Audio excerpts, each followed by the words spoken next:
And the thing I like about you is you let me go ahead and just go on, and you be like, mm-hmm. Mhm. But consider this though, brother. And then I consider it, and I'll be like, okay, well, okay, but what about this part, this, though, and this? And you'd be like, yeah, I can see that. Have you considered this? And and then it's not even necessarily maybe even your point of view, like me, because a lot of times I might give a point of view from just the aspect of the football, not my Uh-huh. own personal, right? And if you ask me my personal how I feel, it might be different than what I'm telling you from the aspect of how I'm looking at it from the franchise or the player. And you do that sometimes. I know that you like. I'm not necessarily saying that about me. I'm just saying this is either what I've heard. This is a piece of information to consider, and you did that today with me with AOC. So I appreciate you for doing that, because a lot of people think I'm on here just to bash AOC, and what I'm trying to do is like total. Or who was that? All I'm looking what to say. What I need from you is understand. Yeah, right. What's that's Escape, right? Ain't that Escape? Yeah. Yeah, old school. So I was just trying to get a little understanding. So maybe you can talk about a little bit what we were talking about as far as AOC, and kind of how you think about it, what you Not think about not trying to toot my own horn, but I that is my process. You know what I'm saying? And some people don't know what I do behind the scenes, or my processing on anything. I'll watch a game and something will happen and I'm like, this is what I think about it, but let me think about what the chat is going to say. You know what I'm saying? Because I really it. do Right. not only try to see one side, I try to see both sides of the situation, if there is both, if there is two sides, of the coin. So when we were having that conversation, behind the scenes, and that's how a lot of my conversations with other people have gone. We'll talk Raiders football and I'm like, okay, you think this, okay, this is what I'm hearing, but this is what I'm really thinking. So I try to give, like, okay, this is what they're saying, this is what I'm thinking, this is, because we all got to put it together, especially for us that are not necessarily in the facility. You know what I'm saying? We're not like Hondo, we're not like Q Myers, we're not like Vinny Bonsignor, you know what I'm saying? We're not in the facility, so we don't really know some of the, because some of the things they're even talking about, they don't even say everything that they know, because there's certain things that they can say to keep, things together, and there's certain things that they can't say, just obviously for privacy reasons, right? We don't need Vinny Bonsignor telling, what I'm saying, the rest of the NFL what specifically schematically we're doing. You know what I'm saying? So they eliminate some of that stuff, and even some of the deep darkest drama that's in the organization, they don't really speak about that because they don't want to release those certain types of things. Now, will they have conversations amongst themselves about it? Of course, but that's something that they will not release to the public. They kind of filter it. So for us that are not necessarily in the building, we got to try to see all sides and then try to formulate our take, or like I say on my channel all the time, my Raider gospel. And that's why I say Raider gospel, because I want everybody to have their Raider gospel. I want you to have your truth on whatever the situation is. So there's times where I'll ask somebody a question and I might not necessarily agree with it, and I'll be like, hey, that's your Raider gospel. You know what I'm saying? Not saying that not saying that I completely agree with it, but hey, that's how you see it, and let's play it out. But then also, if there's certain things that I just completely disagree with, I will also push back on it. Yeah. So it's that kind of dialogue that I try to have with everybody, content creator wise. So AOC, man, it's really a wait and go. We don't know how it's going to play out. I said it earlier to you. I'm gonna use Bob Barker. You know what I'm saying? I think Spytek is just waiting for when the price is right. You know what I'm saying? And if the price ain't right, then he will be our backup quarterback, what I'm saying, behind Kirk Cousins, and allowing Mendoza to get whatever he needs to get. Teaching wise and everything else, until they're completely comfortable of letting that that car per se, not two R's but one R, you know what I'm saying, out off the lot. So, bro, so you said this earlier to me, and this was my reaction about that, right? Uh-huh. And I'm glad you said this because here we go. Here we go. Y'all hit the like button. Hit the like button, y'all. Here we go, y'all. I'm telling y'all right now. Because I'm gonna be the first one to say this online. I promise you. Ain't nobody saying this. I know I'm gonna be the first to say this. So since AOC is auditioning for other teams because he came out and said he want to be a starter and he know he ain't gonna start here and he's Mm, trying to posture himself to go to another team because it's kind of like the poop or get off the pot situation for him, right? And he's mm, like, well, y'all gonna let me get off the pot? You know what I'm saying? And we're not letting him get off the pot. So he's playing for another contract with another team. So now I'm like, well, what's the difference between Max doing that and him doing that? Does he think he's bigger than the Shield? He doesn't want to be a Raider no more. I'm like, he don't want to be a Raider because he came out in the press conference and was like, I don't want to be a career backup. I want to be a starter. That's what he said out of his mouth. Now, mm, now I was at the top of the tree when I said that to you. Now I did come down a few branches once you let me know, it is the business. But I'm still in that tree because I'm like, well, what's the difference between Max going and saying, hey, look, this is what I expect from my career. This is what I want. And if y'all can't facilitate that, then shop me. So what's the difference between Max doing that and AOC doing that? Except for AOC came out in a presser and said it. mm. There's and I'm trying to remember how I said it to you, behind the scenes, but I think there is some there I see that there is some similarities to it, but I don't think it's exactly that. I don't think it completely matches, and I think the reason why it doesn't completely match because us as an organization has made it clear that AOC is not going to be a starter for us by drafting Mendoza. You know what I'm saying? Like we already brought in his replacement. So it's already a foregone writing on the wall that he's not going to be, you know, the chosen starter for us. Now, can a quarterback get hurt and AOC go out there and start for us? Absolutely.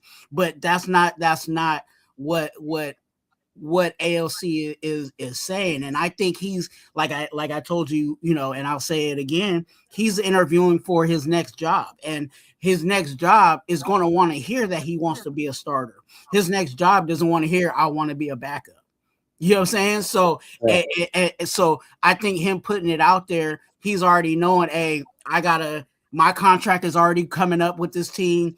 It seems like they're already, moving on, from me being a starter here. So I need to be, interviewing for these other people. So this is my opportunity while I'm at this podium to let all these other 31 teams know, hey, I want to be a starter. That's what I want to do in this, in this league, not necessarily for this team. Now, in regards to Max Crosby, that situation, there was nobody that came in that we drafted. There was nobody that we even brought in with free agency that was like, oh, we're good off of Max Crosby because we can move on from him, right? There was no replacement for Max Crosby.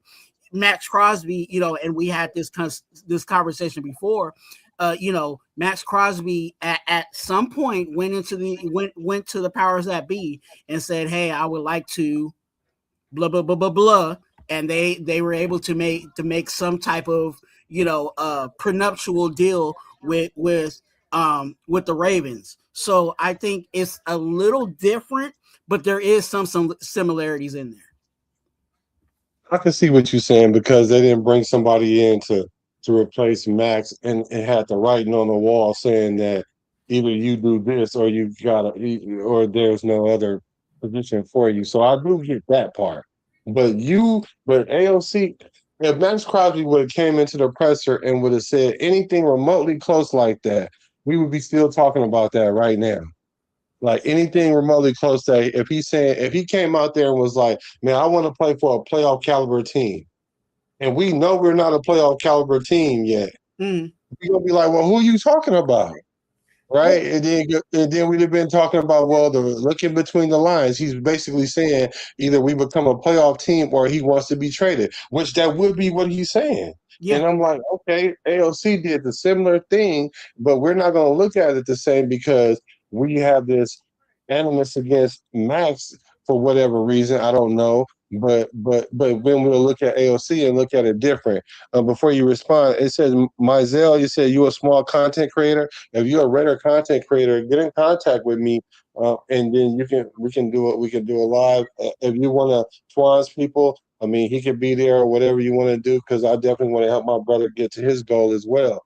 So just let us know. But what do you think about that? I get that it's different, but am I out of line for saying what I'm saying though? And if I am, how much? Am I 25% out of line, 50% out of line, 70% or 75 or 100% out of line? What you think? No, I think again, like I said, I think there is some truth to it, but I think in this situation there was one that the writing was clearly on the wall, and then there was one that the writing wasn't on the wall, and the writing wasn't on the wall for Max Crosby. We all were under the assumption that Max Crosby was going to be with us moving forward. You know what I'm saying? With the season, so it was just like, okay. But with AOC, we already know the writing on the wall. Let's all, what I'm saying, take off our Raider cap for a minute and look at that quarterback room. Is there really a competition in that room? Bro, but that's what I've been trying to, but that's what I've been trying to say the whole time. Stop trying to make this a competition when it's not. And then when AOC say things like, I want to be a starter, then the people that's behind AOC that's already saying he never got a ample chance to start. And that brings up a competition that ain't really there. So that's what I'm saying. When you said, so is he thinking he bigger than the Shield now?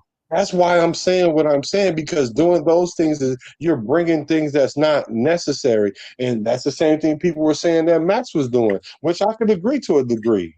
I don't think AOC in the situation is trying to be bigger than the Shield. He knows deep down in his heart there's no competition. Obviously, Kirk Cousins is the bona fide starter. Let me clarify that. Kirk Cousins is the bona fide starter. Behind that, we already know that Mendoza is the future of the potentially the future of the franchise, right? So where does AOC fit in the future of this organization? He's pretty much already out the door. So with that being said, like I said, he has to politic his way into another contract with another team. And that's why, again, like I said, I agree with you said. It does fan a little fire to the flame for all these AOCites that swear like AOC it needs to be the starter and is the starter and all of that. I hear that.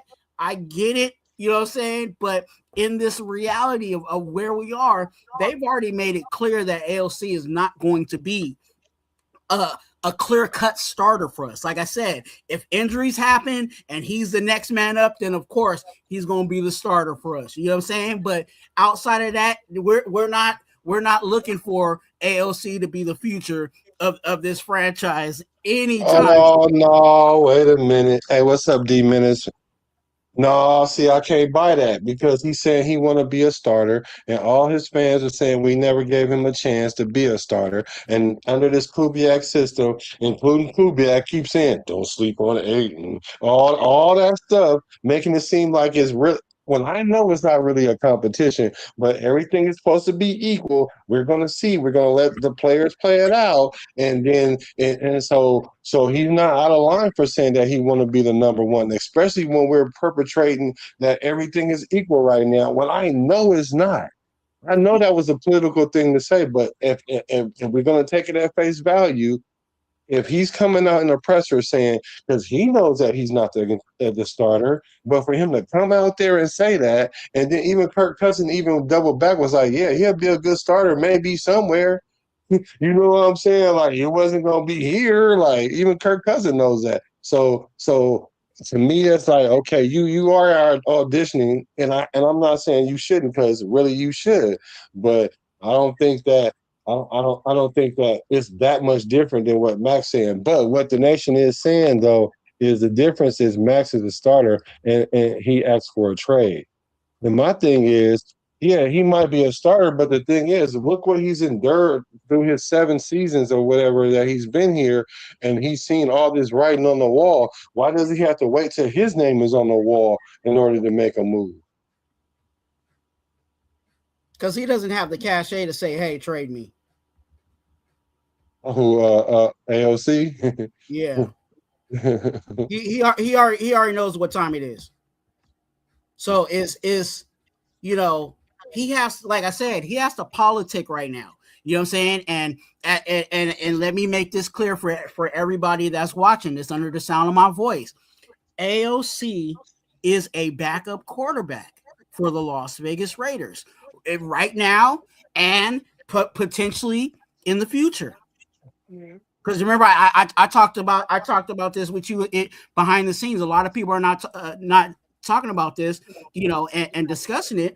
There's still a possibility that we bring AOC back on a cheaper contract because he would be our backup quarterback. Now, let me put the story together. This year we got Kirk Cousins. Cool. AOC's the backup quarterback, right? Then when Spytek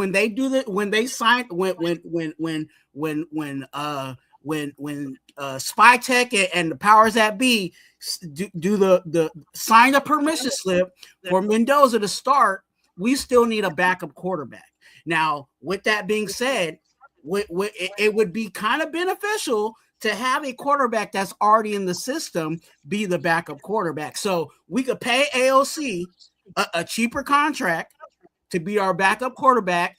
This would be his second year in the system. So there's no teaching. There's no, there's no starting from the bottom, situation, because both of the quarterbacks that are in that room now both know the system, and we can still move forward. So, and you could do that because, again, if you move on from Cousins, what are we really spending in that quarterback room?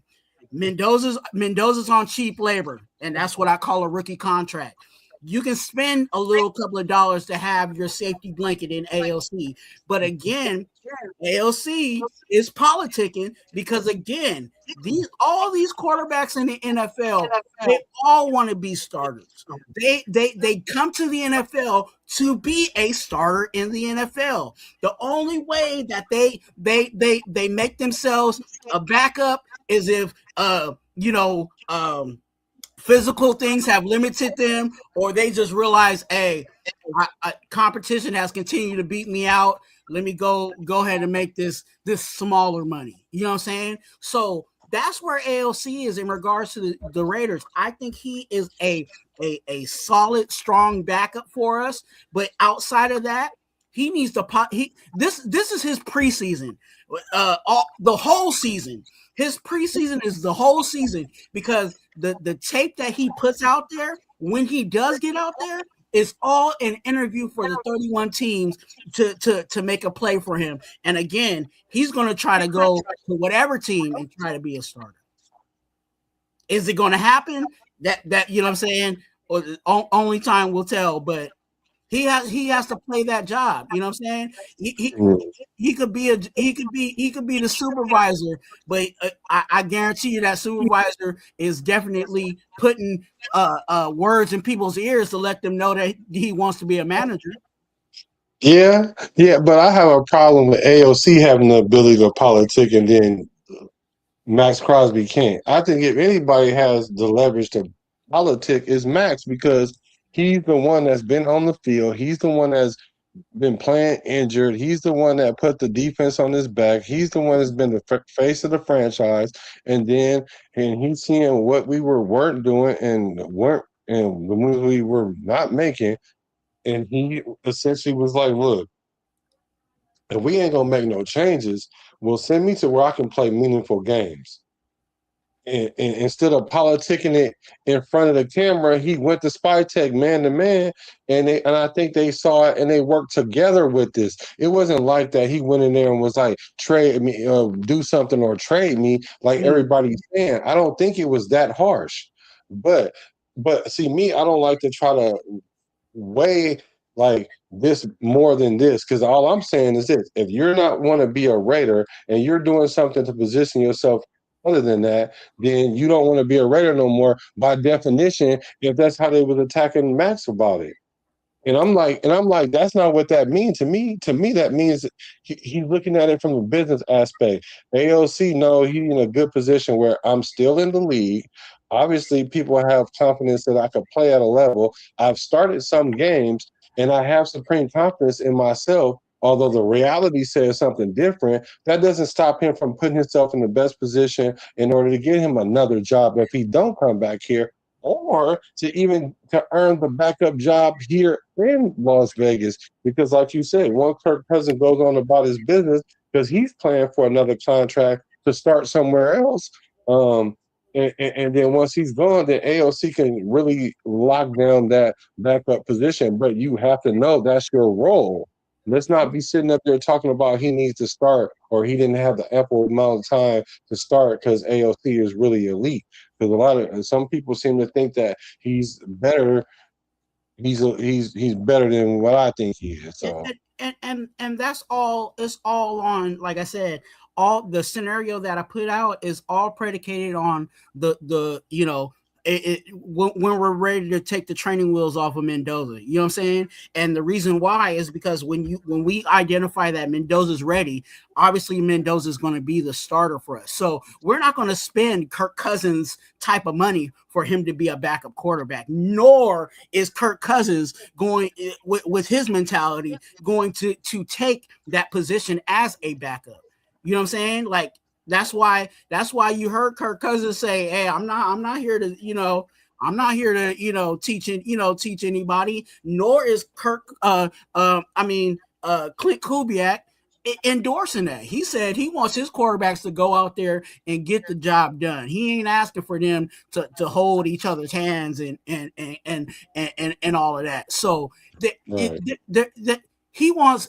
Kubiak wants these guys to play, and Kirk Cousins is saying, "Hey, may the best man win." And right now, Kirk Cousins is the best man. So he's not going to concede that. You know what I'm saying? Even when Mendoza's ready to go. So we're going to have to. We're not going to spend how much, whatever, 20, 30, whatever plus dollars. On a backup quarterback. So that's why in that scenario, AOC would be a better fit to be our backup quarterback. Right, just like the screen say, 7.5 to 8 million as a backup. Like that's not bad. I mean, it's not bad. But I just think that the expectation level for AOC is heightened at that point, because God forbid that we have Fernando and he goes down. That could really turn our franchise around, because if we do put AOC in and he does what AOC has already been trending to do, which is get injured, like, so then so now we in trouble, because now we have a backup. The backup is capable, but is he capable of playing long stretches of the game? What if Mendoza, knock on wood if you with me, got injured during week 9 or something like that? Can AOC finish the season now? And I just don't think he can. I agree with you on that, but I'm going to throw something else on it. What backup quarterback in the NFL is really a quarterback that you like? Yeah, they really got you. You know what I'm saying? Like, the backup quarterback is okay. If the backup quarterback goes in, generally you're already knowing that your season's done. That's true. That's true. What is it going to hurt that we, you know what I'm saying? Like, yeah, you want the quarterback to, that's why you have a backup quarterback, because generally a backup quarterback is there to be like, okay, he can keep it together for 1 or 2 games. But if it's longer than that, then you already know, hey, I guess we about to be, drafting high, just depending on, when that injury happens. So is it that much to really say to roll with AOC and just play it out. Like I understand like the injury concerns. That's one of the biggest issues. You know what I'm saying? One of the two biggest issues with AOC. But yeah, if we're going to our backup quarterback, we're not expecting our backup quarterback to lead us to the Super Bowl. But I would expect AOC to do something because No, everybody, not he everybody, but a lot of people talking about he starter material and he better than Minshew and he better than Geno Smith, which I definitely don't believe. I, But let's just say he's better than one of them two. If he's better than one of them two, he should be able to take the reins at least for half a season. And I'm talking about Mr. 7-10 should be able to play 500 football at that time.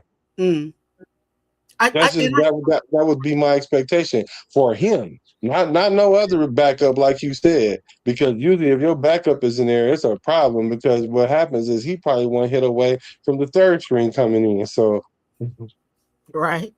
And I think, you know, honestly, and maybe I'm a little. This is where I have my Raider cap on. Is I think AOC would, you know what I'm saying, outside of like let's just say AOC was healthy, you know what I'm saying, and there really wasn't a health concern. I think with the Kubiak offense and an upgraded offensive line that can actually block and protect, I think AOC would be able to do a little something. I'm not saying he you know what I'm saying, I'm not gonna say he gonna do something, you know, tremendous and amazing, but can he hold it down for, you know what I'm saying, for a span of games? I think he would. I think he can. But there is the concern, like you said, and you know, mostly a lot of people are talking about it, is the injury concern in regards to AOC. So that's the biggest thing. But a good offense and a, you know what I'm saying, a good play caller and a decent offensive line, I think AOC could hold it down for a few games. I called him Stidham. Called him. I said I thought Stidham might be better than him, but I don't know. I think they one in the same, but like I said, I can't hate on Stidham because I would have thought he wasn't gonna have no job after he left the Raiders, and if he did, it wasn't gonna be for that long. And he didn't found his way to stay on somebody's roster, so Yep. I got to shout out to him, right? And so I kind of see AOC in that same light. I think he can probably end up playing with like New England, somebody like that, you know. Josh McDaniels would love him. You know what I'm saying? But Yeah, again, it would he be drafted him. He should. it would be one of those situations where again AOC would have to, like Stidham did. Remember, Stidham was a starter at one point. You know what I'm saying? Like he has to accept the idea that he can be a backup and get your money on. You know what I'm saying? Yeah, Like yeah. as a backup, that's what Stidham's doing. You know what I'm saying? Stidham is fine with being a backup and holding the clipboard and every once in a while, you know what I'm saying, throwing a touchdown here and there or whatever the situation may be on a solid team. You know what I'm saying? So that's where AOC can be. And again, you put the Patriots out there. Obviously, McDaniels is there. There's some familiarity there. He knows the playbook. You know what I'm saying? All that plays into it. But yeah, that is really up to ALC on what he wants to do with his career. I think he's at that. Personally, I think he's at that position in his career where he has to make that decision. Is he really hell bent on being a starter, or is he okay with just making his money? With whatever team may be acquiring for his services. Yeah, I think he better do the latter and not the former. He probably should try to lock in with the Raiders. That's what I think. It would be. I mean, like I said, it would be nice to have him as a backup quarterback and just roll. You know, roll that through, but he has to be okay with that. And there's some quarterbacks out there that has made their money on, you know what I'm saying, as a backup. You know what I'm saying? Jacoby Brissett comes to mind. I love Jacoby Brissett. You know what I'm saying? But he's me been too. a journeyman backup, and he's been making his money wherever he goes. And You now know, he's start. Now he's about to start, and that's a good, and that's the thing I want to ask you. Jacoby Brissett, he definitely was he's been like a backup or whatever, but he's been one of those competent backups, like one of those backups where you feel like maybe if we do give him a chance, then mm, he might can roll. But the question is for how long? Because yeah, it's quarterbacks like what's his name, Joe Johnson, some Johnson. What was yeah. his name? Josh Oh, Johnson. Josh Johnson, thank you. That's And Marshawn Lynch's cousin. he kept coming back, right? Mm, And then he would get a chance to start, but then he'll peak really fast, and then it just tail off because the mm, league catches up with you, right? Because you got to have that special something that you can keep at least 1 foot or one toe in front of the league. Because once the league figure you out, then it's over for you as a quarterback. I'm talking about once they really figure you out, it's yeah, over for you. Because then once one coordinator figure you out, then two more gonna figure you out, and then the whole league gonna have you figured out. copycat league. Yeah, But I'll say this: I think a lot of the backup quarterbacks and even Jacoby Brissett, one of the biggest things with them is their age. You know what I'm saying? And sometimes the athleticism that you had when you were younger helped you get through some of those things that you're not going to be able to get by with. You know what I'm saying? Moving forward, and I think that was the thing with Josh Johnson. Was Josh Johnson just was getting old, and his athleticism wasn't fully where it was when he first came into the league. Now with Jacoby Brissett, his situation, he's been been bounced around, and now is getting his starting a start. Now again, I liked him. I liked him as a quarterback, but it's going to be what competition does he really have with the team he's at? So he was the best yeah, quarterback in the room. So I think he's also a starter kind of by default. Because I don't think they really invested in a quarterback starter wise. So, good luck to him. I hope he, gets his money and does what he does. But I think yeah, I think that's the battle in regards to some of these older backups. You know what I'm saying? Like they're playing as long as their body can allow them, and as long as the team is calling. You know what I'm saying? yeah. Shout out to you, Jack Kenner. Have a good night, my brother. Um, Rose Rosetown says, "Man, City couldn't take the Broncos to the Super Bowl."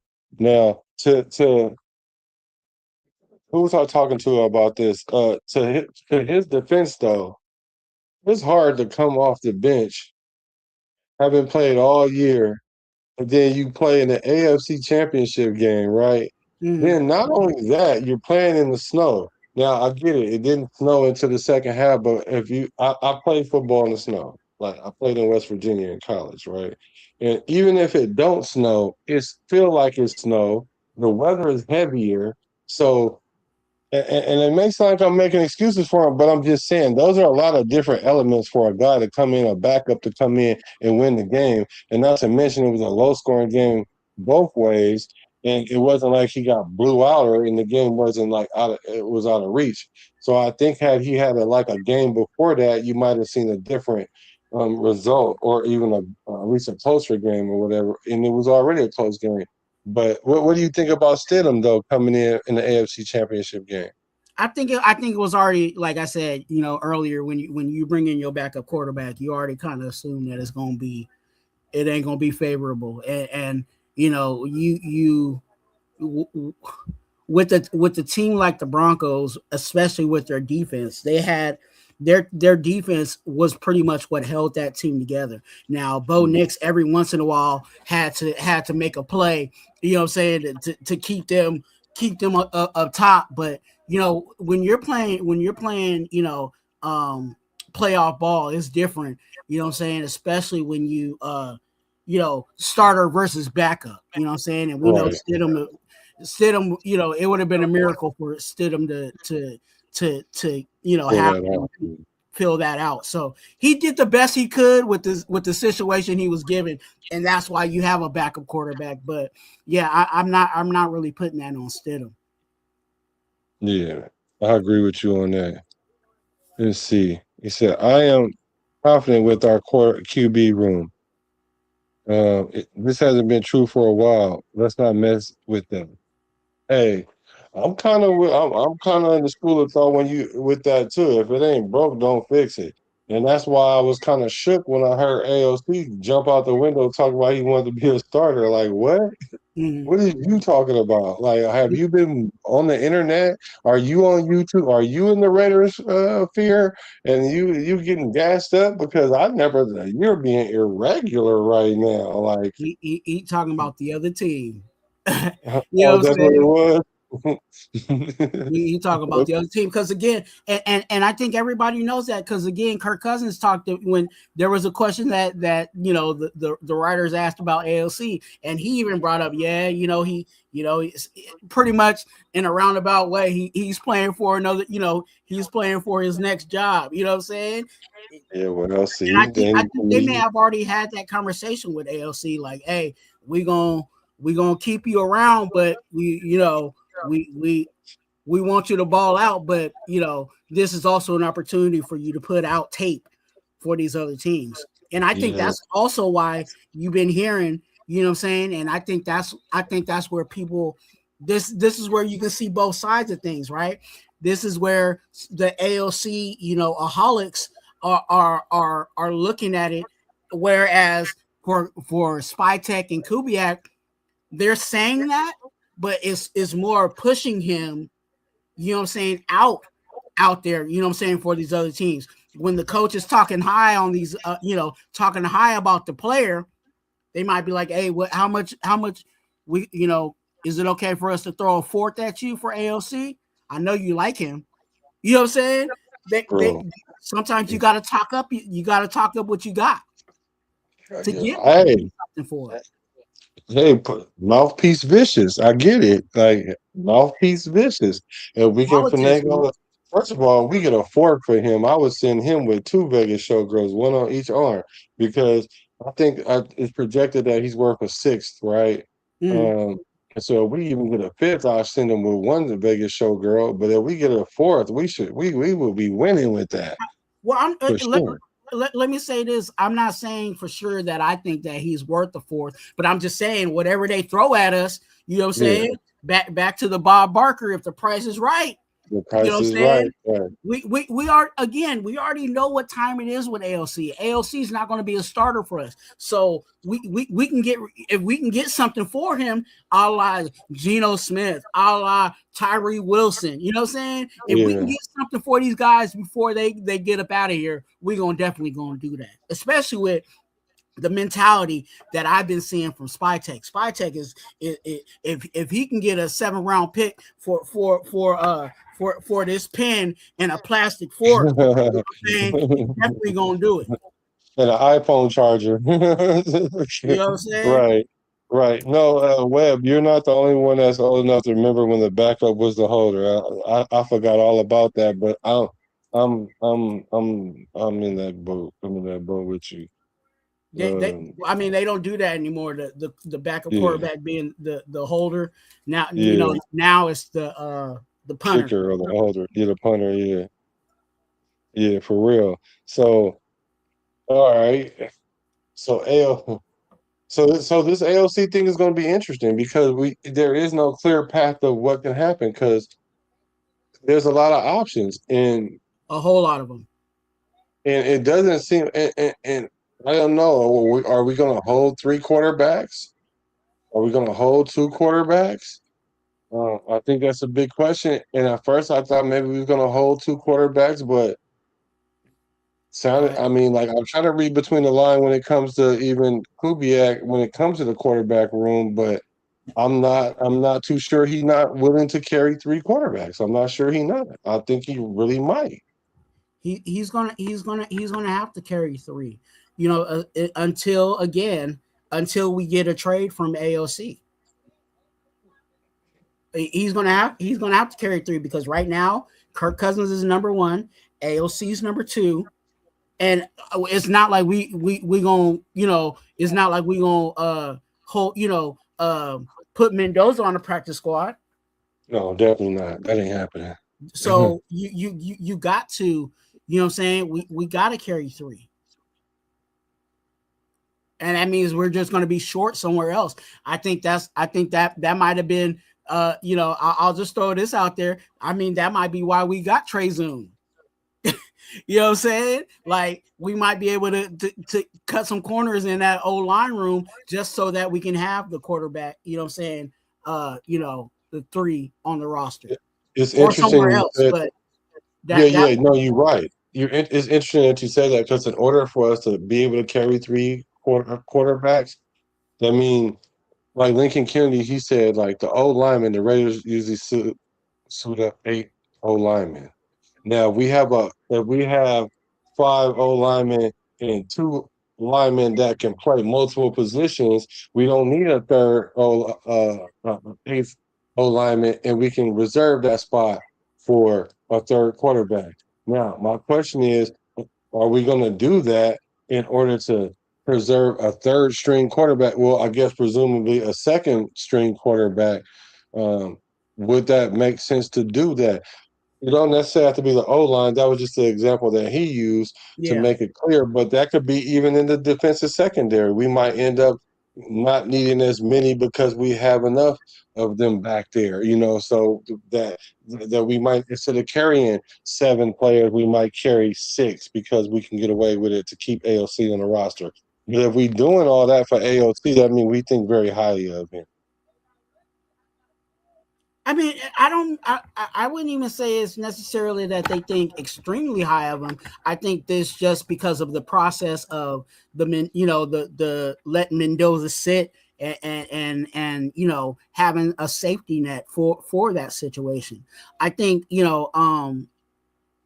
don't think it's necessarily that they're extremely high on ALC, that they're like, oh, we gotta keep him for sure. But I'm just saying, I think they're more in the business of, let's try to get something for AOC at some point. So until then, let's hold on to it, because I think there is some value out there for an AOC. Okay, so I'm gonna let's leave the ALC alone because it does come up a lot. We brought it up. I know it was a long No, no, no, discussion. no, no. I'm glad Yeah. you did, because I brought it up. I wanted to share some of what you shared with me, because I'm trying to be transparent when it comes to this AOC thing. Like, for real, like, I'm Mm, really trying to be transparent when it comes to that. But let's talk the flip side. A lot of us talk about offense a lot, and we're mm. an offensive team. So of course, by default, we're going to talk offense. What are your concerns on defense, if any, or what are you looking for in the defense this year?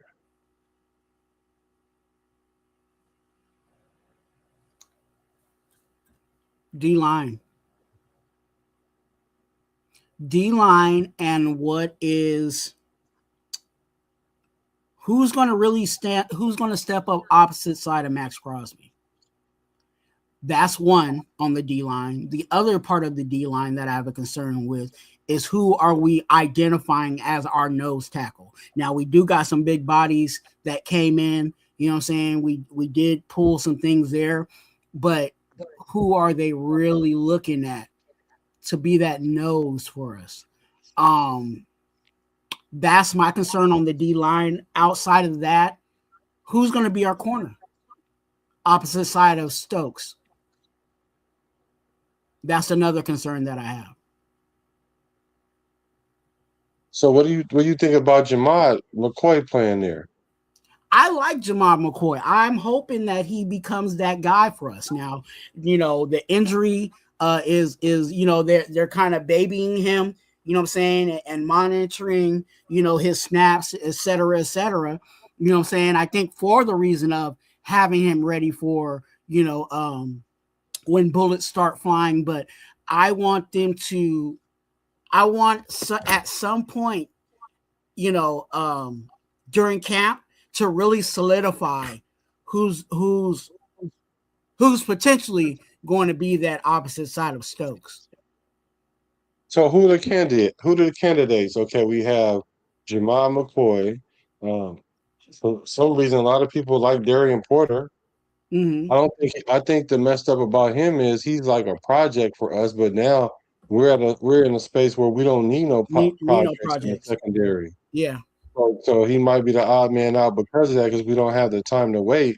But unless he can make a drastic jump between year one and year two, because he did start some games last year, and people was complaining about Caillou Blue Kelly because he started the season, which I thought he should have started. He got taken out, and they put in Darian Porter, and he got the same treatment. They Yeah. gave him the same treatment, and they brought Caillou back.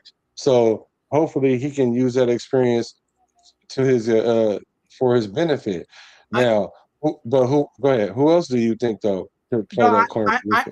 I want to say this about Porter. I think with what we got in the room, I think it's a situation where he's just gonna have to get it in wherever he can get it in, because we do got a lot of guys, in that room that can get the job done. You know what I'm saying? Even with the guys that we just drafted with Masses and with Jamal McCoy. So that it might be a situation where, hey, you go out there, but and compete, but we don't really need you at this point. You know what I'm saying? We do got you under what? How many years do we got him under? 2 more years. So you got this year and 2 more years to show us what you got. You know what I'm saying? To be a starter, but Porter might just be the fourth corner. You know what I'm saying, on the depth chart, because he is a project. He's not. He's a wide receiver that's working to be a corner versus guys that we drafted that have already been corners. You know what I'm saying? Exactly. That's my point. Yeah. It's just kind of a excuse me, a wait and see for him. Now, can he make that jump? Can he improve? Can he get better? Absolutely, and that would make our secondary look nasty. You know what I'm saying? If you're telling me we got Stokes on one side, Jamal McCoy on the opposite side, Terrion Johnson in the slot, and then the next person that comes out that's ready to go is Porter or Masses. You know what I'm saying? Like, I think our secondary that was a weakness automatically, if Porter makes that jump, so automatically starts talking about maybe one of the strongest rooms on the defensive side. Yeah. So what are your thoughts about Masses? Is that somebody that can potentially go out there and start at the corner position? I think he's making a play. You know what I'm saying?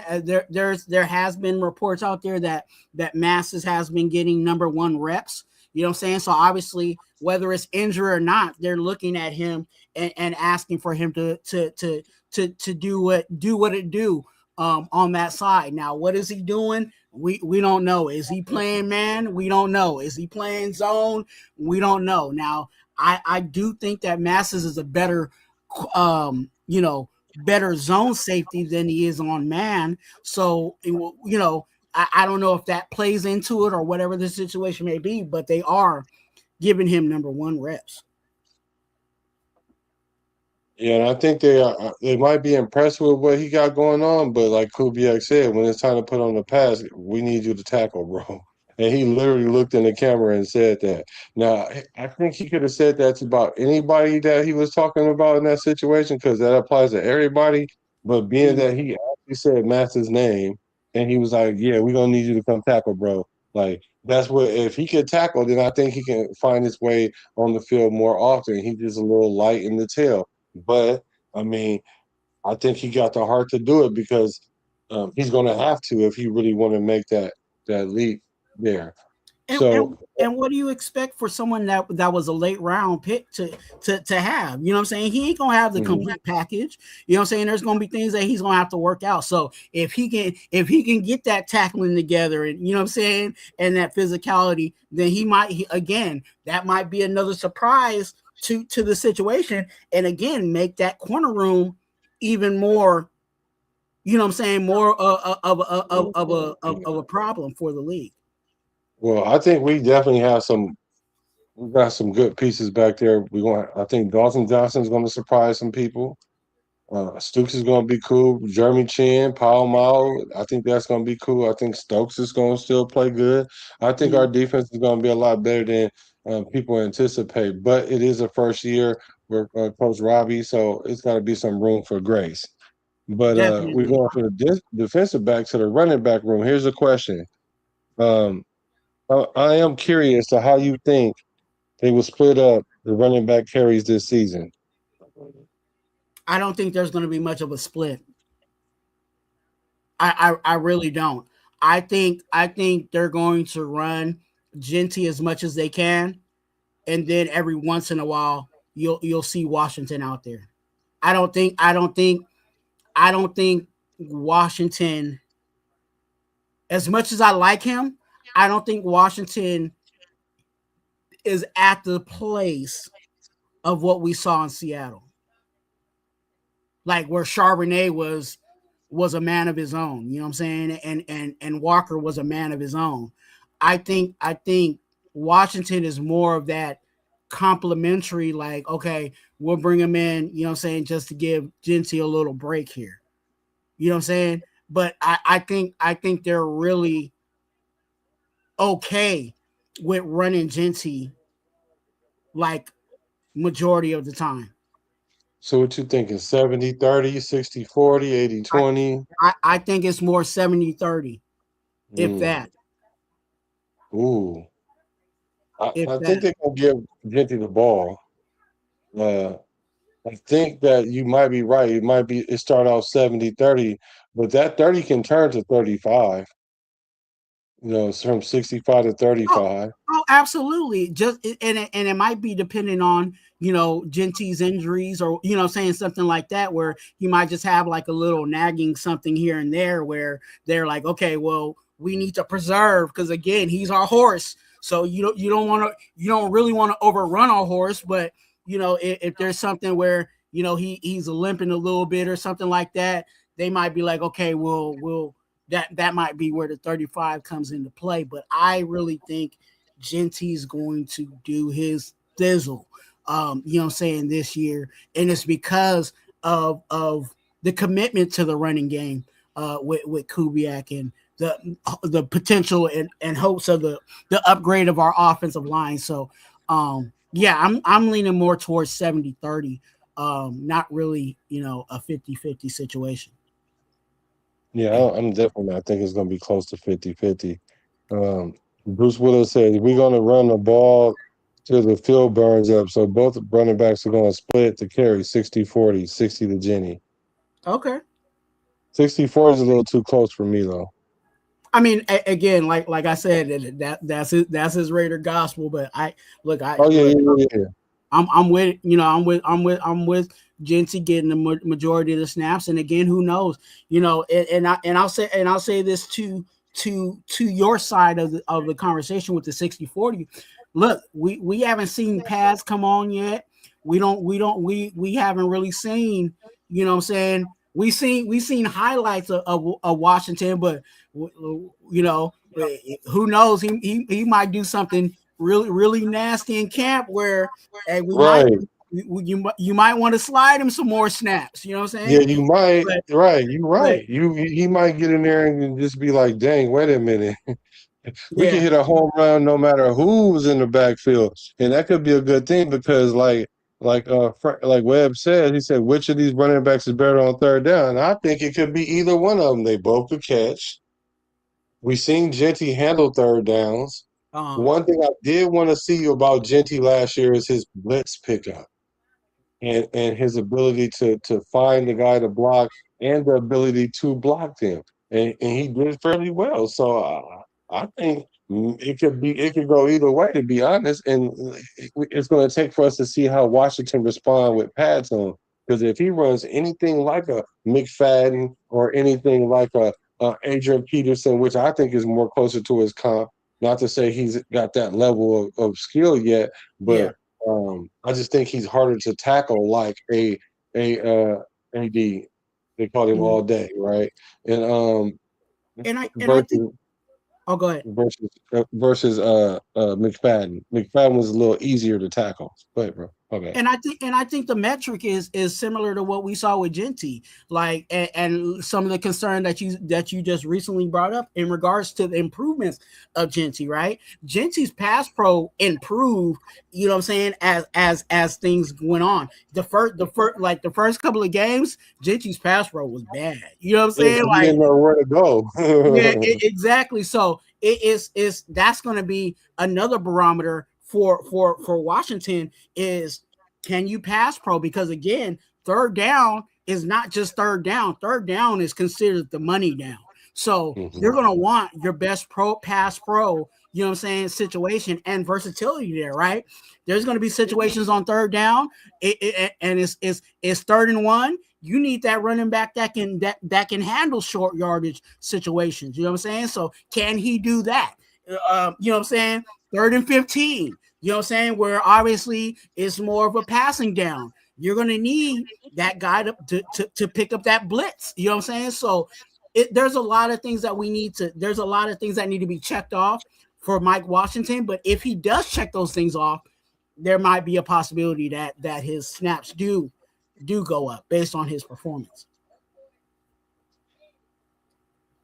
Yeah, Genty is not afraid to pass block. Yeah, he I learned so much about him last year, and it's cool because I learned it through the adversity. It Mm, showed me a lot about him because people complain about him being the sixth pick. Although I'm not necessarily think he was sixth pick worthy, but I think we needed to pick him at six because that's where we were. yeah. Because we wouldn't have had a chance to get him any other way. Uh, so I think that he showed that he really justified his spot to me, all things considered, because he was a bright spot on this offense because he didn't get hurt, which is important. Like I say, that's always my metric to see how long you can stay on the field. He didn't get hurt. He got progressively better, and as better as our O line performed, and as many times he got hit in the backfield, that showed me that he's elusive. And he was only 25 yards away from 1,000. That's 1,000 to me. It's not, but it is. Mm. So I'm trending very high on Ashton. No, I think there's definitely room for optimism and excitement in regards to Ashton Gency. I think uh, if if our offensive line is, and I've heard people say this, and I've said it a few times, if our offensive line is just a slither better than what we had last year, I think we'll see, you know what I'm saying, a better play from our running game. So um yeah, I think that's where it's at, man. I think we're gonna be a few slivers better. Uh, He says keeping backs fresh, keep their averages up and mistakes down. Yeah, but the thing is, Ashton Genty gonna want all them carries. Mhm. So Especially with where he college wise where he came from, you know what I'm saying? He's used to getting, you know what I'm saying, 30 something snaps. You know what I'm saying? Like he he can do that. And he's actually, if you watch Ashton Genty's play, you'll see that he actually gets better, you know what I'm saying, when he gets a lot of snaps. yeah, Frank Weber said, "Dang, it's gonna be good to see man covered again." Yeah, boy, I thought that was something that was missing in the NFL on our team anyway, because we did not play man for nothing. So I'm glad we are gonna go play some man. Now, hopefully, we can guard some man. Yeah, I mean, you can run, man, but you know what I'm saying, you can also you can get smoked in man too if if you ain't paying attention. So it's going to be like you said, and I've been saying this in regards to um, the totality of the defensive side of the ball. I think we're going to have to allow Rob to get make his mistakes, especially this is not a veteran, you know what I'm saying, defensive team. Like, we got a whole lot of young guys on that side of the ball too. So he is young guys along with a young coordinator. and he's trying to do something new. So this is something maybe certain things that some of the guys have gone through a little bit, but he's trying to implement something new over there. So we just got to let him cook and make sure that we bring in the right pieces for whatever he's trying to put on that defensive side of the ball. I think that side of the ball is what I'm more optimistic about, because I don't know how that defense is going to be ran. Yeah, I think we should give our defense 2 seasons before we try to be hypercritical. Oh yeah, absolutely. Yeah, I think we got to give them 2 seasons before we hypercritical about what they do, because we got a new coordinator, we got new everything except for Max Crosby. I don't think we need to be hypercritical even on the offensive side of the ball, because I don't think Kubiak has got everything that he really wants. You know what I'm saying? There's some people on this roster that don't really necessarily fit, you know what I'm saying, what we're cooking. They just happen to be here because there ain't nobody else there to, you know what I'm saying, to fill in that spot. Are you willing to give some names? Nah, I'm not gonna do that. You know what I'm saying? You ain't gonna do it like that. Well, I tried to get people don't subscribe enough, and people, the Raiders ain't yeah. paying me enough to speak on that, man. Yeah, tell we'll wait till you get over the threshold first before we go that far with it, right? Yeah. Right. Matter of Webb fact, hit says, that subscribe button while you at it. yeah, please do. Go on and hit it one time for the one time. Webb says, hopefully we will be about 32. We will run about 30 times a game. That should be enough carries for everyone. Yeah. I think we're gonna run. I think we definitely gonna run the ball for sure. So I'm not worried about that. Because even our lineman is run dominant lineman. Like we'll be okay in the pass, I think. If and then honestly, like we're going to be a running team. So that's why you see a lot of the guys on our offensive line. They're better. Most of them are pretty much better in the running game than they are in the passing game. So obviously they're leaning more towards the running game. And with play action, do you really have to block a whole lot for play action? Like you're disguising the run in your formation. You know what I'm saying? So right. not really holding up for the whole, you know what I'm saying, pass situation. So if it is a play action style of team, then it's not like we're putting a lot of pass protection pressure on the guys that we have. Yeah. Now, would we like for them to hold up? Absolutely. But, the way that things are going to be ran, it's not like we're going to have them just traditionally drop back and then ask for our offensive line to block for 5 seconds. You know what I'm saying? Mm-hmm. So, and I don't know if I asked you on this O line. Who do you think is going to start, and then who would you like to start?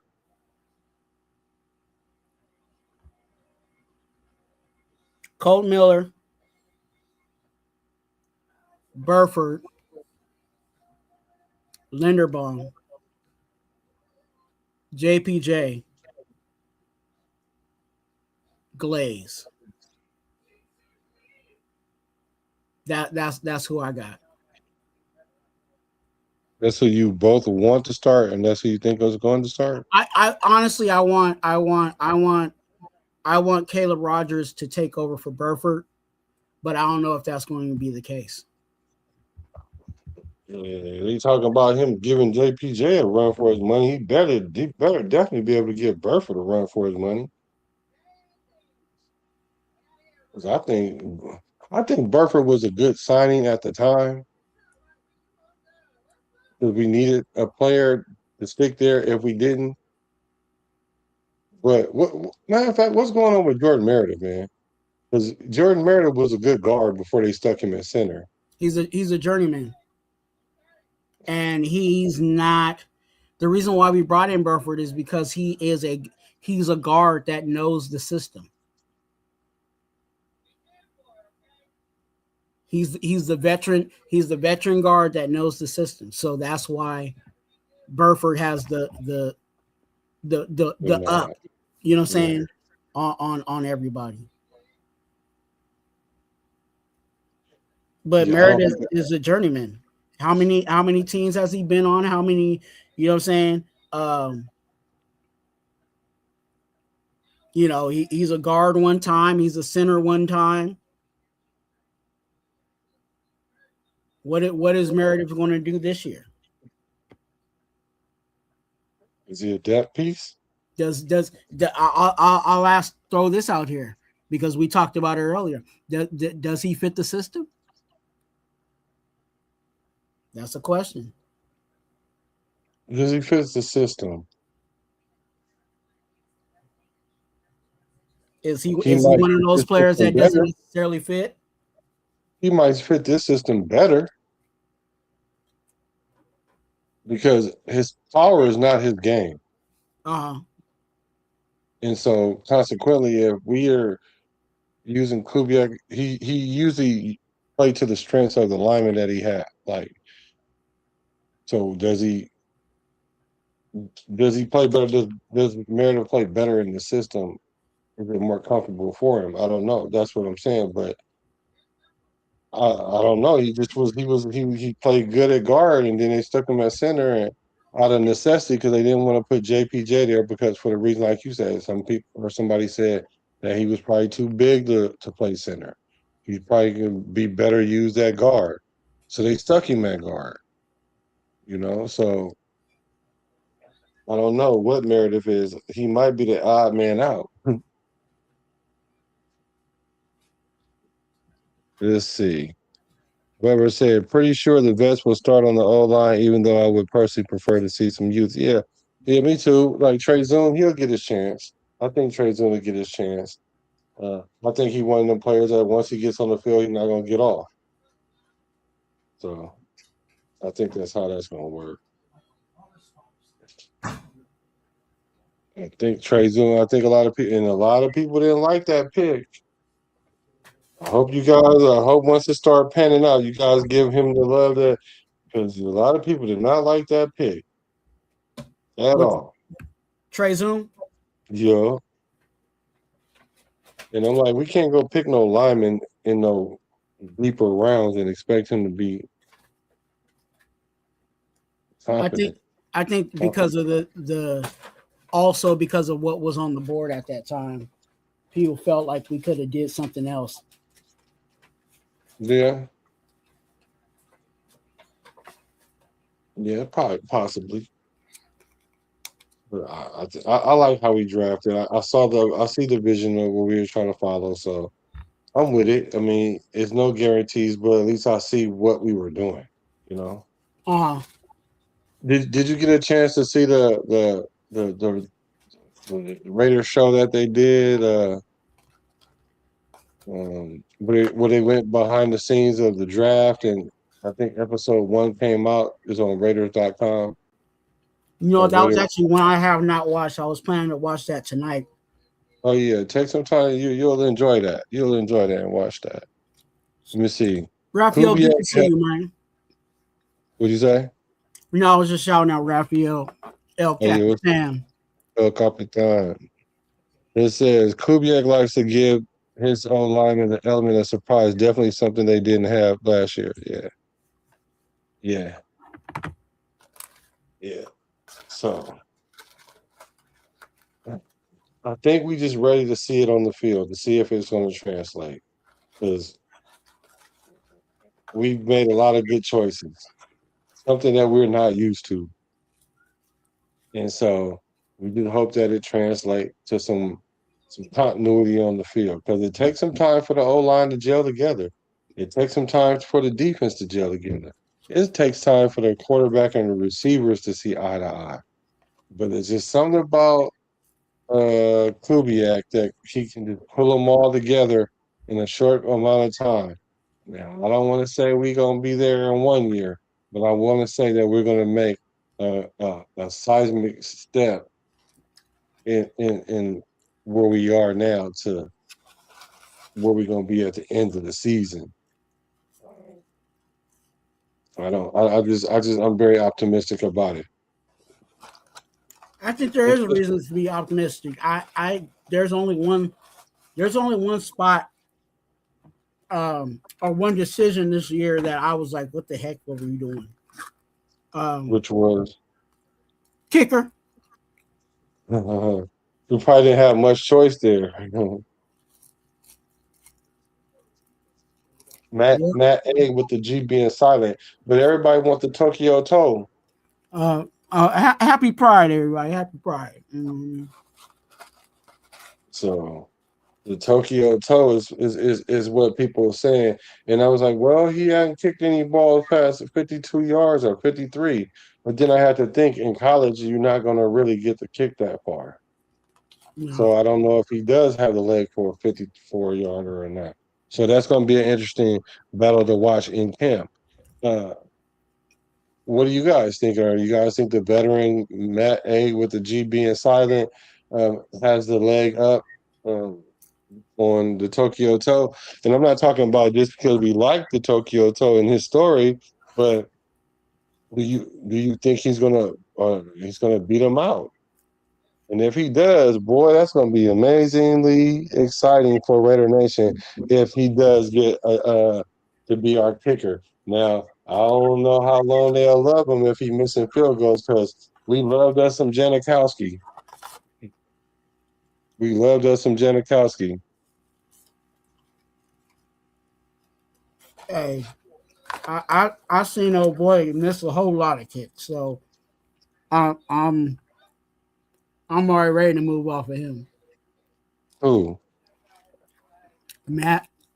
Matt A with the G being silent. Mm-hmm. um, Webb said, I think this season our front seven on defense will take the longest to develop. And that is a concern, but why? I would think it would be the other way around, being that the defensive coordinator is the D line coach. Well, maybe not this year, but he was the D line coach. So why should that be that should be one of the first places that should translate? But then again, we got new pieces on that line too. So and we coming with a new front. Yeah, and then you still got Waldo on the other side. So, who would you call him? Wild? Who? Coon? Ron Crawford? Nah, Coon. Oh, you call him Where's Waldo? Yeah. I call Keyron Where's Waldo because we ain't seen him since he was taking mental reps on day 2 of OTAs or mini camp or whatever that was. But yeah, you're right. Like Holmes is definitely Where's Waldo because he got 2 prove it year deals. Like they were like, all right, we get it. You might have been injured, or this is your first year back from injury. Though the next year, you don't have no excuses now. We were able to get you for a little cheaper than last year, but somewhere the same. But Kuntz need to have what? How many tackle sacks in order to justify a new contract? Because he's playing for a contract as well.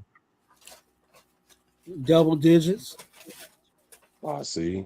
He got to go from 4.5 sacks to 10.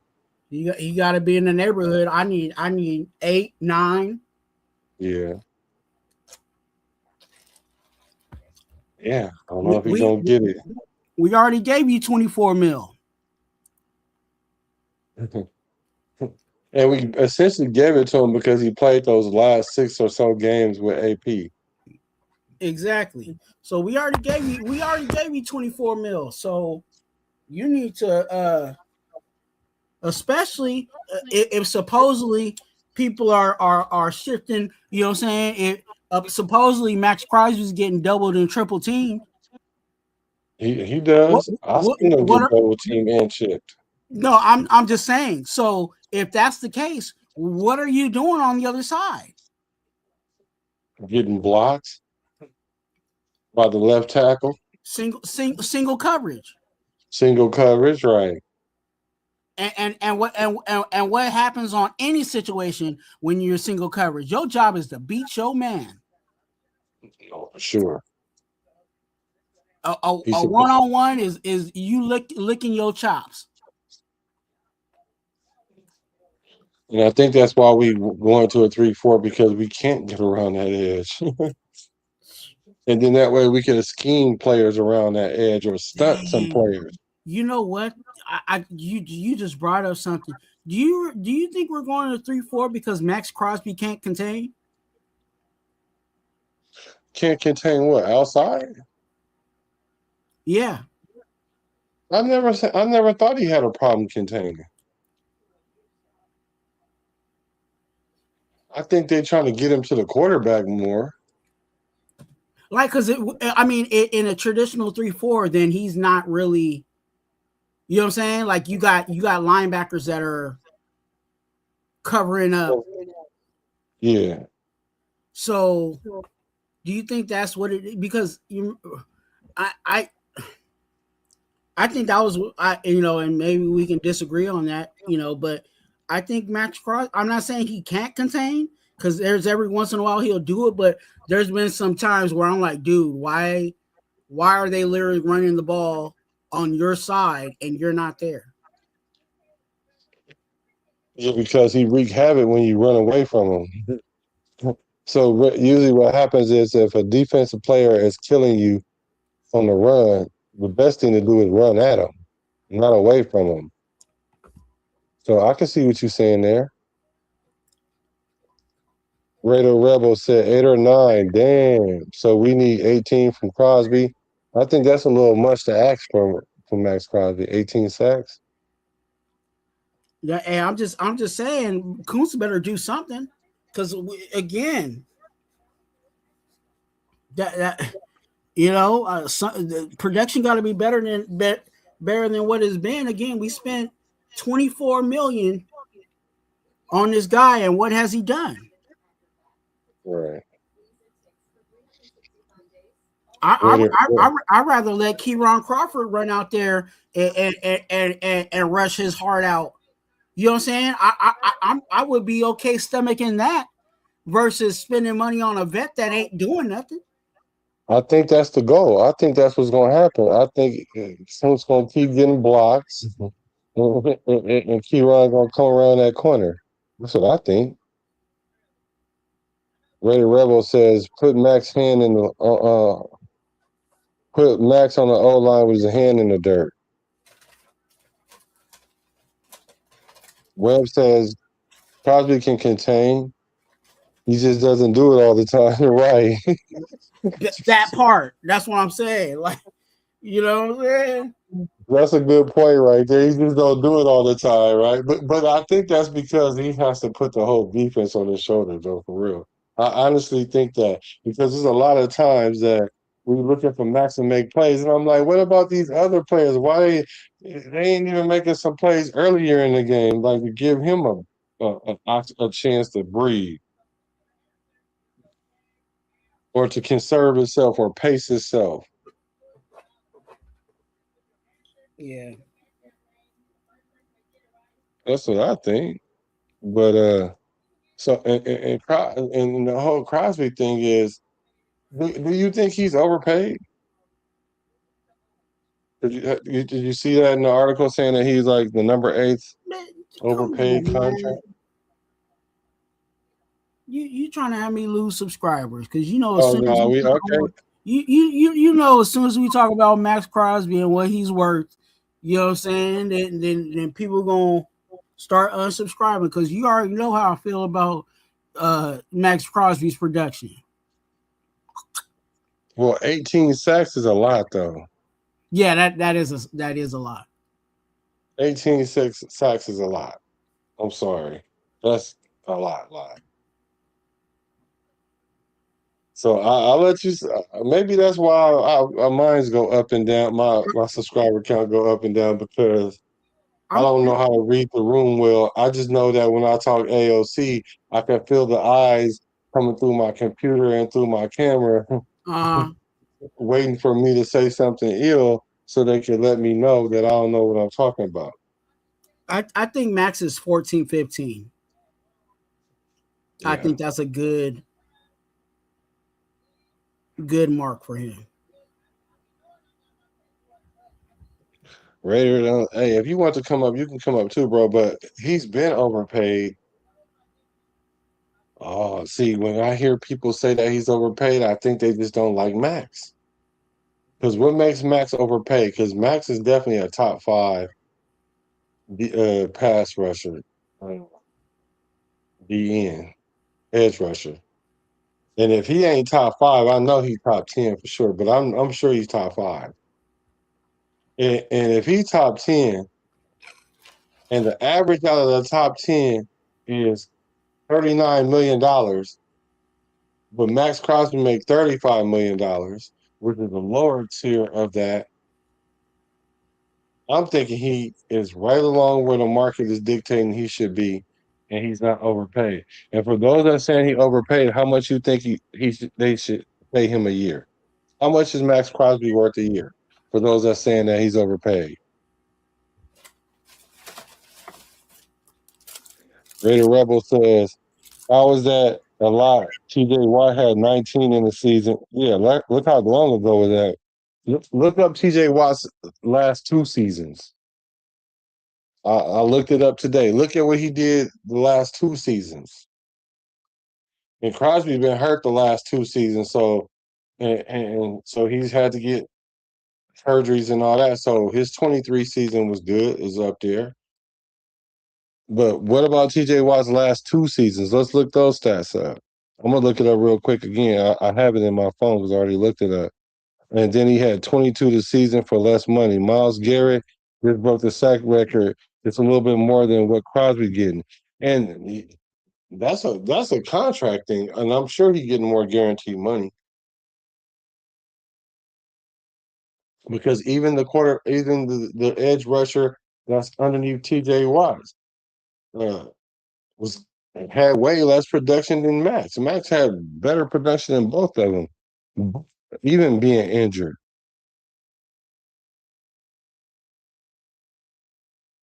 So I don't think that's out of the room for what he's consistently been getting paid. Yeah, okay. Oh yeah, here, let me get the link for you, brother. Here's the link. Hold on. Yeah, because I need to talk to you, brother. I need to talk to you, brother. I want to talk to you, brother. I would rather have four guys with 6 sacks each than one guy with 20. You know what? That's interesting. So how many sacks do you guys think Quiddy Pay gonna get then? Because he was brought in to take over for Max. So Quiddy Pay was supposed to come in and take over for Max. So I what don't he think gonna I don't think he came over. I don't think he came over to take over for Max. I think he was actually the guy that was going to be opposite side of Max. but they got Quiddy Pay right before right what did they get him right before they They they signed Quiddy Pay, and then um I think they signed Quiddy Pay, and then that's when the trade came. so they brought him in to take over for Tyree and what possibly Coons? Yeah, yeah. Because outside of there's no long term option opposite side of Max Crosby. So they brought in Quiddy Pay, signed him to that deal to have someone opposite side of Max Crosby. Because again, remember when the whole situation of the Ravens you know what I'm saying, debacle, they said we were going to honor all the contracts because we already had in mind that Max Crosby was going to be on the books. Yeah, I just dropped the link. I don't know if you've seen it, Rebel. But you were talking about TJ Watt. I was thinking of Nick Bosa, so I was talking about Nick Bosa's number. So I was incorrect on that. But TJ Watt makes 41 a million, make 41 a year, so he's getting over the league uh average for the D rushers. I mean the edge rushers. So Max Crosby is 8. Nick Bosa makes 34 million. Jalen Phillips make 30, and Josh Hines Allen make 28. So right underneath him is Nick Bosa. Nick Bosa He had played 3 games last year, got 2 sacks. And then the year before that, he had 9 sacks in 14 games. So that's not 10 sacks right there. So we expect Max to have 10 sacks. And if Max don't have 10 sacks, we feel like he's not performing. Jalen Phillips, right underneath that guy at 17 games, he had 9 sacks. 3 with Miami, 2 with Philadelphia. Yeah, 5 sacks. Actually, 5 sacks. 3 with Miami, 2 with Philadelphia. 53 tackles, 7 tackles for loss, 14 QB hits. Um, then he was injured, played 4 games, had 1 sack, and then 6 tackles. So the guys that's right underneath Max Crosby, his production is higher than those guys. So it's not because like back to what I'm saying is if he's overpaid, how much should he get paid? Because the 10th guy on this list is making 28 million. I'm gonna be honest with you. I'm gonna bow out on that one. Yeah, go ahead. I don't want you to. I'm gonna be look. I'm gonna be on panel, but I'm just I ain't gonna be Right, touching on that situation because right. I just rather not touch that situation. I just feel like, like I said, Max Crosby, his goal this year, I think it should be more about 14, 15. I don't want him to dip under single digits in any years. That he's with us, but yeah, because he is our guy on the D line. Yeah, he is. Brother was good with you. What it do? What it do? Man, sometimes me, always you. Right. Now let's talk, bro. Let's talk. You know what? It's like you're my arch nemesis without being my nemesis, though. You know what I'm saying? Like you're my arch nemesis without like me not liking you or disliking you. So because your points is always good and it's always With you not liking me or disliking me? no. I like you more than I dislike you. I like you more than I dislike you. It's just that I don't like. You know what it is I don't like? This You is don't what like I me don't like. questioning? You don't like being questioned? No, I love that part. That part I love. I don't like. I don't like. You said something today that made me want to jump through the computer. And the thing is, you said that AMC is more mobile than Dino Smith and Gardner Minshew. Like you said that. You said they both. He's more mobile than both of them. And when you said that, I'm thinking you can't. There's no way you could really believe that. But You I look believe at you do, though. I look at their believe you sack. do. Look at their sack totals per season. It's not about being mobile. It's about being efficient, decisive, pre-snap, and getting the ball out on time. That's That's a what the good NFL is argument. about. It's not about mobility in the NFL. If you can get the ball out on time, you don't have to be the most mobile. Is my point. And if you look at Gardner Minshew's sack count with the Raiders or anywhere else per season, and you look at Aiden OConnell's per season or through 17 games or 22 games, the man don't take sacks just for a reason because he gets the timeout. He's decisive, and when he needs to, he can be mobile.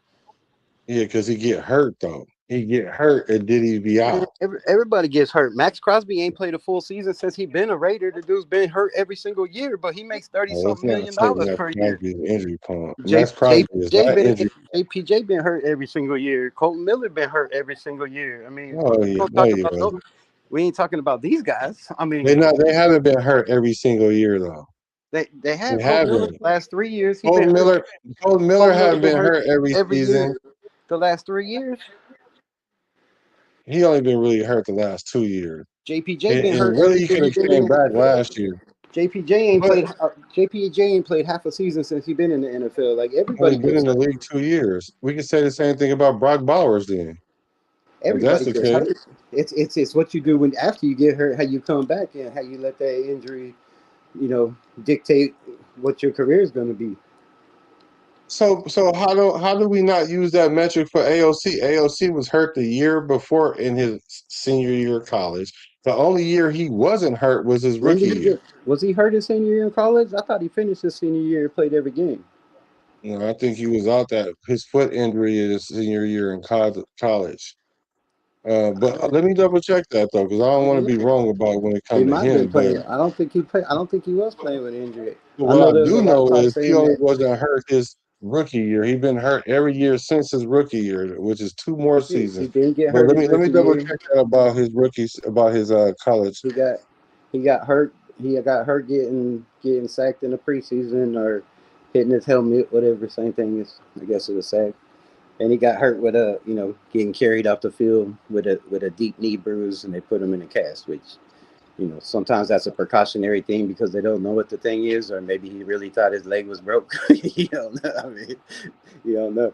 I don't think I ever had a deep knee bruise that I thought my leg was broke, but I've had some deep shin bruises and thigh bruises before. Definitely playing running back.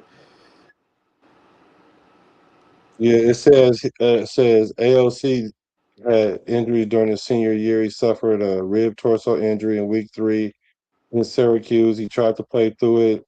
The injury forced him to miss the following week's game. And see, despite that, something about his older brother.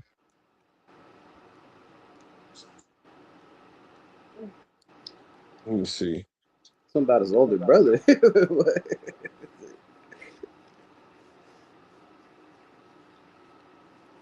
Yeah, I know you gotta check uh, this Google stuff sometime. But yeah, but on the Max thing though, right? On the Max thing, like this dude had missed got hurt in week 2 in Baltimore a couple years ago. You know, played in a game, then they missed a couple games. Then he tried to play again. Then they put him out the rest of the season, and they gave him a $10 million bonus that year, right? Like the Raiders are taking care of Max Crosby every 2 years. He signed, every 2 years he signs a 4-year contract, but he signs a 4-year contract that's 2 years guaranteed up front. And as soon as that money's gone, he wants a new contract with more money, right? If you're on a losing team and you know you have no players around you and you want to get better, don't you think that you would be like, okay, I'll play for guaranteed money, but you don't need to keep giving me all this money, right? Let me prove it. Like let me show what I'm worth. Like players like Tom Brady did back in the day, right? He wasn't even a top 10 paid quarterback when he was winning Super Bowls because he knew that some of that money needed to go to other players. And that's my thing with that, right? They take care of him. He makes a lot of money in every 2 years. And he got paid 2 years ago, and then you know he's got this year and next year he's gonna need a new contract again. And my thing is, do the Raiders, knowing the knee problems and whatever happens this year, I just don't see him getting that new contract with the Raiders this year, especially the way everything went down. Well, he's getting paid a market value, But and that that's the but he business. set the If he set the market, like he set the market 2 years he ago. set He he he set the he, market he one became the time for like highest he became 15 the minutes highest paid player in the NFL, for not 15 minutes. not a quarterback. And then a couple months later, they gave Miles Garrett a bunch of money. Exactly. But Miles Garrett, broke the sack record. And before But that, it he had doesn't he matter. had But 20, he got the money 19 or before 20. he Like, broke the sack record. He got the contract before that. And see, but he this is the still had, thing. This but is he was the close to business it. That of it all. Was he not You close guys to it are the year holding the before? business side against Max because if the market dictates that you're making this much, because there were wide receivers that was making buku money that was not worth it. That was because the market kept getting reset. Because that's the business side Because of it. every two Max years, Max was Crosby is resetting the literally market. making less than the average than the top in the top 10. Out of all the top 10 pass rushers, he is making less than the average. I No, don't he's so how not. much a year do you think he should make? No, he's not. He just got a contract last year or the year Oh, before, the and average is he was $39 million. He's the making highest 35. non paid quarterback in the NFL, and it lasted for a month So, because Miles Garrett said hell no. And Hell no, so, and that dude with 10 sacks a year compared to my 15 plus is not making more money than let's not me. act like And he Miles Garrett reset the gets 20 market. sacks every year, And bro. then after he did it, Will Anderson went and got his bag. And then Right, because that's the business. Jalen Phillips went and got his bag. But Exactly, because that's the Crosby business. is not the lowest paid like you're saying out of the top I 10. didn't say he was the lowest paid. He's resetting the market though. Oh, no, I didn't say no. He's reset the market for 15 minutes, No, and but that's he did it only 2 years. and he had that for 2 months, as you want to say, or a month and a half, or whatever, and then everybody else rushed in and got paper. What I'm telling you is, if you take the top 10 uh, edge rushers and their combined salaries and divide it by 10, that number is $39 million. Average, that's the average. Max Crosby is making lower than the average. So it's him making this, setting this market. That sounds like he's the top of the tier, but he's not. And as far as his contract, yeah, you got to give these players guaranteed money. I wasn't feeling keep asking for guaranteed money either. I wasn't feeling that personally, but that's how the business is. And if you're going to restructure the contract like that, then you got to know that's what's going to happen. Just like we know that Mac is going to be asking for more guaranteed money in 28. And by that time, we'll know if he deserved the money or not. 27 he got this year and next year. And I guarantee Yeah, you this is right. that So that's as soon as that 28. guarantee money's up, he ain't stepping a foot until he gets guaranteed He money. shouldn't. Nobody does. A lot of people Nobody. do. That's not a Max Crosby Not thing. everybody gets guaranteed money. There's a lot of people Yeah, that they play for do. no guaranteed If money. you're a top We got player at your Teron position, Johnson on our team right now playing for no guaranteed money. One of the but top he's not a safeties, top one player of at the his top position. slot and safety guys in the NFL playing for no No, he not. guaranteed money. No, he not. What? Ron Johnson is not one of the top nickel corners in the league right now. How is he not? Because he's not. Nobody, half the people didn't even know who Teron Johnson was when he came over here. What do you Like, mean? everybody knows who Max Crosby They need is. to do their homework then. He's been No, I would consistent as agree. one of the top I would slot agree, corners in the but I know NFL. that Teron Johnson is definitely playing for a top. Well, why did he get traded then? Because they couldn't afford him no more. He wanted money. He's on a He contract was year. injured He's like he's playing for no guaranteed money. That's why they traded him. The Raiders are because he like, was yeah, we'll injured. jump on that contract and we'll bring him over here, and renegotiate if he does something. But it might be when the season starts, it might be midway through the season. I would be surprised if he doesn't play for no guaranteed money. But No, I think they're going to take care of him. like you said, I think it's they're a going to take business care of him. they They're couldn't going to afford take him. care of him because they were playing chicken with him because they know they had the leverage over him, and he decided, like I said, he should do. He should show good faith and show up to camp to show the Raiders Yeah, that he really want to be with the team, and then they're going to compensate him for that. he did that. He's going to get paid. He showed up prepared, knowing the playbook and taking a leadership role within day two. So, yeah. So the Bills, Yeah, the Bills are he's gonna supposed to. the Bills are gonna miss him on defense. When he was injured and he wasn't He out was there, hurt. the Bills defense suffered drastically, and they're gonna He suffer. got traded in the middle of the year and then got traded again. Yeah, they're gonna suffer without him. Watch. He played with like two teams. Well, no, he didn't actually play for the Raiders, but he got traded to two teams. Like, so I don't know. His injury thing is the issue. So I don't know how good he's gonna be, but he should come out there and stand out because you're back there with a bunch of rookies and first year players and corners that used to be wide receivers, and so he should stand out. But I think they're gonna take care of him though. Let's see what the chat say. It said, nah, bro. Tom had Gazelle. Giselle, he didn't need no money. No, Giselle wasn't coming up off that bag. But the thing about it is with Tom Brady is 7 years in, he wasn't doing that. Yeah, once he started winning Super Bowls as a quarterback, you do realize, hey, I need to take less money because the market dictate that they get all this money. So yeah, that's smart on his end. I agree. But if I'm Max Crosby, once again, how much a year do y'all think he should make? If he makes 35 right now, what do you think he's worth? 30? What do y'all think? What's the number? Uh,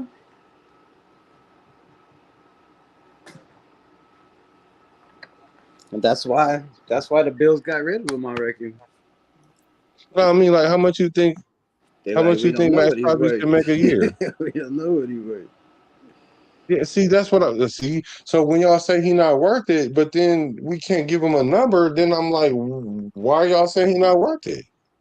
They know what he's worth. They just ain't paying him. That's because they can't afford it. They don't have the cap space. That's a big problem. Who don't have the cap space? The Bills The didn't. Ravens? That's why they had to get rid of him. What, Teron Johnson? I think Teron Johnson was just hurt. I think that's what his issue was. But I hope he don't come over here and get hurt. Right? Um, but overall though, so what's your so that I'll know, just so I'll know, because I'm trying to figure this out before the season starts. What what's your expectations of Max with all the things that's happened? What is your expectation from him, and what will it take for people to get behind him like they were 3 years ago? I I don't really have expectations for Max. My only expectations is he stays healthy. That's it. I think Max will speak for himself. I think his numbers will speak for himself.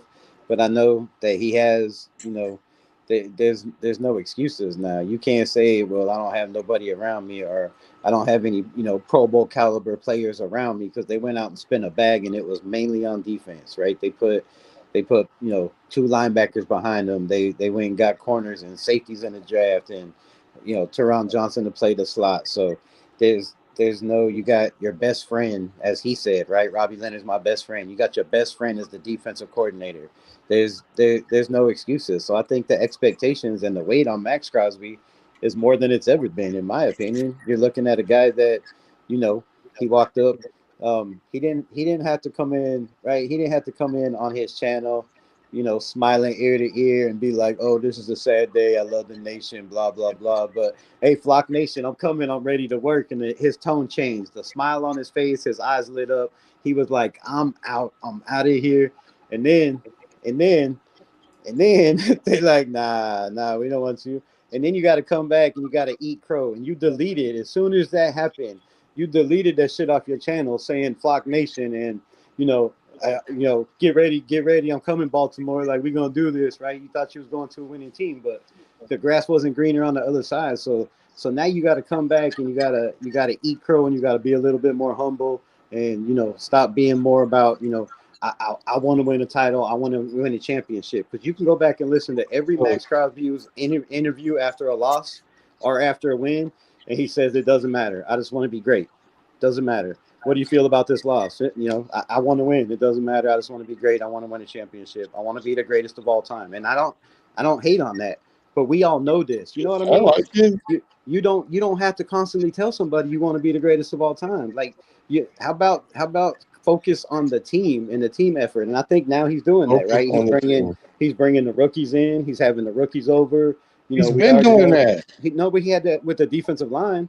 That was He's been the doing that. defensive Oh, line so now unit, he got to take over but the he whole wasn't like that with the defense. team. Now he's So this is what my problem is with y'all, with people that say this about Max, is y'all expect him to do everything.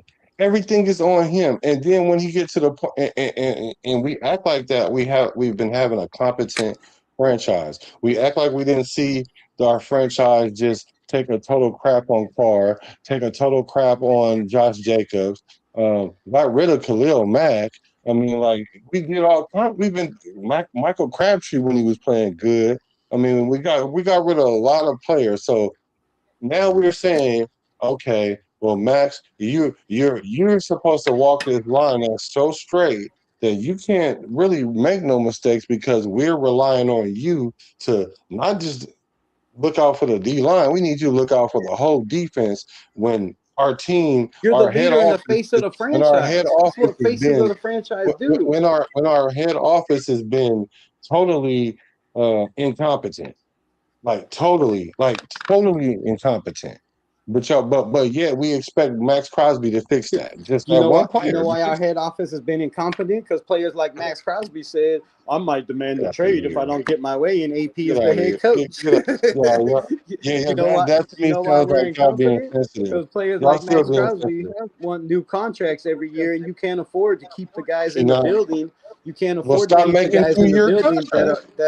that are actually helping out. Because if you look at our contract of the contracts for the team for the last 4 or 5 years, Max Crosby is up here and everybody else is down here. Max You know Crosby why? making $25-30 million. Everybody else is making 5, 6, Max 7, Crosby's the only unless you're one a quarterback. performing. Like even He's the Colton only one Miller, performing. even Colton Miller, one of the best players on offense and been holding it down too, except for the last couple of years hurt. But no, he's made all the money. When you have a star He's player not that making makes all the more than money. your quarterback, and right now we have a star player that makes more than We all ain't three got of no our quarterback. quarterbacks, how can you expect a team to get better when you have one player that's an edge rusher that makes all the Whose money? fault is that? You can't. You Whose can't. fault is that? Since y'all want to keep saying that, whose fault is that?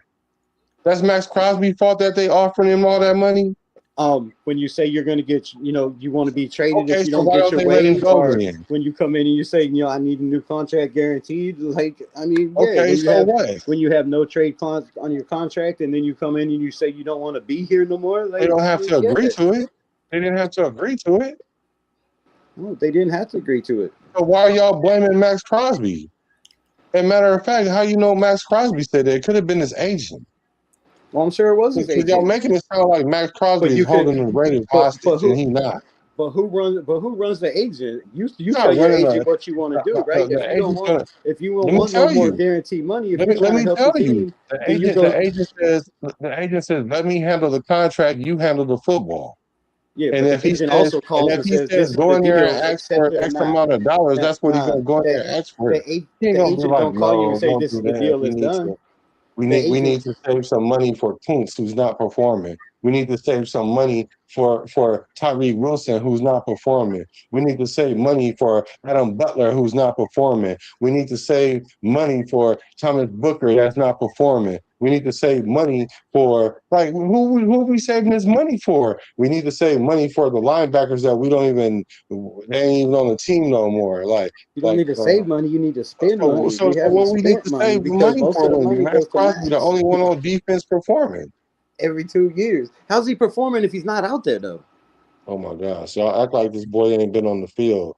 The boy Yeah, literally he's been on the he field. literally played He's been on the field more on than one half the leg. seasons that he That's was not injured. helping that team. I don't care what you say. You can't tell me that a Y'all, one-legged Max Crosby y'all is is delusional. better than a two-legged anybody. I'm sorry. Max Crosby I now don't Max see Max Crosby on has one missed leg. hella games. Hold on.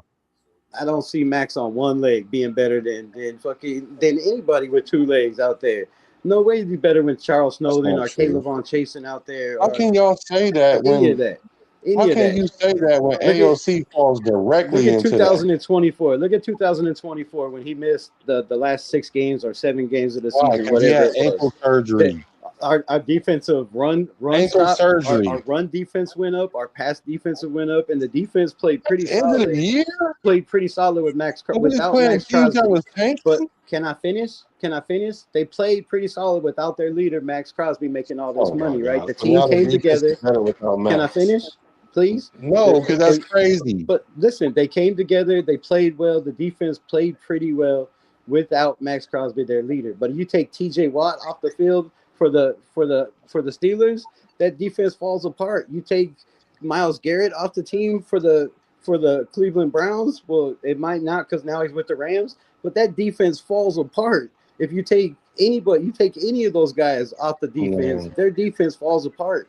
Our defense showed that they can play, and they played pretty damn well with Max So not out there playing so 100% of the why snaps. so you saying all that? So why are the Raiders keep signing them then? Since you keep wanna say He's it's the Max face of the Crosby, why are the franchise. Raiders keep doing it? Why did they trade him? No, answer my question, not with a question. Why did they keep signing them before they traded him? Because he was the best player on our team. According to y'all, the reason I why he didn't say he traded them wasn't. is Because because the reason why they traded him was not because they wanted to. That's what y'all kept saying. The Raiders didn't want to trade him, so he demanded it. He went in there and held the Raiders hostage and made them trade him. So if why'd that's the they agree case, to it though? why did the Raiders keep signing him then? If that was the case, because he's been, like you said, a top 10 player on defense, and that's the best player we have. So you don't let the best player walk until you have other players around him.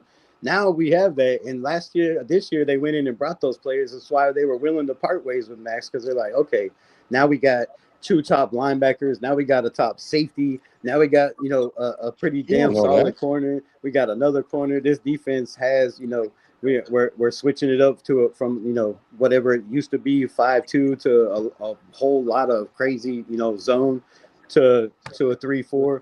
So now you have maybe they think they can play without him, or they would have never let him go. Best defensive player on our team right now. They're trying to build for the future. Before, they've never tried to build. It's never been a full Is Max the best defensive player on every our team single right year. now? We're held back. My opinion, just my opinion, and I could be wrong, but we've been held back by this team by trying to keep Max happy and trying to build around Max. Because what do we do every single year?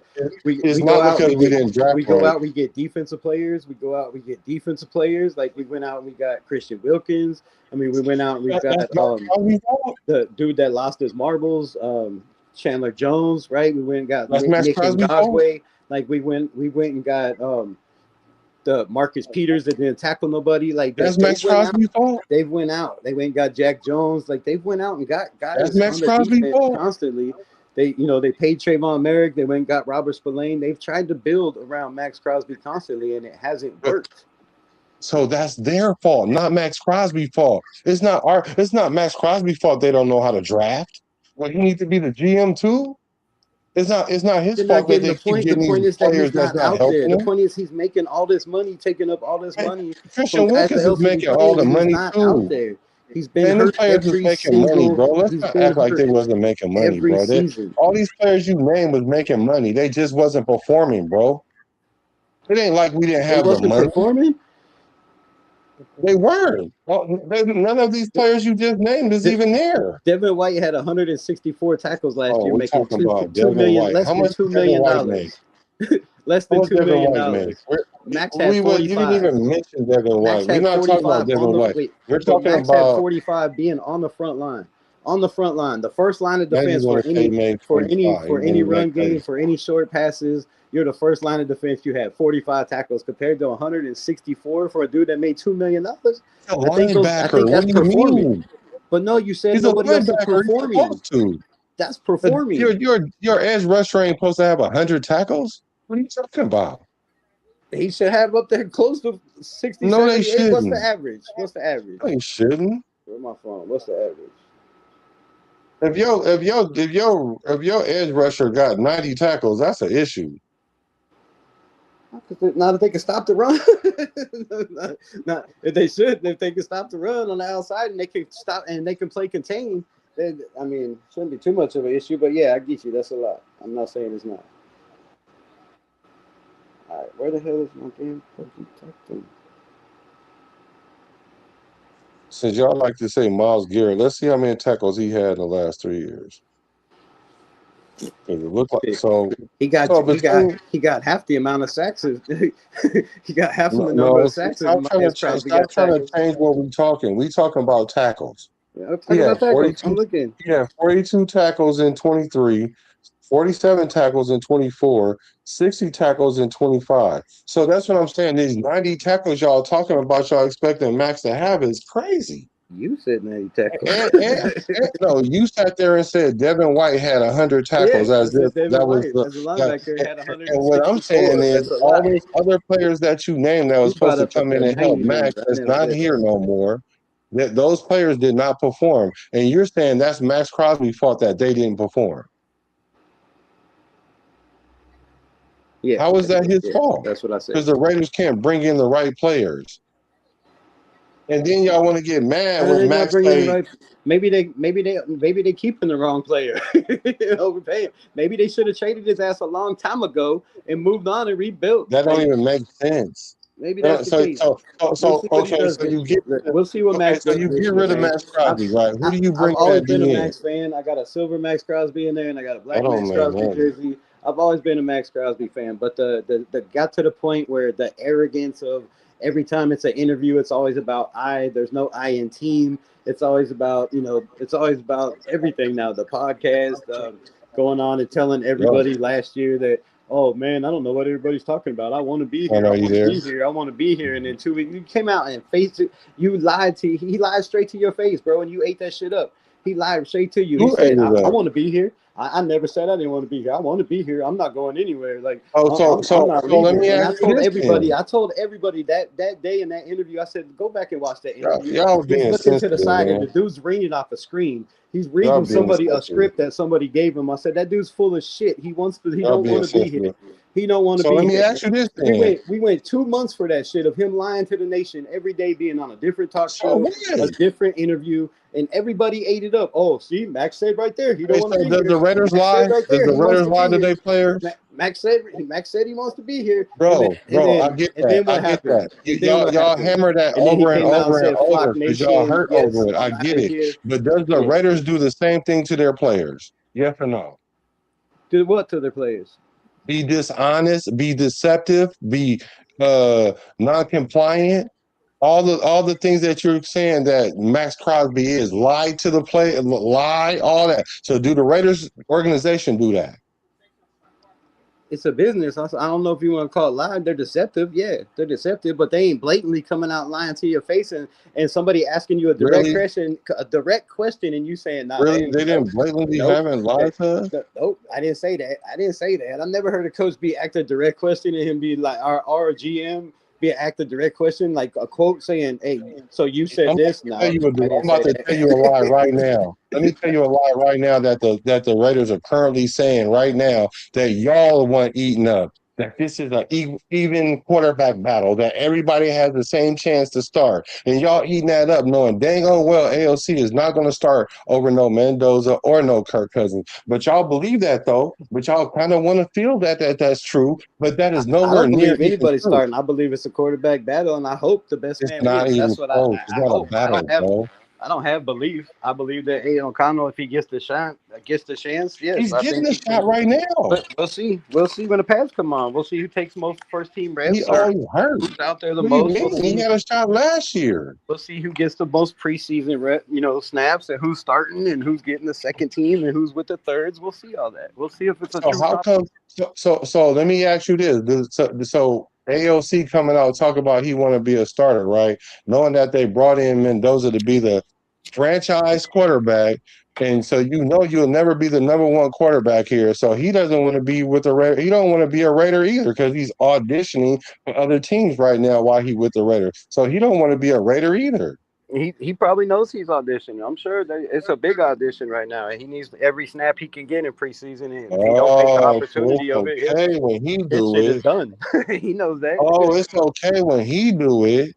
He knows. Oh, it's okay if he do it, but if Max Crosby say he want to play with another team, then he don't want to be a Raider, and he bigger than the Shield. But when AOC come out and do it, we're talking about 100%. We're talking about totally different scenario. We're not talking a guy that's been catered to by Mark Davis in the franchise his whole entire career. We're talking about a guy that's been shuffled to the back. We're talking about a guy that's been shuffled to the back this whole time. You never let me talk. Shuffled to the back, making $1.4 million. Like, that's a big difference. He knows that he's been better than everybody they put in front of him. Max Crosby. Whoa. Max Crosby plays 98% of the snaps. Aiden OConnell barely can get on the field. Like, so wait, y'all double talking. This is why I don't let you finish because y'all running these fake narratives. No, wait a minute. Time out. Wait a minute. I thought you said nobody is bigger than the Shield. Nobody is. So wait a minute. If nobody's bigger than the Shield, why are you making excuses for Aiden OConnell? For what? You just said because he knows this and he knows that, and he's only making this much money, and he's not as important as this guy. You're making a bunch of excuses. I thought nobody is bigger than the Shield. Do you understand the difference between a fact and an excuse? Because a fact has reference, and a fact has a fact is a statement that you can look up. A fact is a statement that you can look up and find the answer to. Right? A statement is different. It's different. What I said was factual. He was not. Is it factual that Aiden OConnell said that he wanted to be a starting quarterback because of coaching changes? Right? Max Crosby never got shuffled to the back. That's not an excuse. Max never got shuffled to the back because of he never got sat on the bench because they changed coaches. Right? No, because he's better. Because he's good. That's why. He's a top 5 pass rusher in the league. That's Hey why. Frank, I'm still here. I'm just letting these dudes cook while I'm eating this McDonald's. Yeah, but Where see, you at, Twuan? this Say is my something, thing damn it. though. This is my thing though, because y'all could quickly say that nobody's bigger than the Shield, but then when I put somebody in there other Nobody than is Max bigger than Crosby, the then y'all got all these excuses for him. No, nobody is bigger than the Shield. Who's putting anybody bigger than the Shield? You are putting AOC, you giving me these facts that you calling them, but there's still reasons. They're reasons. But AOC can play his role and be like, I'm gonna be a career backup like he is, instead of sitting up there jumping out the window talking about he wanna be a starter on a franchise that he's the third string quarterback. Yeah, technically he's going to be the second string quarterback because we want to keep Mendoza safe. But He we said he know wants. AOC is not better than no Mendoza, and we know that he's not better than Kirk Cousins because if he was, they would have never brought neither one of them in. We don't know that. What We you don't know. mean? We're If we didn't assuming even, that. if AOC was a We're assuming quarterback that that. was We're about to that, find out in come Arizona. on, We're bro. about If to find AOC out in was a Houston, and starting then we're about to quarterback, why find did out we bring in two quarterbacks? in San Francisco. We're about to find out with 3 different teams who's the best guy out there, right? The tape don't lie, as they say. Tape don't lie. The So tape does lie. it'll be all on film Right. very soon of who gets to do what. Everybody gets their chance to go out and shine, right? It's preseason. That's the whole name of the game. That's why they do No, this. that's not the name of the game. It's not. It's See, not. y'all fooled by that. You're fooled by that. You're fooled by that because this preseason, it's only 3 preseason games, right? It's 3 preseason games. So you think every quarterback is going to start a preseason game and then they're going to go, all right, now we're going to figure out who's our starter. That's not how they're going to do that. They're No, telling y'all that because they want us to be somewhat composed about what's going on in this quarterback room. but who told They you can that? say Who about told you that? You're see, assuming. You're you. assuming like I'm assuming, No, right? I'm not assuming nothing. Y'all the one wishing that it's going to be You know something it's that it's not. guaranteed There's that no that's how it's way. gonna go. There's no They way in told the you that. world AOC is starting, bro. There's no way AOC is starting over no Mendoza or no Kirk Cousins. There's no way, bro. I never said he No was either. way. I said we're gonna find out. No, there is no we gonna find out. You're gonna find out because I already know. You don't know for some reason, which is fine. We'll see though. We'll Fine see. that you don't know, We'll but see. I do know that. But this is my question though. But this is my question when it comes to AOC though. If he does not start this year, is it because he did not get an ample chance this year? Hell no. Hell no. What would be the reason why he don't start this year? He doesn't win out, or like Kirk Cousins said in the interview today, he came here assuming he was going to be the starter and get to compete for that job. So like and like you seem to assume Kirk Cousins I'm not already has the assuming. job, and we ain't even put pads on, right? You're You saying don't have but to. what timeout? You're saying there's no competition, and Kirk Cousins is Right. already a starter. Did you not? He is. Okay, so that's what Kirk Cousins believes too, right? So if Aiden O'Connell gets to run with the ones and gets to start with the ones and play with the ones against a one defense, and Kirk Cousins gets the same opportunity, and Fernando gets the same opportunity, and whoever wins, then yeah, that's the starter. But then that's a competition. But if it's not, if they come out and play Kirk Cousins for one series or two series in each game and let Mendoza and AOC battle it out, then that tells me pretty much who the starter already is. If you That's what's going to if you happen. only got to see one series from Kirk Cousins, then you already know he's the man. That's what's going to happen. That's exactly what's going to happen. That's what I'm trying to tell y'all. Instead of delusioning yourself to thinking that this is really a quarterback, y'all listen to Kubiak sit there and say that, and then he feeds y'all that. Well, don't sleep on Aiden. Then y'all start thinking these hyperbolic things. And I'm saying the only reason why he's saying that is to keep the quarterback room intact. And it's multifold. It's also so you can keep ALC status high in the event that we do get some trade offers, or even just for his confidence, period, as a quarterback.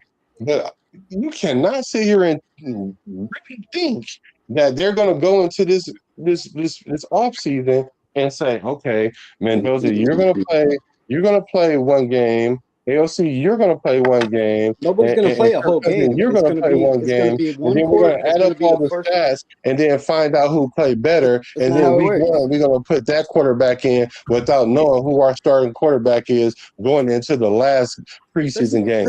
We will know who our starter is by that time, and we'll know way before that because we'll know that Kirk Cousins is not going to be playing a lot in the preseason.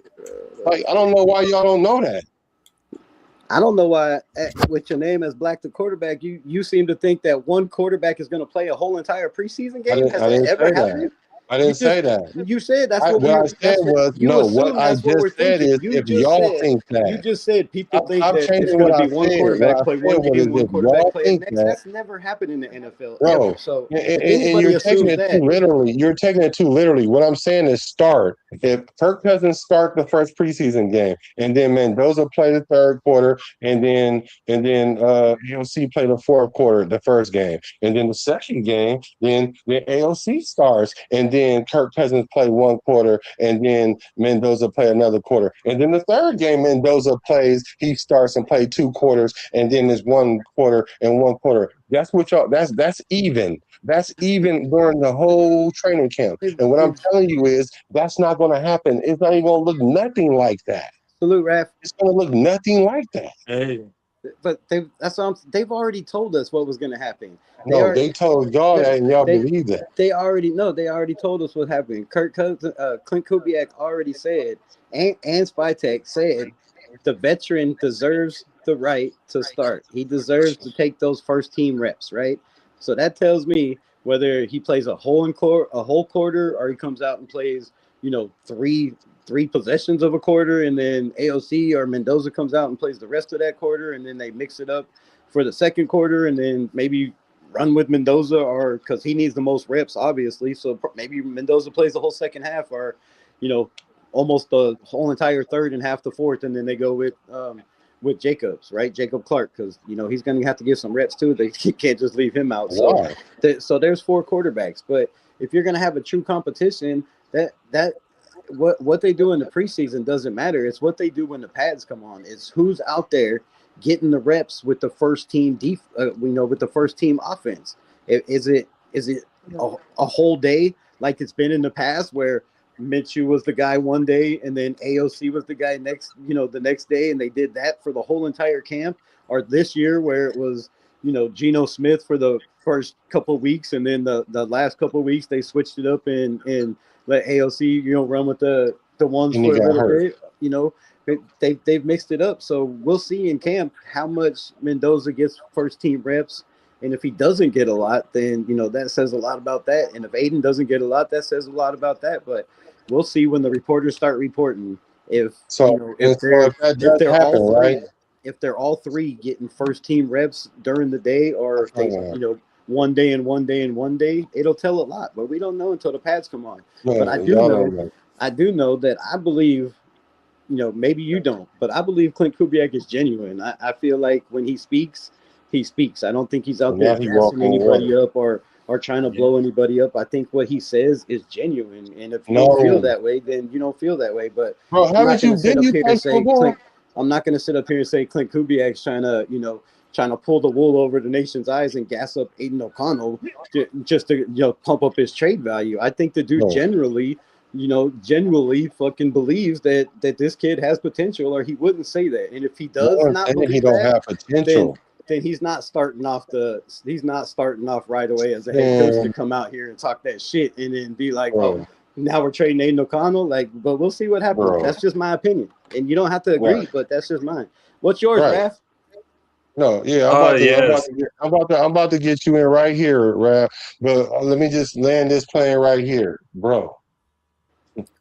Look, I get that you really want AOC to start or have an opportunity to start. And yes, you probably can have a quarterback competition with 2 quarterbacks, but you're not about to do it with 3, and especially not 4. So the thing about it is, we know once that start, and you think that Klint Kubiak is sitting up here being 100% forthcoming and honest about what's going on in that QB room, then you are sadly mistaken. Because I don't care how much of a Christian he is, everything he say out his mouth is not going to be true because there is politics involved, and you Well, have yeah, to frame things it's a a certain business. kind of way. And so, if you're telling me that he really believed that on Sunday it doesn't matter if he goes to war with AOC or Mendoza or Kirk Cousins, that's a lie. Because if that was the case, he would have never went and got Kirk Cousins before he even got Mendoza. You keep Like saying if he that. You really keep was that saying that, but how confident, did he he know would have what he did had that. in Mendoza before he went and got Kirk Cousins? He was fucking preparing for a Super Bowl. He said it himself. He didn't even watch a So wait a game. minute. Did He they went did and they got Kirk sign Kirk Cousins. Cousins He first went and or got what? Kirk Bro? Cousins because that was the first thing they did when he got a job. He didn't know anything about Mendoza. He said it in his interviews. I don't know. We'll have to see. I can't wait to get in there and study the film, So get him you in the think building and talk to him. But okay, so you you think don't think he you did don't his go get a homework on quarterback? so He you didn't don't know. think he Same thing did with his AOC. homework He didn't so know you shit don't about think he Aiden did his OConnell. homework on AOC before they drafted Mendoza? You think he did his I don't homework think he on did him? homework on anybody before he went and got He Mendoza. said he did. He What what do do you you know? mean? He said he watched a couple film of people in the building. He never said shit about any of those Oh my quarterbacks. God. So you telling me that there was a quarterback on the roster. He didn't do no Oh, I'm homework sure on he him watched some though. games when he had time, but how much time do you have preparing for a playoff and a Super 17 Bowl? starts, man. Because he's not that guy. I'm sorry, You have from but February but taking but over a new coach. You have to hire coaches. You have to prepare your roster. You have to prepare for the draft. You really think he's worried about so going back now he didn't look at and trying AOC. to fit in film as well? I'm sure he's got people So that he watch didn't film see for OC. him. So he didn't look at AOC. He don't know. He really don't know about AOC. Is what I you're don't know saying? what he did. I know that once he did say he looked at film and got him in the film room and got him in the building, he was highly impressed. Of course he's gonna say that. Genuinely impressed. Of course he's gonna say that. He ain't gonna say, "Oh, I think he average." He ain't gonna say that. I mean, yeah, he could have also said that about Jacob Clark, but he didn't. El Capitan, what's up, brother? Hey, I'm doing good. Like, so I just wanted to tell, like, very quick at it all, but I just wanted to tell you, if we talking about like the Raiders situation about for that season, I mean, it's already choosing about short term or long term quarterback plan because we know that we drafted Fernando Mendoza, but what should we do about for the Raiders? So we can be expected for the week number one gives like the offensive line, young skill player stability, and they wanted to allow Mendoza to learn the NFL game without being rushed. And it really fits what the coaching staff have recently signed up. And about like Aiden OConnell, he remains like a valuable backup. But it seems like they have it behind between Cousins and Mendoza and the deep sharp. But it's just like he wasn't like really worthy as a starter and experienced reserves rather than long-term quarterback. But one of the biggest issues is not that really the quarterback anymore. It's whatever the roster is around Mendoza, can the ball quickly enough to compete, what the still features of being like a strong organization. But I think the solution before the season started is already building. Because if we need to start with Kirk Cousins, that should be really fine. And Mendoza coming out there to learning about the system and the coaching scheme, I think it's gonna be like really good. But I really think that apart from like the quarterback situation is gonna be like in short term, long term, but I don't think it's gonna be like it really easy because they have great talent. Whether this seems like veteran or rookie, and that seems like at the very distant look. Gonna start up with this right now. It's gonna be really scary. It's not gonna be really scary, but they're showing up with the least skills and practicing on the center. And they know the training well between for like there's no comparison of a kid. And there's no negative without just really the hurt it. But they wanted to keep it really sharp and of course get into the nail. Just like that. I like it. I like it. So do you think there's a quarterback competition?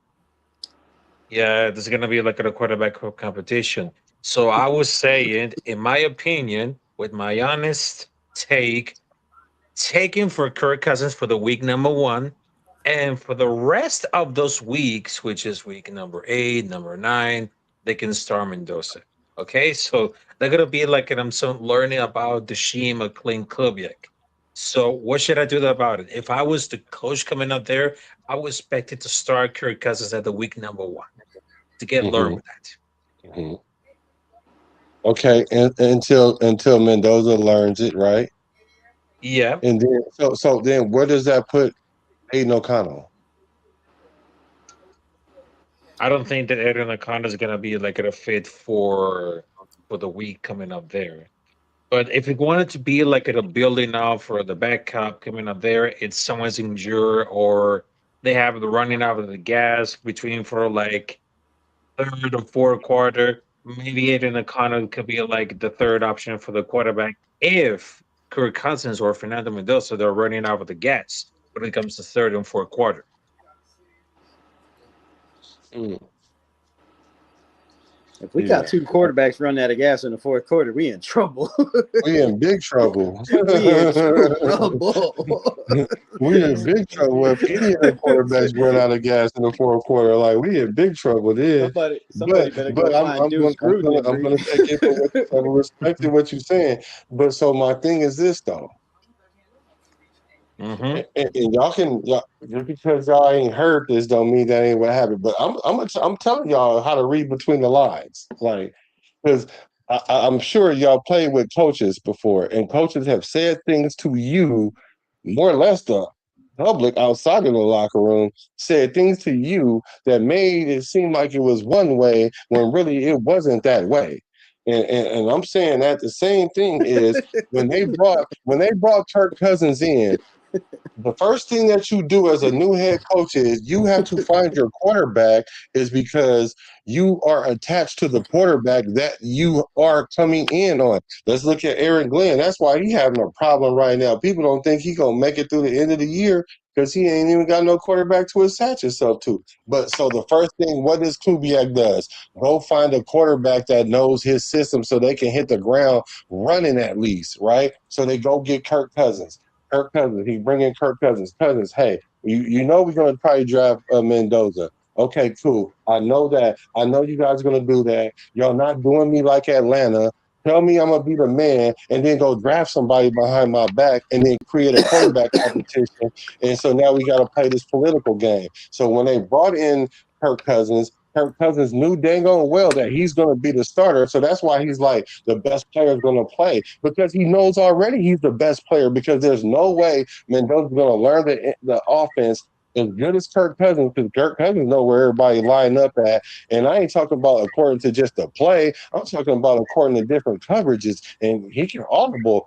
Mendoza don't have none of that stuff down yet. He barely can take snaps under center. He don't even know the footwork yet. So he already know that he's not going to beat him, and he already knows there's no quarterback competition. But what they tell Raider Nation is that it's a quarterback competition, and that all the quarterbacks are even. So that way there is no picking sides and splitting up the quarterback room. It's only us that's doing that, thinking that Mendoza can start week 1, and Mendoza is not going to be ready week 1 because Kirk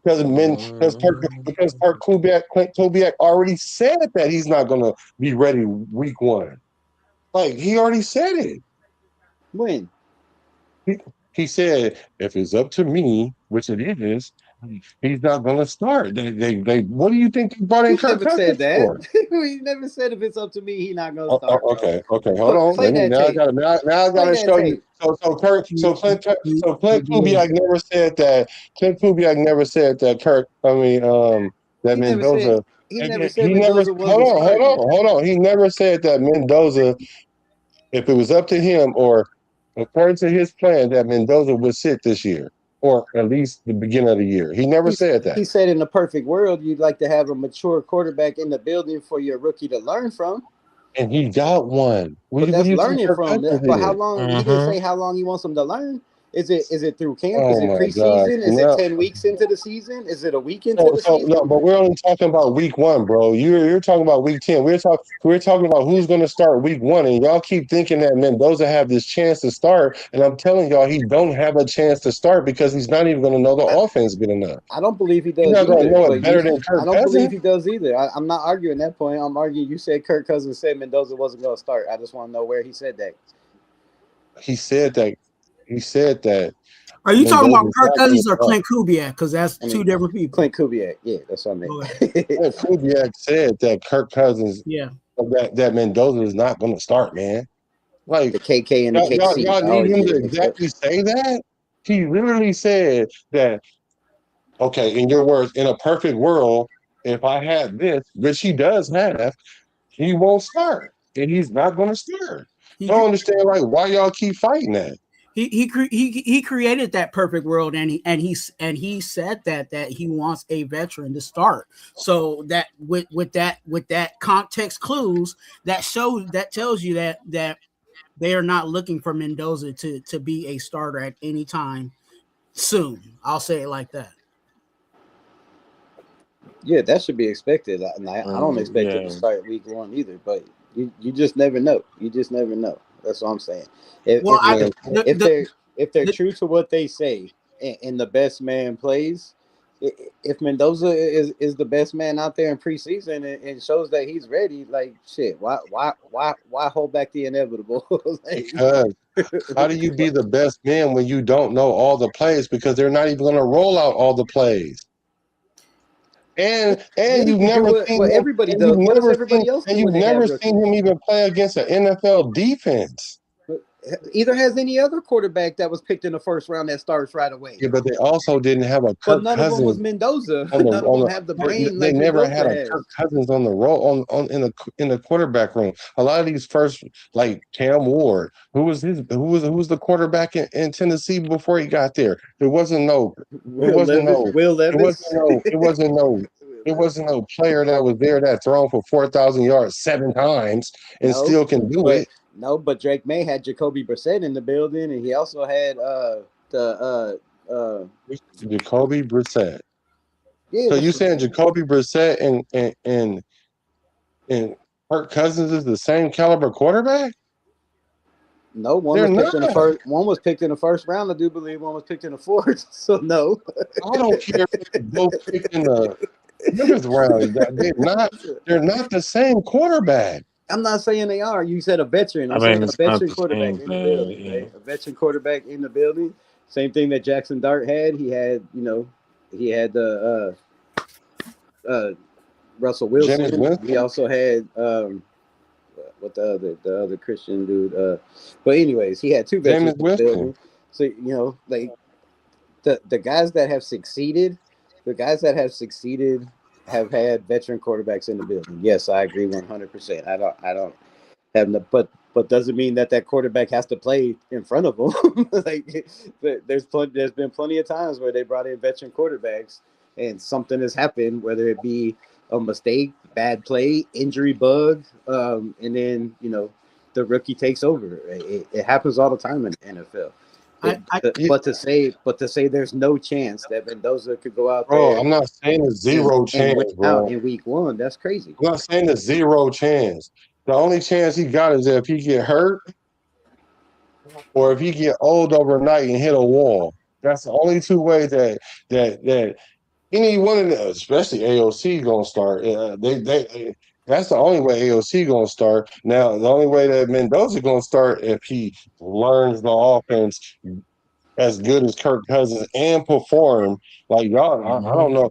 I don't know how y'all think that he's that advanced. Like he's not Joe Burrow, bro. I'm sorry. I think the other dynamics were different. You talked about Jackson Dart. I think the guys that they had over there, they already knew what time it was with Jackson Dart. Like with our situation, it's the opposite. You know what I'm saying? Like we brought in our vet to be a starter to give that quarterback time. The Giants, they as soon as they drafted Jackson Dart, they were automatically trying to make him be the starter. Jameis Winston wasn't, you know what I'm saying? Like, as much as Jameis Winston wants to be a starter, he already knew what time it was over there in the same way. So it is. I think it's a different dynamic from what they have versus what we have. Mm. I mean, you get it right. Hey, sorry to apologize to everybody else, but I'm gonna go to bed right now because I know that I'm the East Coast right now. But thanks for having me, and of course, I just wanted to tell you one last thing. It's all about the shield. It's all about Raider Nation, motherfuckers. You know, Capitán Rafuccio Rated says you Nate. salute. Thank you. All right, Well Salute said, rap in the building. and you can come back anytime. Hey, that's well said. And no matter if I do agree, if I don't agree, but I know what's going to happen though when Sunday come. Whoever the quarterback gonna be, we're gonna be behind them 100%, and we're gonna want that person to win, and we're gonna and put our best foot forward. All I'm trying to tell y'all is the reason why I'm saying what I'm saying is because I'm trying to put y'all thought process ahead of the curve. Because the reason why we've been so delusional these last years is because we keep looking at these clues, these context clues, and drawing the wrong inferences from them. And I'm like, how did y'all get that? Wait a minute. Okay, wait a minute. Y'all heard that, but that's not really what that meant. And then y'all say, well, that's what he said. And I'm like, well, okay, even if you use hindsight 2020, let's just use the Pete Carroll thing. When he said the 10-win thing, he wasn't saying we was going to win 10 wins. He was saying that he was a coach that win 10 wins. And if y'all let him cook, then we can get to that point. But we took that to mean that we were going to win 10 wins last year when we already knew we was a garbage team coming into last year. No, that's what he Like, said. He said, "I won 10 games everywhere I went." Like that's what but that doesn't mean we're that he coming. meant that we was It's going to not a win 10 rebuild. games We last coming in, year. hitting the ground running. We don't care what anybody knows. I He won said 10 we're gonna games. win a We lot of going. games. That's what he said. We were gonna win a lot of games. He never said we was gonna win 10 games. Yeah, but he pretty much insinuated it, made it sound like that. No, see, this is why y'all be wrong because Everybody's y'all gonna be run with hearing the that wrong shit. thing. Everybody's gonna run with that. No, not everybody, because I didn't, and that's why my heart wasn't broke because I knew the difference between what he was saying and what y'all heard. Like what? I'm Whether like, I'm why did y'all prepared, even take it that serious? whether I'm Just prepared like or the not, my whole heart's Flock broke every Nation thing. time we Y'all have a taking shitty that season. way too personal. Y'all taking that way. Y'all act like the y'all taking and like I said about the whole Flock Nation thing, Who's he was y'all? wrong for that. He was wrong for it. He got an answer to that, but he's still on the team and he's gonna keep playing and y'all gonna hold a grudge y'all gonna keep a grudge. Like that's kind of it's kind of emotional to me. Y'all gonna hold a grudge like y'all don't know how to forgive your brother for saying something to you that could be or could not be true in the heat of a situation. Like y'all can't get over that. It takes him to win a Super Bowl for y'all to forgive him. Nah, I Like still be that's mad. crazy. I'll still be mad. You still gonna be mad. Give a fuck And about that's it. your right. I'm not saying you shouldn't. I'm just saying y'all still really gonna be mad at that. Maybe I'm different. My bad. Because I'm like I don't think it was that bad of a thing. He really thought he was up out of here because I would have been thinking I'm up out of here too. Because the Raiders be doing some janky stuff, man. and I'm not gonna lie.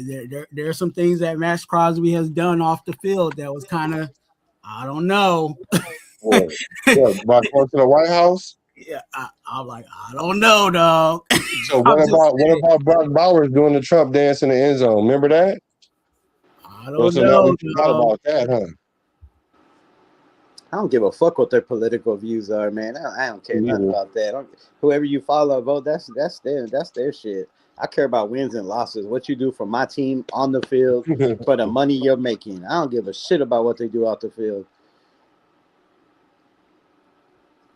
But I get what you're saying, though, Twan. Those things don't. When you're the face of the franchise, too much is given, much is expected. I get that. It's not like that's oblivious to me, y'all. Mm. I do get that, but I think we're too hypercritical when it comes to Max because it's the Raiders we're talking about. It's the Raiders that we're talking about. It's the Raiders. The Raiders, we have been dysfunctional as a franchise, and how we treat our players is ridiculous. I'm talking about the Tim Browns, the Marcus Allens. I'm talking about the legends. Derek Carr is even a Raider legend, and whether y'all want to admit that or not. But look how they was treating these players. I mean, even Khalil Mack, he would be a Raider legend, but he can't even stand the Raiders. He hates the Raiders.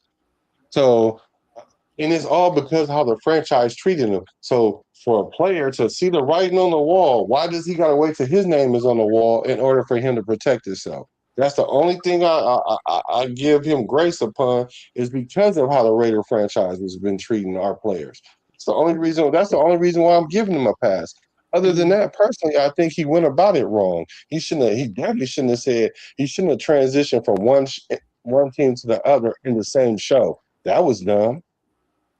But as far as him doing a podcast, come on, man. This man's the first man in the building, last one out. Y'all act like he can't do a 2-hour podcast a week. Y'all get out of here with that. It's not a distraction. I don't care what he does during the off season. At the crap table. I don't care what he does during the off season, but during the season, he don't need to be focused on no damn podcast. You focus on the game. It's not that hard to focus, man. Y'all act like the man. Y'all act like he a one man band. He shows up and talk. He doesn't have to do anything but talk. Well, I guess you got producers and all that shit. It's not like we got but still, like, man, I don't know. Just maybe that's his outlet, I guess. I don't give a shit about the podcast, but sometimes it's just, man, that shit irritates you. It's just irritating as hell. I don't want to hear that dude constantly talking about how great he's gonna be and every year is gonna be better on a more messed up knee, and how he gonna be the greatest every year, gonna be the greatest, and he don't make it through the season, or you see all the highlights, but you don't see where he's running the stunt when he's supposed to be containing on the outside, and it goes for an 80-yard touchdown. you don't see all the bad stuff unless you watch film and you break down where Max Crosby's freestyling out there and they run right at him, and he's doing this, and the dude's by him, and it's a 40-yard gain. Like, they show all the highlights all the time, and they do all that too. And everybody makes mistakes. And I really don't care. Like, the pick would have been great. He's back. I want to see what he does. He's, I feel like he's got a chip on his shoulder, and a Max Crosby with a chip on his shoulder, if he's healthy, it's scary to the rest of the NFL. And hopefully it's scary enough, and it's enough with the team around him that he can actually start making the players around him better. And this ain't my words. This is what he said in his last interview.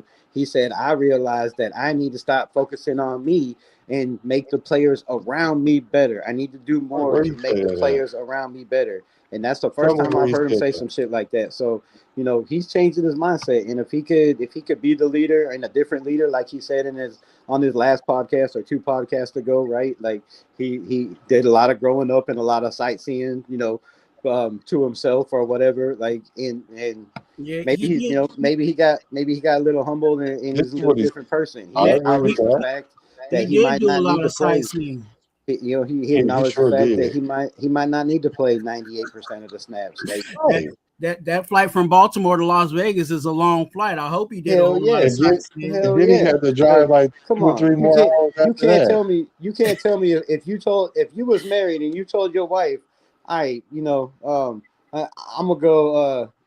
I need a divorce and I want out of here. And then you go shack up with some chick, and after the first night she kicks your ass out, and you got no job, no money, because your old lady left with all your shit. That happens all the time. And you ain't gonna be humbled. Max Crosby got a hall pass. Baby too, right. He got a hall pass to go see the grass wasn't greener in Baltimore. He pulled up to the city. Man, women do that all the time. The streets out here, like he said, last time he was there was dead bodies in the alley and shit. Like, he said, this ain't a place to bring my family. Got killed at the hotel that he was at. He got humble really quick. He went to Baltimore and said, bro, I ain't about this life. I grew up in Detroit, but this is different. Baltimore different. You ever been to Baltimore? Yeah, for sure. That shit crazy, bro. Crazy. It's like New York. What up, New Jersey fans? NJ fans, was good. Thanks for Capitan for the motivation for sure. But I do think he was humbled. Oh, I think he was. I don't think he humbled to the point where he was humbled because his injury made him realize that he do need to not rely so much on himself. Now, how do you make players around you better? Not by taking them to dinner, that helps. But how do you make them better on the field is by taking on double teams and triple teams. If you're taking on double teams and triple teams and the other players that's getting paid millions of dollars can't capitalize on that, what more does Max Crosby need to do? Still make the play after being doubled and triple teamed? That's what y'all expect? No, but I do want to hear when he's out there and he does get to practice. I do want to hear one of these reporters say this defensive player made a mistake on the field, and before the coaches could get over there say anything, it was Max Crosby, because we've heard that about Kirk Cousins doing it with the quarterbacks. We've heard it about Trey Tucker and Jalen Naylor doing it with the receivers. We've heard about Taron Johnson doing it with the safety room. We've heard about Colton Miller doing it with the offensive line. So we have all these leaders in the building that when these players are making mistakes, he's over there not yelling and screaming at them, but coaching them up. Like, man, this is what I seen. You know, this is maybe you could do this. Turn your hips. Maybe not turn your hips so quick, right? Don't show what direction or which way you're leaning, right? Move your foot the other way. This is how you lined up. You know, whatever it is, right? So that's what I want to see, and we haven't heard that from any year. I've never heard like Max Crosby's out there coaching these guys up. Now, I will say with Tyree Wilson, they were constantly working one-on-one, but that was the only thing. And JPJ, I guess, in the building, they said that they were working out first thing in the morning. But other than those two guys, you don't see it. You don't see it on the sidelines of Max going over when people make mistakes all the time. Like, hey, do this, but you do see him arguing last year with people on the sidelines. So now he got to make all the plays in the double and triple. He don't have to. He don't have to. He got to take the whole defense you out the exaggerate everything I say. I said I would like to see him take more of a leadership role, and you say now he's got to make every play and make every tackle. Like, how does it get blown to that? I didn't say every tackle. I'm saying y'all expect him to beat the double team and the triple team. I'm not expecting. I didn't say nothing about a double triple team. Defense I said I expect him to be a leader more in practice and on the field. And you're talking about doubles and triple teams. I don't know if we're going off subject. First of all, Max Crosby does all those things that you're talking about. Max Crosby took Malcolm Koonce under his wing for the 2 years after he had his breakout half a season or 6-game season, and Malcolm Koonce have not translated. But no one seems to remember that Max Crosby took him under his wing. Okay, so now what we're talking about is who's the new player that he got under his wing now. He had Tyree Wilson. That didn't work out. So now the next person gonna probably be Kieran Crawford, right? Because Kieran said he wants to be Max Crosby but better, right? So Max Crosby's gonna help him along the way. But now this fool go out there and hurt himself or whatever, he tweaks something or whatever it is, that he end up start taking mental reps. What do y'all expect from Max? And then y'all saying he not even getting paid enough. So he's supposed to do all these things and take a pay cut. The report that I received on that was from Q Myers. Q Myers talked about the Kieran Crawford situation. The situation of that practice was that Kieran Crawford was dehydrated, so they decided to give him a little off. So where has he been during the rest of OTA? He's been out there. Because I was wondering, I'm like, I ain't heard nothing else from him.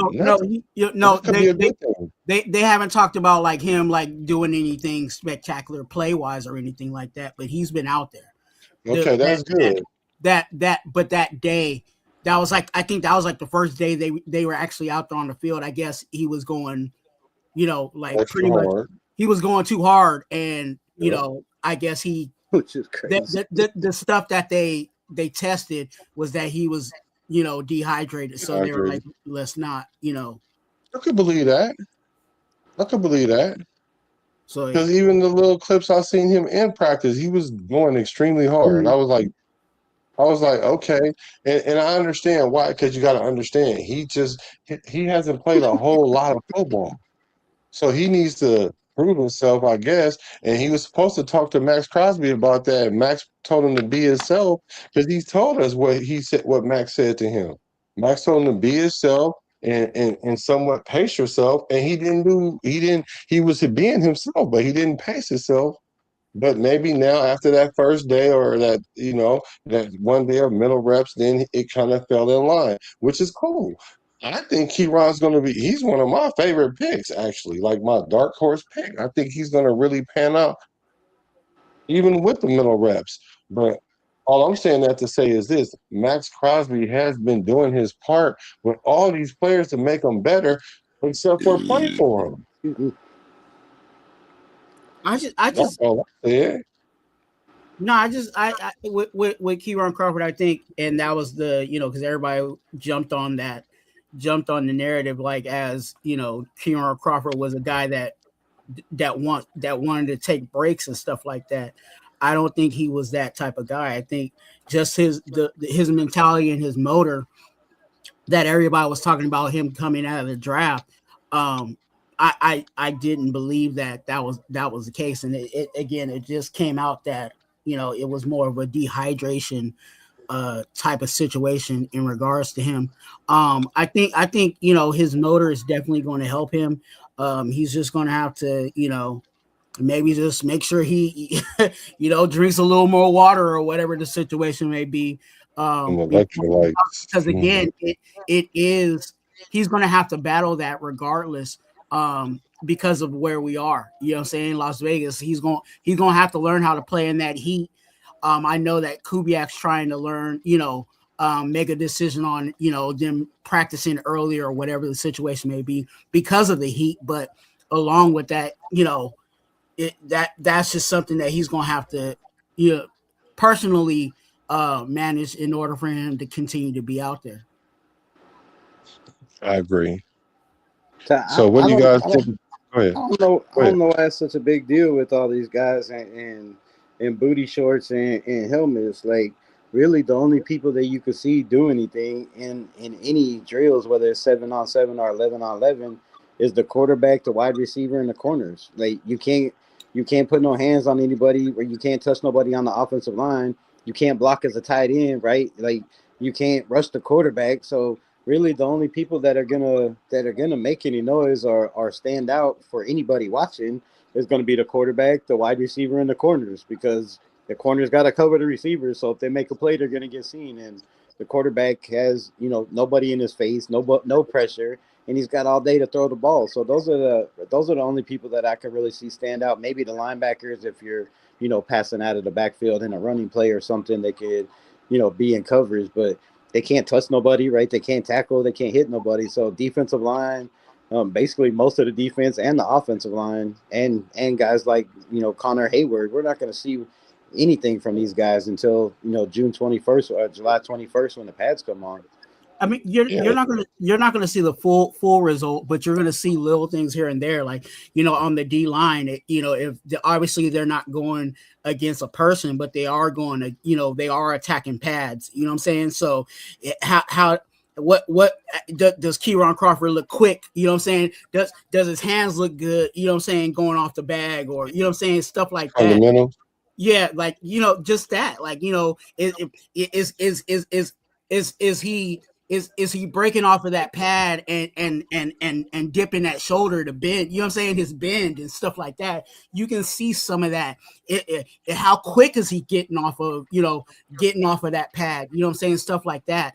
Are things that you can look at, but it doesn't necessarily, like you said, it doesn't tell the whole story on that player. You're just saying, okay, he has a nice bend, or his hands are good. You know what I'm saying? And those are things that they're working on at this moment, because again, like you said, they're not going against a physical body. They're working pads. But I'm saying to be dehydrated working against a pad. You gotta remember they're running drills too. They're running a bunch of drills. But come on, damn. They're running a bunch of drills. What do you mean? It's not as physical as a body, but you're still exerting energy, working the drills off the pads. You know what I'm saying? Your get off is still your get off. Your hands and stuff like that is still being applied. So that again, that's still cardio. But most of per the se. time you're coming off and you're doing a little air tat, and then you're coming around and hitting the bag, or you're doing a little fake stop and shimmy. Like there's no contact on the first move or second move. So I get it. You can see some footwork, a little bit of fundamentals, but I'm saying physicality. Like you're not going to see anybody shining when it comes to offensive line, defensive line, linebackers. Like you're not going to see anybody that's standing out and they're going, oh, like, man, this Even guy if looks, you do, I would ignore it. this guy's Even if looking you really, do, really I would good. ignore But I mean, we have heard some of those reports about Spencer Burford, which I think is funny because like I don't know how good you could look as when you're not even blocking full. Like if you watch the videos that they put out from Vegas Sports Today and Jesse Merrick and these guys, Mike Dixon and them, like if you watch some of those videos, or they show the guys and what they're doing in the routines and their workouts. So even the offensive line, it's like you pump up and you grab a bag and you push for maybe three, four steps, and then you're stopping. So it's not a lot of physicality out there. I think they're leaning more towards the basics of his foot, because that was the same thing a lot of people were talking about Teron Johnson. First step and they were saying how smooth he looks when he transitions, you know what I'm saying, and just his movements, you know what I'm saying, on the field. So, but again, that's not there's no real physicality on that. That's just showing his footwork and his fluidity when he's switching hips and stuff like that. So I mean that's what they're looking at. That's what a lot of guys are the beat writers are putting out there is, oh, this guy has good footwork, oh, this guy has I've heard that many times. Yeah. I mean, and that's it. But they're doing what they're doing. You know what I'm saying? They're doing what they're supposed to do. They're supposed to talk about Dante Thornton looks like Randy Moss, man. I heard how many times I heard that last year. He's supposed to look like Randy Moss, but then we find out that there ain't nobody covering him. He's one-on-one. He's one-on-one. He looks like some wet moss. You know what I'm saying? He looks like he's carrying a Randy Moss. Yeah. You know what I'm saying? He looked like some wet moss more than some Randy Moss, but that's what you get. That's why everybody's so high on the speed and, oh, this guy looks so fast and Well, let's see what happens. Let's look at, you know what I'm saying? People talk about Malik Benson. Let's see when Malik Benson gets pressed 5 yards. You know what I'm saying? And let's see if he can get off of that, because that's the first thing that these veterans are going to do to a guy like a Benson. Yeah, he looks good right now because he's not getting, that action. But what happens when a vet lines up with him and presses him for 5 yards? Can he get off of that? And let's see what he can do. Yeah, I agree with that. But I also know too, though, even if you only see half of the wide receiver skill set, because part of the skill set is being able to avoid the jam. Yeah. But you can't see that unless you're being jammed for real. Yeah. So you get that on 11-on-11 though, right? I mean, you can jam. You can still jam with no pass. Like, on 11-on-11, you probably can't see that, but even in playing sticky man coverage, like. But even on 11-on-11, it's a pass play, so the ball coming. So on 7-on-7 is like that. On 11-on-11, it could be a run, so it kind of helps a little bit. But all in all, in OTA sessions like that with no pads and stuff, you can see a little bit. But what it always boils down to is, that's only like about half of the job. The other half is actually tackling the person. Like, can you actually just tackle the person? And so that's the issue. Like, you can look good with shorts on, but can you tackle the person when they running straight towards you? And that's what we're gonna find out. And I think it's more, the 11-on-11s is there, but I don't think they're really hard. You know what I'm saying? It's when you especially when you don't got the pads on, I don't think they can really be able to fully hard press. You know what I'm saying? And I don't want to get hurt. And I don't think this coaching staff is going to allow these guys to hard press without their pads on anyway. So I think, you're not going to be, they might be able to touch a little bit, but I don't think they're going full on I'm gonna lock this guy down, try to lock this guy down in these 5 yards. You know what I'm saying? And that's what you're gonna get. You're gonna get when you're in pads is okay. Since we're in pads, go ahead and let's see if you can jam Trey Tucker and see if Trey Tucker can get out of it, or let's see if Dante Thornton with his 7'8" frame. You know what I'm saying? Tall ass wide receiver. Can he get off a press? You know what I'm saying? Like they're gonna be out there kung fu fighting for sure. Yeah, definitely. Especially with the new corners that we got. I'm high on these new guys that we got. They look like they're ready to to definitely bump and run if they need to. So here's a question. Let me ask you this. Oh. Go ahead. No, go ahead. Let me ask y'all this. So I know I've been hyping up this team and trying to gas everybody up, but I got my videos coming out with the negative shit. Don't worry, I always got that. But looking at this defense, do you feel like I don't want to put jinx on the team, but just looking at the injury history of the defense, man, if you look at the injury history, right?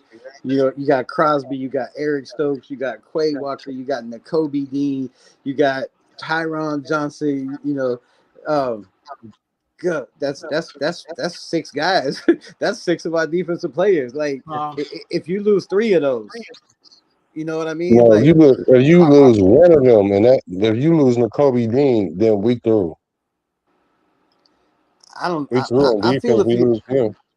I don't know. I feel if you lose like a linebacker, if you're 3-4 in your base, and that means we're going to be probably a lot more in nickel and dime packages with a lot more of those corners like Jeremy Chin playing that kind of jack linebacker role, or whatever you want to call it. But, that I think because we have so many Sagan Olobi and guys that can fill that role. But so why we give him $20 million then? Like, why we give him so much money then? Well, yeah, because we want him to beat him, man. But I feel like we have enough pieces on that front that we can move around.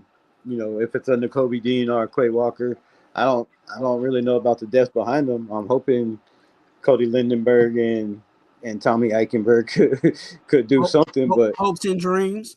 I hope they don't have to play. That's the only thing I hope, because like that's what I'm saying. We talk about max money, but then we give Nakobe Dean all this money, but then we gonna be in nickel all the time. Well, why give him all the money then?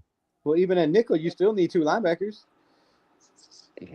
Yeah, but is he gonna be one of those linebackers? Well, yeah, he's the fastest one out there. It's gonna be him and Quay Walker, him and Nakobe Dean.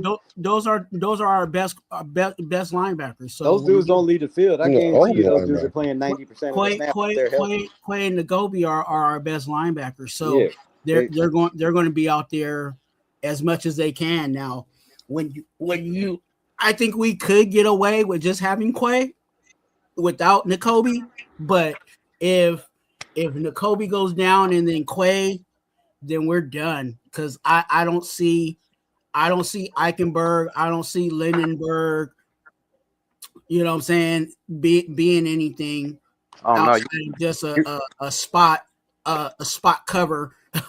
You know what I'm saying?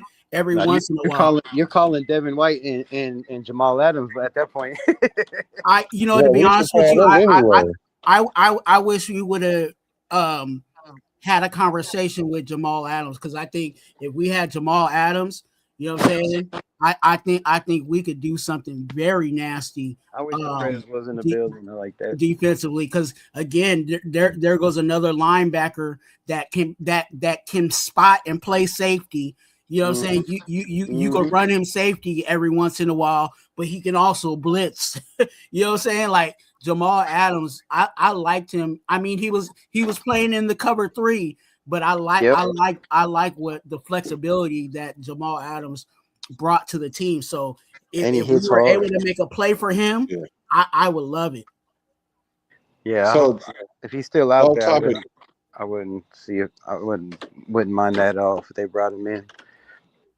back to the topic, and I'm gonna let you guys go because I know it's late everywhere. Yep. And happy Father's Day if you're a father, bro. He says honestly, the Ravens needs to be punished for backing out for Max in some form. What do you guys think about that? What was that? Uh, I'm sorry. Should the Jets be penalized for backing out of the Max trade? Sure, the Ravens. Yes. I, They're I, not. I think they're gonna be punished by the play on the field. We'll see if Ted Hendrickson can hold up. He's got the same thing, got injury, knee issues. So that's a big gamble. They tried to save those 2 first-round picks and spend a little bit less money. So we'll see. They got a whole new head coach, a new defensive coordinator, I do believe. Yeah, they got. We'll see what they are.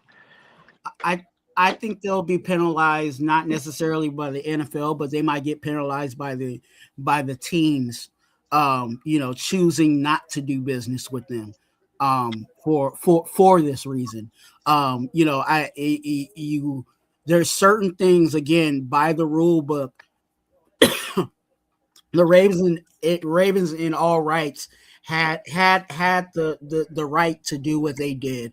Unfortunately, there's just a certain thing with doing business with good faith. You know what I'm saying? And that the way they handled this, the way they handled it, I think other people in the organization, other teams in the NFL are going to kind of be hesitant to do business with them because of this. So I think that might be their punishment. But from the NFL, there's going to be no punishment for it because they actually did, they did everything by the book.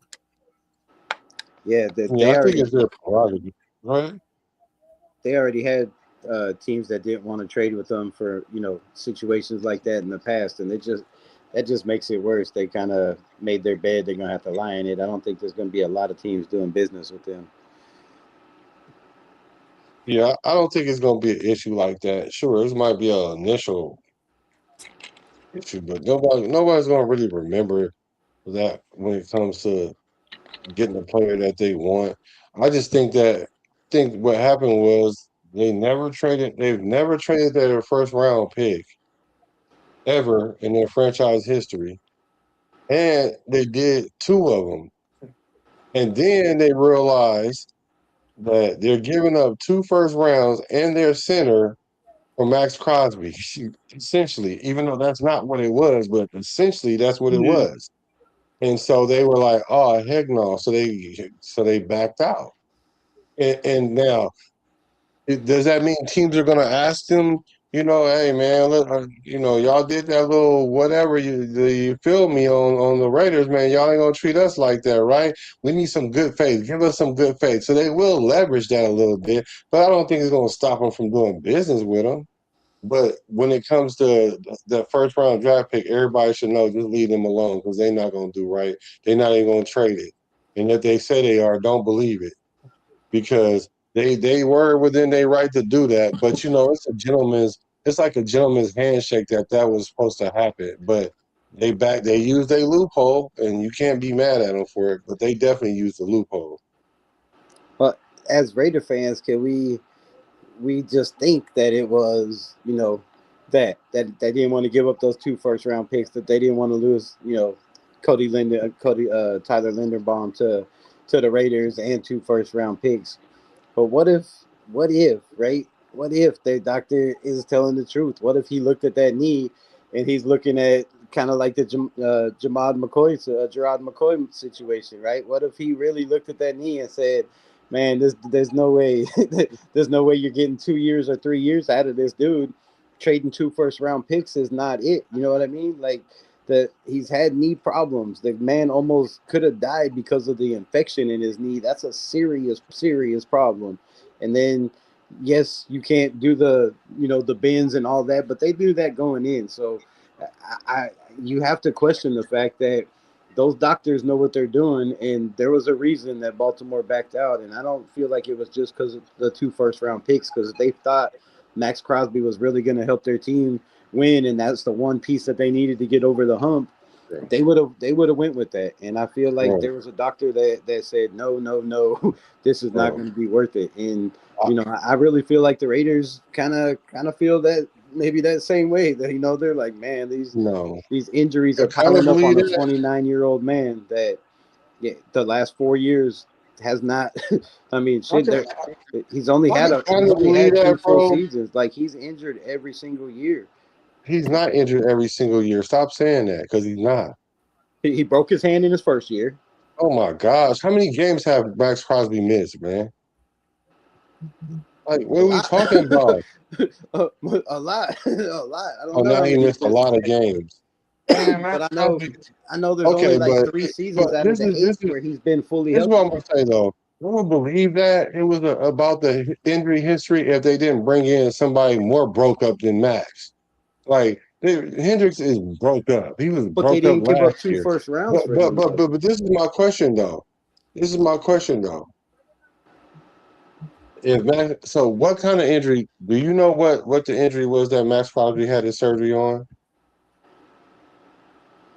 What? What Max Crosby actual injury was that he got the surgery on? The surgery, they said, was just a cleanup, but then he went back in for another surgery. It was just supposed to be a cleanup and to fix whatever he re-injured during the season that he played with all year. So he had a meniscus injury. So you can do one or two things with this injury. You can shave it down and get back on the field faster, and that's going to give you that degenerative issue that you're talking about with the Jamal McCoy situation or whatever. Yeah, it can go into that a little bit, but it ain't even close to the Jamal McCoy situation. Or you can just get a repair done, and it's going to take you longer to rehab. So which is better to get the repair. But a lot of times the teams try to get you to just shave the meniscus and you go back out there, because they want you to be the availability is the best ability. But that ain't always true for you as the player, because you do want to heal yourself completely before, or as much as possible before you get on the field. So now, if he would have got the meniscus shave, he would have walked into there and then they would have approved him. But being that the recovery time is a little bit longer, then they use that as a scapegoat to say, well, you know what? We don't like what we see in this MRI. Like, yeah, right. They seen everything that they've been saw what was in that MRI. They didn't go in there and see something new that they didn't know about. They just saying that, man. We don't know that. That's just your assumption. That's just your assumption, though. I do know that. There's a million doctors, and there's been other doctors that don't work for the Ravens or the Raiders that come out and said the same thing about Max Crosby's knee. Like, his knee's not. There's no longevity with that knee. And how do we know that the last time he injured it? How do you know that's true then? How do we know the last time he injured it if we're just going to insinuate that he didn't have it scraped down then? He could have had it scraped down then and been playing on an already scraped down meniscus. We don't know. They're not going to tell you all that. You can't repair something that's scraped down. The Raiders don't have to down. divulge that information, right? They're not going to put that Now y'all making up stuff. Like, you can't repair something that you already removed. Like, some things just ring true, bro. And the injuries that he has, that certain steps that you take. And the reason why I know this is because I literally worked in a law firm for with NFL athletes, NBA athletes, NHL athletes, all for the medical workers' comp. And their surgeries and their offs and everything. And I'm looking at these people's stuff and I'm knowing that, okay, yeah, they're saying this in the public, but when I'm sitting here looking at the actual records and seeing what they're really going through, I can see the difference between the two. I see the difference. And that's what I'm saying with the Max Crosby thing is, yeah, there could have been some little degeneration in there, but it's not to the level where the league is like, well, Max Crosby is broken goods because his knee is really worse than it was. Now, what I did say, though, when Dallas sent their doctor up there, which is highly reputable, he might have looked in there and said, you know what? I wouldn't give 2 first rounds for it. That's what I said. That's what I'm But saying. that doesn't His knee mean is messed up enough. You ain't giving up two first, that doesn't mean that his and knee then is have so to pay him degenerate. 38 or 40 mil. But see, that's just his opinion. But that's not saying that his knee is degenerated. He's only got a Jamal McCoy like. You're right, but it's not saying it's not. But I mean, like, can I guarantee it? No, I can't guarantee it. But if I had to put my money on it one way or the other, I'm putting it on the way I said based on what I understand how that kind of works. Can I be wrong? Yeah, I can definitely be wrong.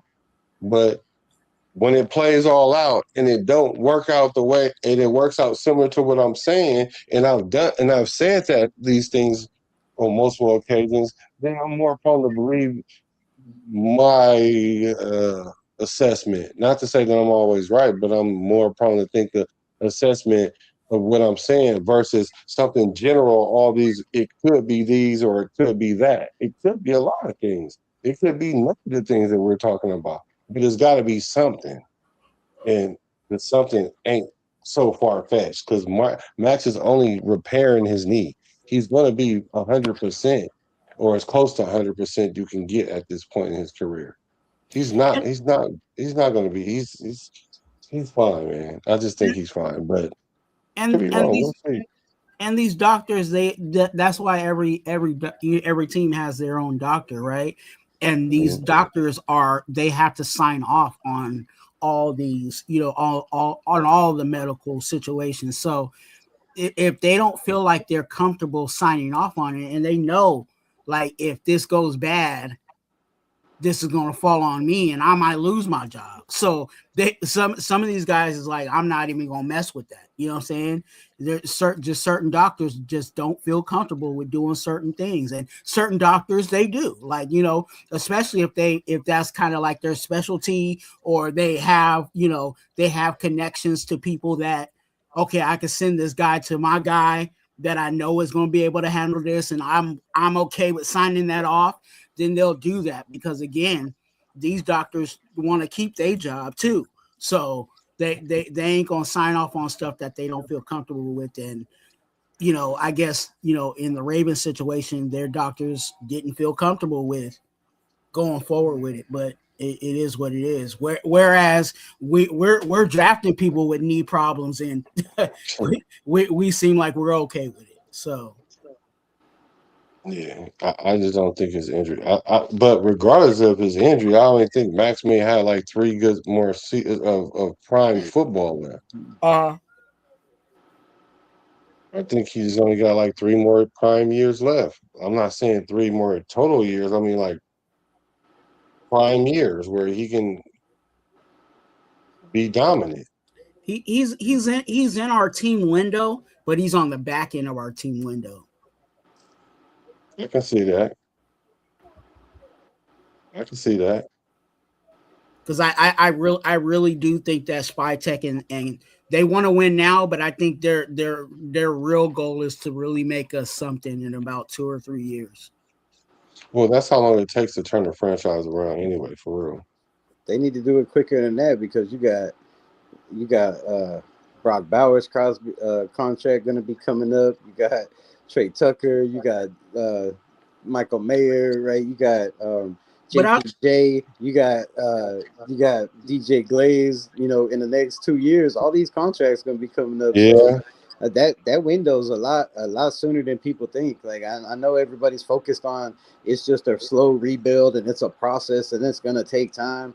But I don't feel like that's the feeling in the building or the thought process in the building. The thought process is to go out there, win every single game, win now, and rebuild this as fast as possible. I don't think they're trying to drag it out and be like, okay, in 3 years we're going to be good. No, I think they're trying to be good right now every single game that we play from the jump. That's why they went and got Kirk Cousins. That's why they went and got Tyler Linderbaum. That's why they went and spent $200 and something million in free agency, right? That's why we're at the top of free agency. Like, I think the whole rebuild, when Spytek said that, made everybody think, okay, we got time. But I don't think that's the energy in the building. I guarantee you that these minority owners that are paying for these guaranteed money contracts up front, $80 million for this dude and $120 million for this dude and $70 million for this dude, are just going to keep forking up these money for this guaranteed contracts for 5 wins or for 6 wins, right? There might not be pressure, and we know Kubiak might have at least 5 years, and Spytek might have another 3-4 years guaranteed, but the pressure is on. Spytek had a 5-year contract. He's already had 2 of those years gone by, so you can't expect him to be happy with just starting to get better and win games in 3 years down the road. Like, that's just my opinion. I think you kind of misunderstood what I was saying. I'm saying in the sense of, yeah, they're going to take as many wins now as possible, but I think they're really trying to build this team so that in 2 to 3 years we're a consistent, playoff team.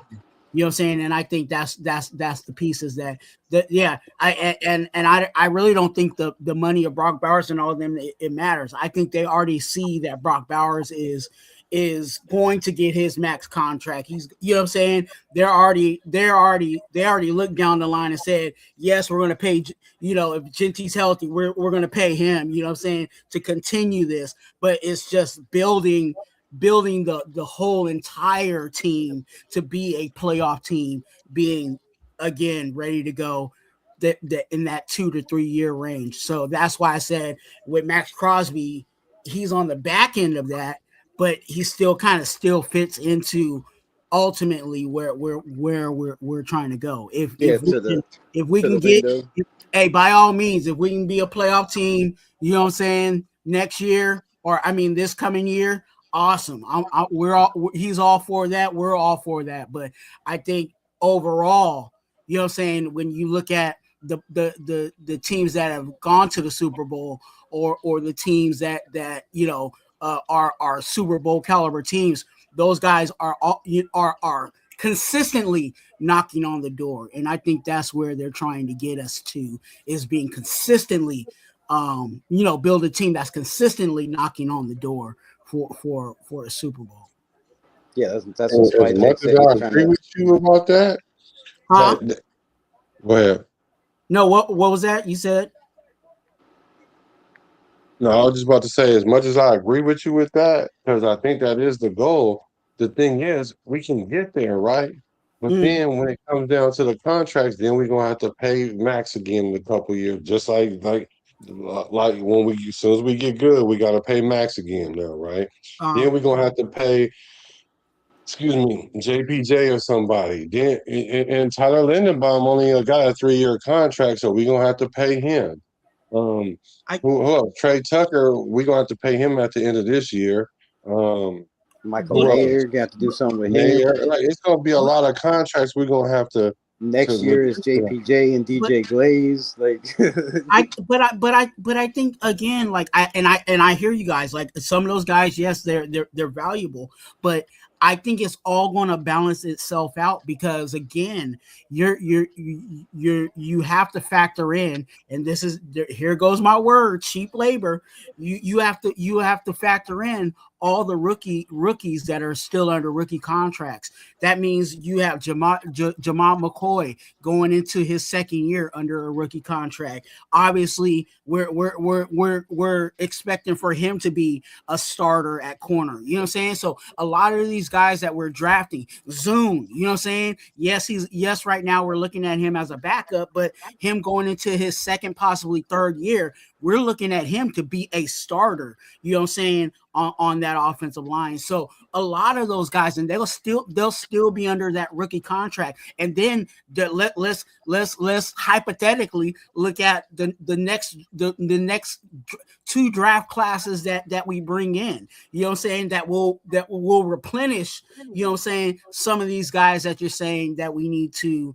Of course, there's going to be the core guys. We're going to sign Brock Bowers. We're going to sign Genty. We're going to, you know what I'm saying, we might have to restructure. We will, because all the other guys will be under rookie contracts. Wait, but no, you can't pay Bowers. You can't pay Bowers, Genty, Crosby, and Linderbaum and have money left over in 2 year period of time, and then if once you do pay them two, then those rookie contracts are gonna start hitting. And I'll give you an example. We can literally wipe out the safety room next year. You can get rid of Chin, and you can get rid of Powell Mountain. Why? Because you have Stukes and you have Johnson that should be taking their step up. You know what I'm saying? So that's where you can get rid of those kind of contracts to make room for, like you said, the key guys, right? We're not getting rid of Brock Bowers. We're not get rid of them now. Huh? Get rid of them now, then.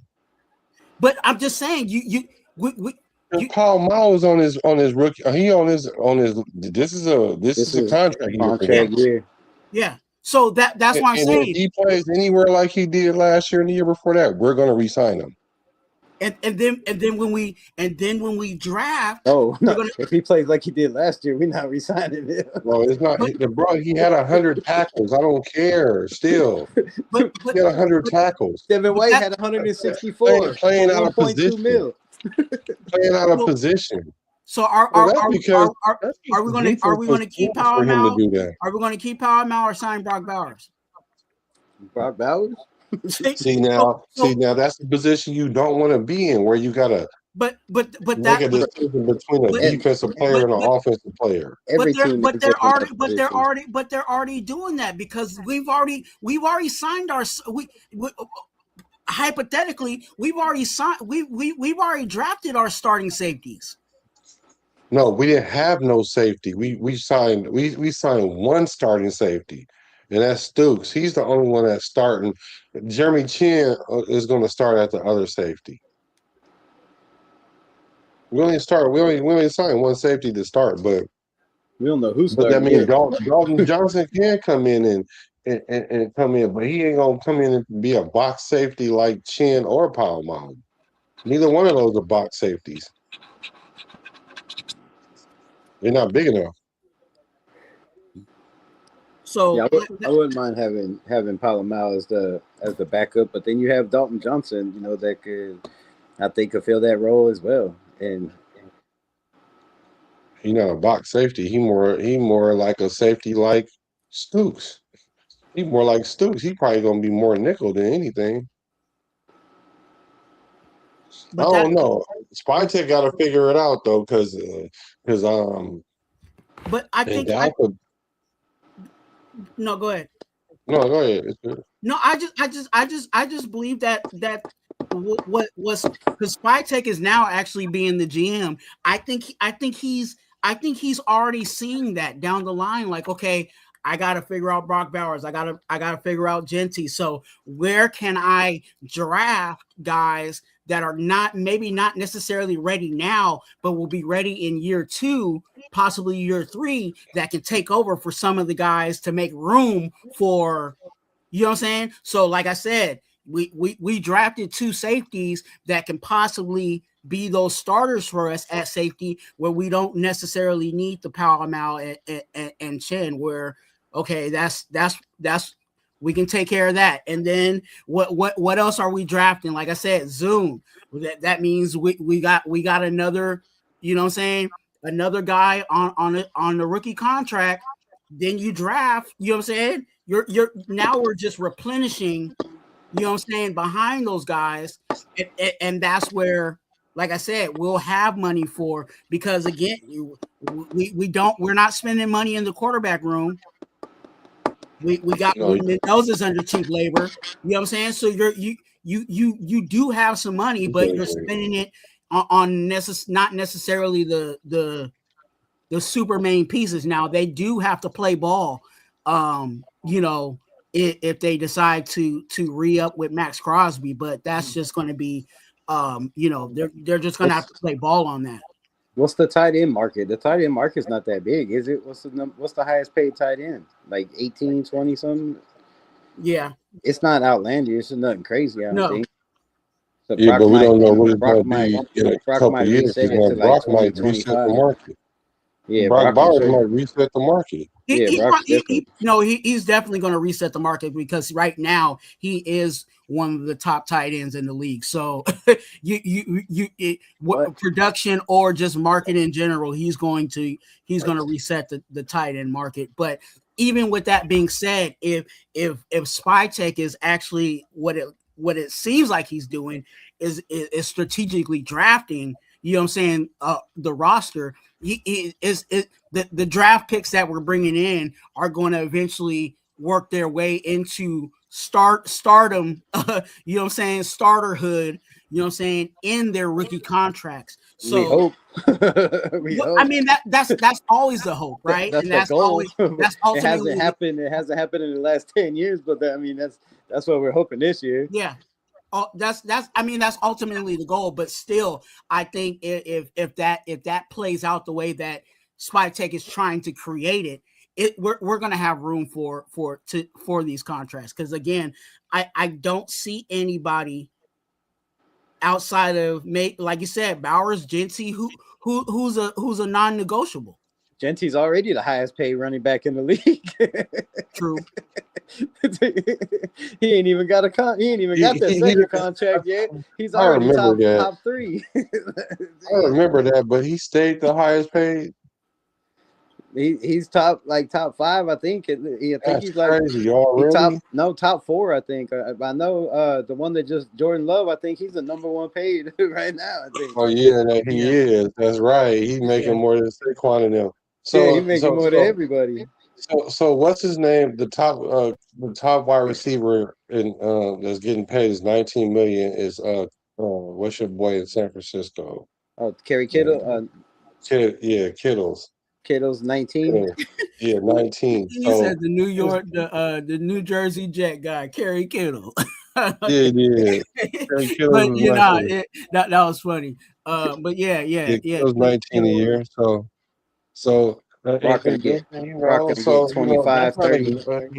It's not a lot, but Brock Bowers is gonna get paid like about 23 to 25. I wouldn't be surprised if it's a 5-year deal, like 110 million with 100 guaranteed.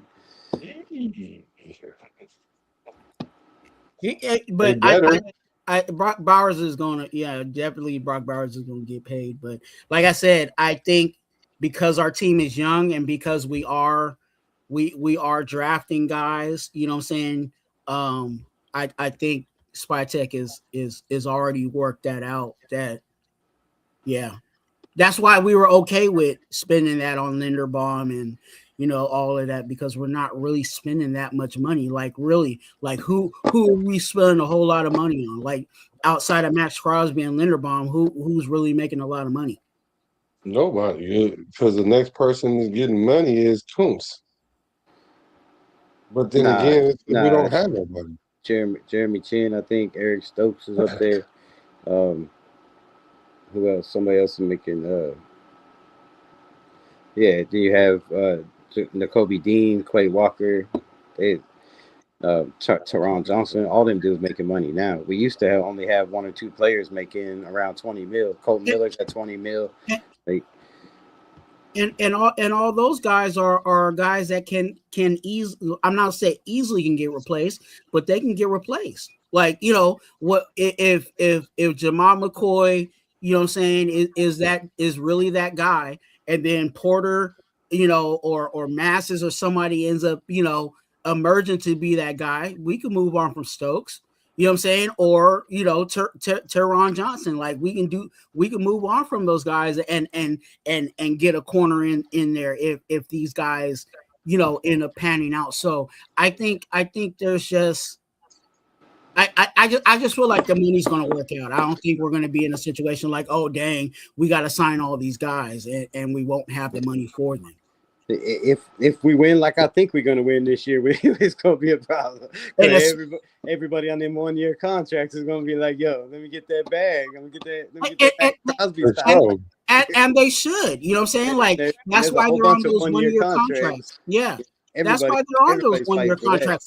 They're really prove-it deals. Yeah, and I think a lot of people got a lot to prove. Mm-hmm. Hey, so Black, let me ask you this. Now, so we're talking about all the injuries. What's your take on the Brock Bowers injury? He ain't been healthy every year. This is the top tight end in the league that he can't stay on the field, and he's playing games where he shouldn't be out there injured. Like That was that was see, that's the Raiders' fault that they stuck him back out there on that injury. I knew when he got the injury that they should have. When you sprain your knee, like first of all, you lucky he sprained it. Like it could be like he could have torn something, but really for real, it's really been out. So I think what they should have did was they should have let him sit out like 3-4 weeks and got healthy and then play. But he tried to go through it and fight it like a lot of NFL players try to do to hurry up and get back on the field. Now, for me, when it comes to injuries, being that football is such a violent sport, it depends the type of injury that you get. For example, let me look at Colton Miller. We can say whatever we want about Colton Miller. He started his career, he wasn't getting injured. Well, he eventually started getting injured. Last year, you get a high ankle sprain. To me, that's an injury. That's like being hurt, but you're not really injured like that. Like, Yeah. sure, you can't play with a high ankle sprain, but he could have came back. As an old lineman, a high ankle sprain is really that's not really an injury like that. It's not, I mean, like it's not like a knee injury or a shoulder injury where you gonna miss hella games. Same thing with he JPJ. probably didn't want to come back. He was like, "No, I'm hurt." Yeah, I that's see the you was way he was coaching that playing. offensive line in that offense. I Oh, ain't trying to get yeah, out there. I'm taking my yeah, and it 20 was like mil. just get healthy for next year. But I do think he needs to perform this year and don't get no kind of injuries because I we hope did to just give God. him the bag. So now with JPJ, his injury, he got an ankle injury. Once again, when it comes to lineman ankle injuries, I'm not really bad on that. Even his concussion situation, I'm not even really vexed on that. Unless he just get like 3 concussions in 1 year, then I'm gonna be like, dang, bro, like, dang.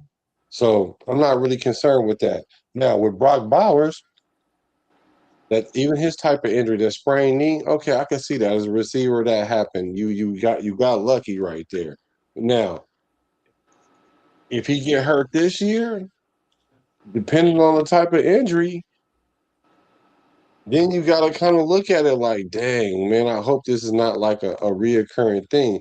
It just depends on what type of injury it is. To me, it just matters Anything what with an type of injury. ACL and an MCL is bad. Whether it's a Oh yeah, tear, then that's better. whether it's a Not a sprain, like sprain. any of those, they just linger, and then the more you get them, like and playing on if you're playing on those injuries like Max and Brock does, that's even worse for overtime. Yeah, but all players are playing with something like that. They all playing with something like that, and that's why if you just play on it for a couple seasons, then you gotta do like Max, come in and get it cleaned up, and then when they go in there and clean it up, they might see something else that needs to be done while they're in there, and then And then they you got to double come back back and get and another fix it. procedure. Or yeah, but that's because, They and piling up. this goes back to where I was working at the law firm. I'm telling you, because what happened is the team would. This is what happened with Wilkins. The team will tell you hurry up and come back, right? Because they want you to come back to work. Just like any workers' comp, even if on any job, they'll tell you their doctor will tell you, oh, you can go back to work, even if it's like reduced duty. We want you to come back. Just come back, right? And then you could look at yourself and say, you know what, I'm really not. I'm still injured, so I'm not about to listen to y'all. Your job is going to be mad at you.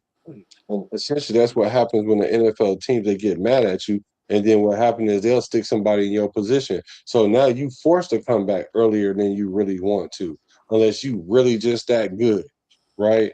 And so if for Max Crosby, if he want to sit there and decide he wants to sit out, then he can sit out, but it ain't gonna hurt him if he sit out. But he's not that type of player. He wants to play. So Got to I pad them don't know. stats. Yeah. He would you say patent stats? Yeah, you can't be great without padding stats.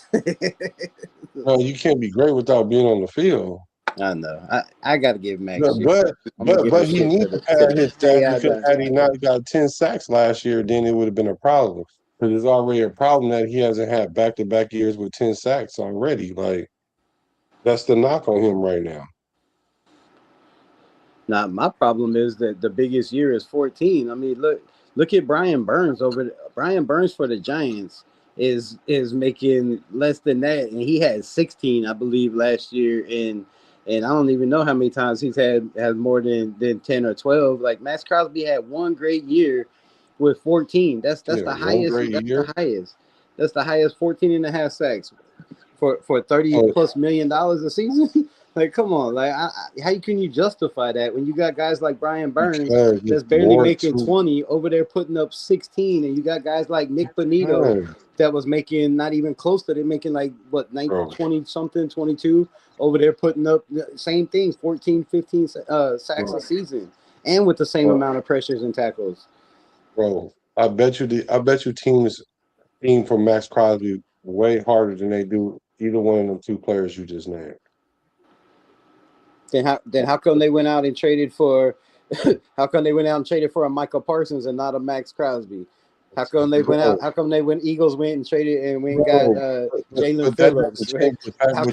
What I just said. How come they moving all these guys? That you said that are still better than Max Crosby. When you play those teams and you play the Raiders, even with the Raiders being as garbage as they are, you playing for Max Crosby way harder than you do the players that you just named.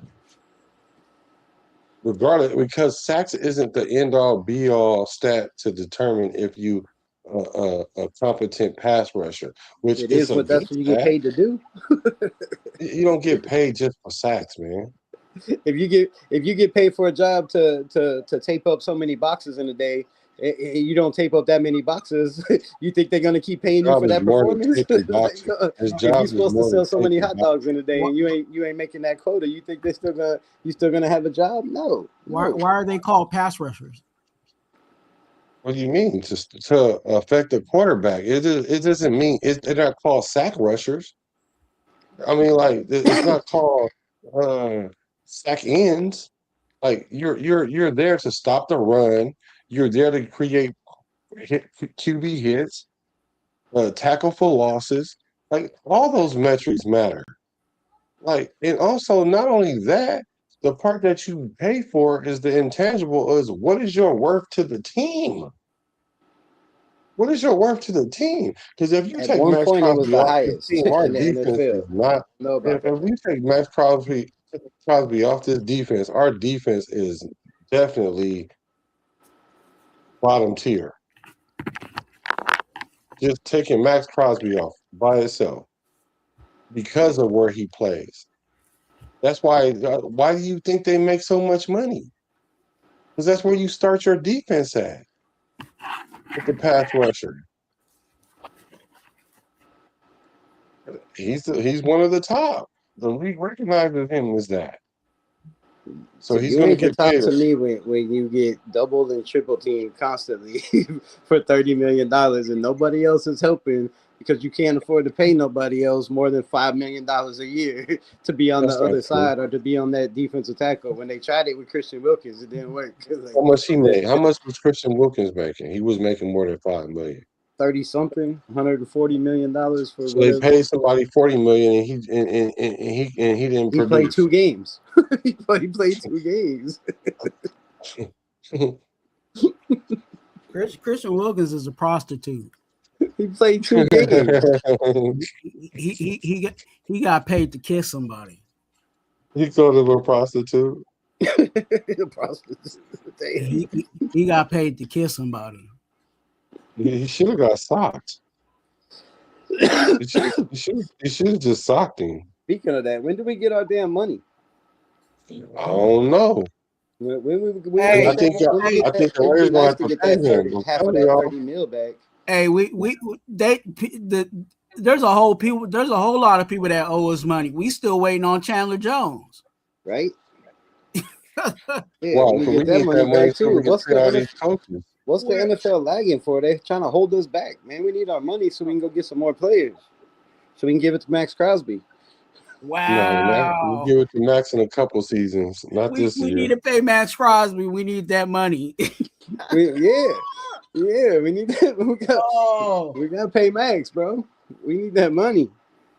Y'all don't even think so? Do y'all think Raiders is he gonna retire a Raider, Max Crosby? At this point, man, for all he's been through and with all the shit he went through and all the shit that I give him, I I mean, I hope so at this point. I mean, I don't know how many years he has, but I don't see anybody trading 2 first-round picks for him. I don't see the Raiders giving him up for less than 2 first-round picks, unless it's something crazy like a first, second, and a Pro Bowl caliber player. But I just don't see where he's at in his career at going on 29 years old. Not being healthy the last 3 years, coming off the surgery, getting sent to a team, and them sending you back. That puts a lot of red flags around Crosby. So I feel like we have no option but for him to be a Raider and at least play out these next 2 years. Now, after that, I mean, I don't know. There's a scenario where, again, he doesn't finish this season or doesn't finish the next season either. You never know with Max. So there's a scenario where he can, be 100% with that chip on his shoulder, like he says, and plays 85% of the snaps instead of 98% of the snaps, and we see the best Max Crosby we've ever seen, and and he destroys the NFL and is in that defensive player of the year. So I mean, it's possible. Now I talk a lot of shit, but I just come on your channel and try to bump it up and get comments, and I do that on a lot. But I'm not a hater of Max Crosby. I just hate the situation, the way it worked out, and if anybody should have known, 8 years, there's one nation. There's only one nation. Now, I don't care if you watch media or you don't know that shit, and you can shake your head all you want to. This is my opinion. You don't have to agree. But there's one fucking nation, bro. There's one. One nation. It's Raider Nation. He knows that shit. And to say Flock Nation with the smirk that he said that shit on his podcast was just ridiculous to me. And but that's fine if you agree with it. That's fine if you. No, I agree with you that it was, but now what? But I'm saying, okay, I agree that was weird. So what does that mean? We need to kick him off the team? No, we don't have to kick him off the team. I'm just saying, I don't like the way with him about it. I don't like the way he left that, and I can be like that. I can have my fucking opinion. You can. Stop trying to defend it. I'm not saying you can. I'm just saying that's how I feel. You asked me how I felt. I'm just saying at what point no. Let it go though. But you asked me how you don't let it go or what? Yeah, he's on the team. He's a Raider. But I'm saying the way he went about it is he didn't have to do that. He did, and now he's back. Agree with that. Whatever happens. But I don't have to go out and buy his jersey. I don't have to buy his shitty ass rap albums. I don't have to jersey either. I don't have to jump up and down and yell and scream. When he makes one sack a game like I used to. I don't have to do that no more.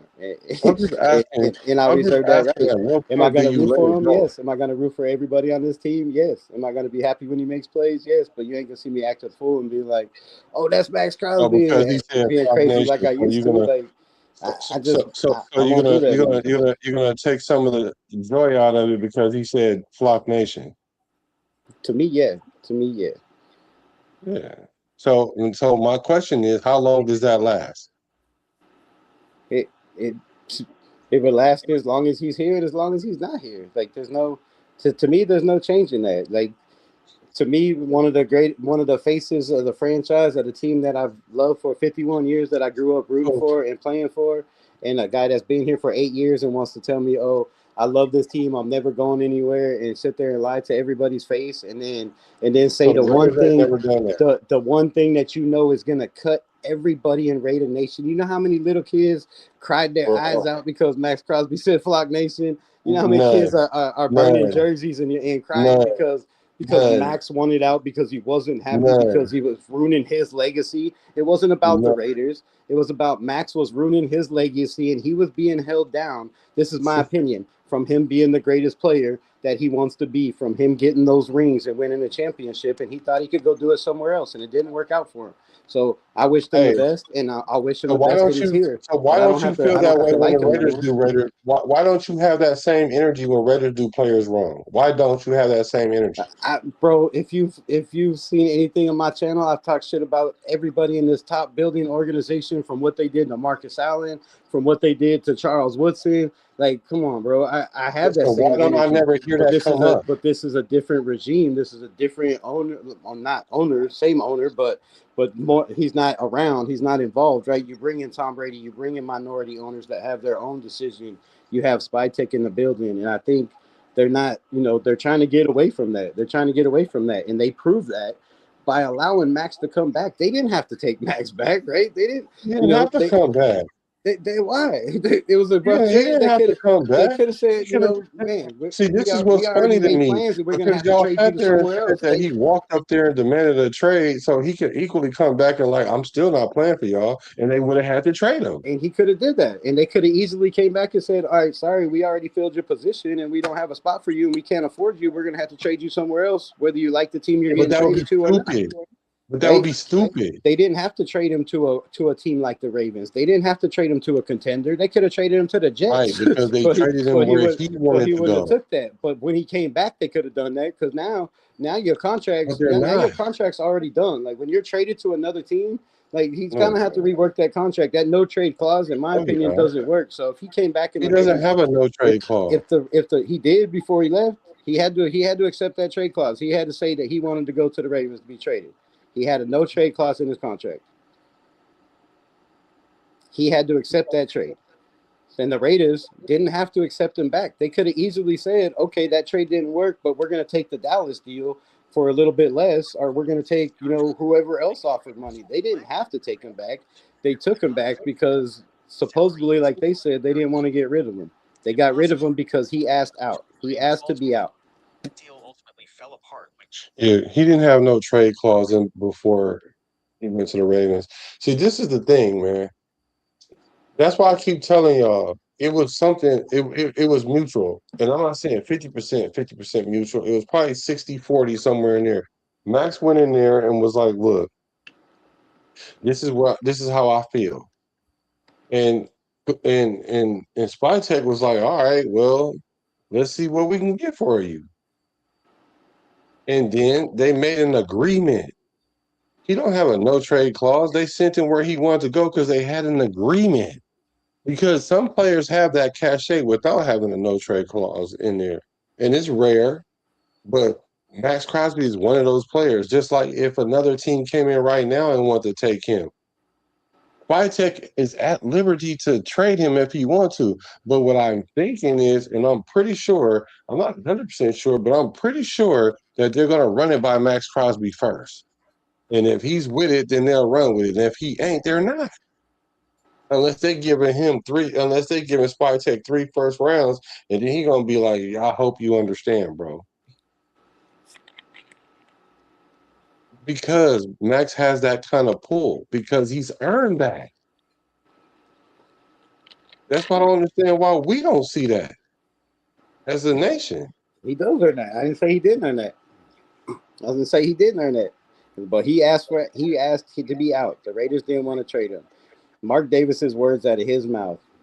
Max Crosby came up to him and said he doesn't feel like he's in the opportunity to win a championship, and that's his number one goal. Was that a lie? He wants to win a championship, and he wants to be the greatest of all time. And he don't think he can What's do wrong that with here. that? He wanted to move on, and he got Oh, the opportunity to move on, but that team didn't want him. And now, but and now AOC, he's but back, AOC, and now AOC he's said, back, and he's acting like nothing ever happened. Like, yes, let's forget that I wanted to be out because now we went and spent all this money, and now we have all these pieces they around should me, have. and now we They have should a have good been done coach, and that. now this team looks like it's going to win. So, oh yeah, now I'm happy. They should have been done that. The That's Raiders should have two-faced been shit to done me, that. bro. That's just two-faced to me. That's two-faced. No, the Raiders should have been done that instead of trying to get McDaniels. Like, that was dumb. You don't think that was dumb? Yeah, and hiring a Patriot that walked out on the Colts job without calling him, and the performance he had in the Broncos, yeah, that was very dumb. Yeah. Raider Fontaine, what's good? Raider Fountain. What's that Fontaine? Fontaine, Flocka Flame, huh?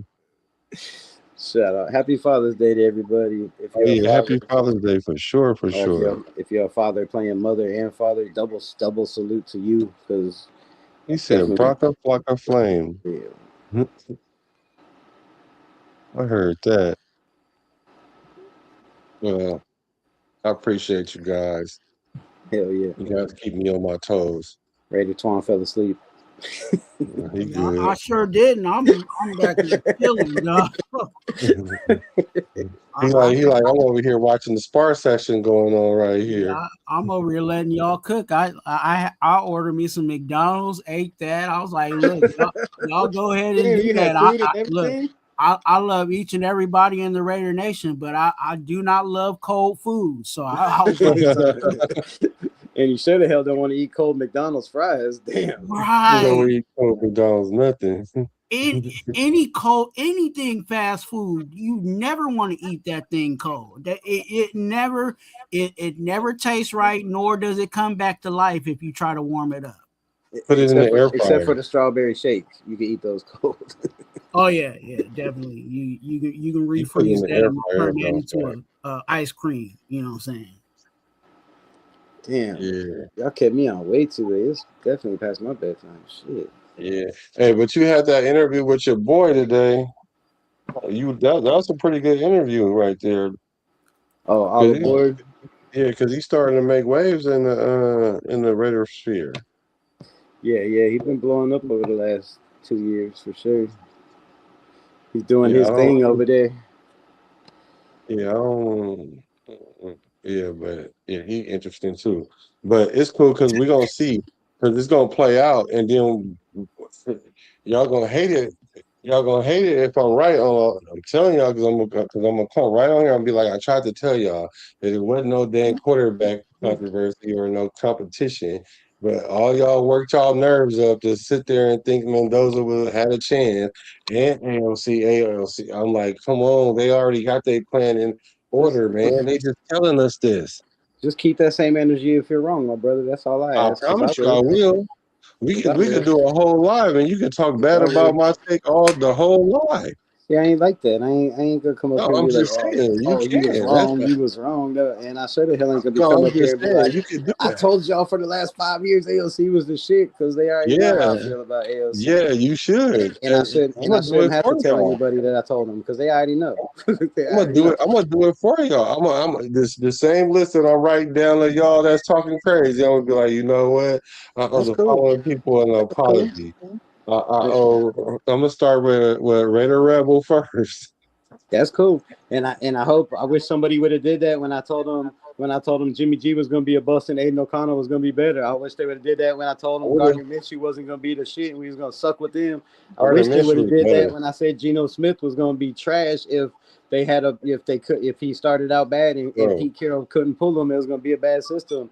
I wish they would have did that when 2 years before Devontae Adams was traded, that when he missed 14 days in practice because he had a baby, and I said Devontae Adams is out, and Raider Nation said, "Oh, you're a hater. You're not a Raider fan. Devontae Adams is not going anywhere. He just traded a first and a second round." And I said, "All right, that's fine." But what happened? The following year, Devontae Adams was gone. So I wish somebody would clip all my clips that come up. I wish, but the Dylan Labe drafted to the Raiders. I wish they would pull that up. Ashton Genty 6th overall. Charles Grant in the 3rd round. I had that too. I hope someone will clip all these tapes of all the rightness instead of all the wrongness because you said AOC is great and he hasn't been great yet. And so far, that one ain't never coming between true. Between that and saying the Raiders could possibly go 12-5 last year, which I did in boots and shorts before anybody made a prediction. I was like, I think we could win 12 games if the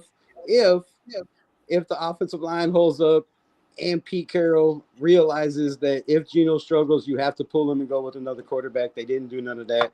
How are you going to pull him to go with another quarterback? I also said that Brendan Carroll was not qualified to be the offensive line coach coming out of Washington State and looking at his numbers. You don't bring family in the building. You sure the hell don't bring two families to be a passing game coordinator and an OC. So, I mean, yeah. So you're naming everybody but the culprit, but you forgot AOC did play last year, right? Didn't he play last year? He played one game. He won. Yeah, the depleted. So why did he only play one game? Because he got hurt. No.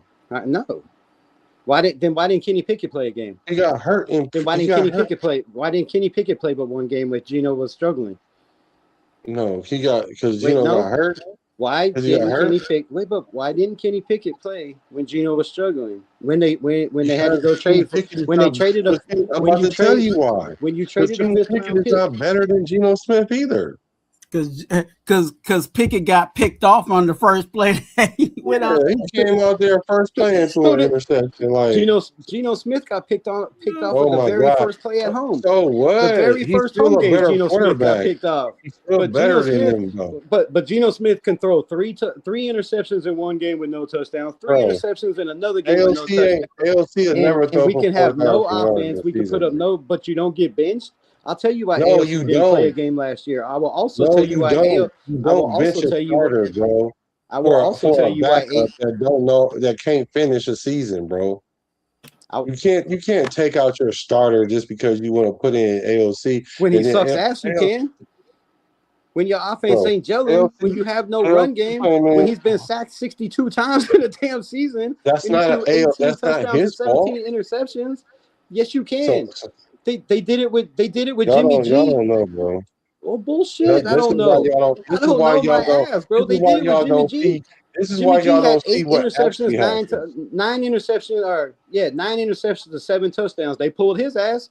Geno Smith had the Who? same thing. Why didn't they pull him? I'll Who? tell you why they didn't pull him. Because Pete Carroll brought Geno Smith here. Because Pete Bro, Carroll signed off on Geno Smith was gonna be that guy. Because Pete he's Carroll better than sold it to bro. Geno. Pete Carroll Don't Geno Smith got a starting job right Pete now? Carroll could not and will not, with the infatuation that he has in the buddy shit that he has with Do Geno me a Smith, favor. will not pull Geno Smith, and he sure the hell ain't gonna ruin his reputation in his career, which he already did being a coach for the Raiders, to No, put in he a guy didn't. like Aiden OConnell and look bad if he goes out there and wins some games like he did when Bro, they put him in for Gardner Minshew, ain't like nobody he did when chasing they for put him in Aiden for Jimmy O'Connell, G. bro.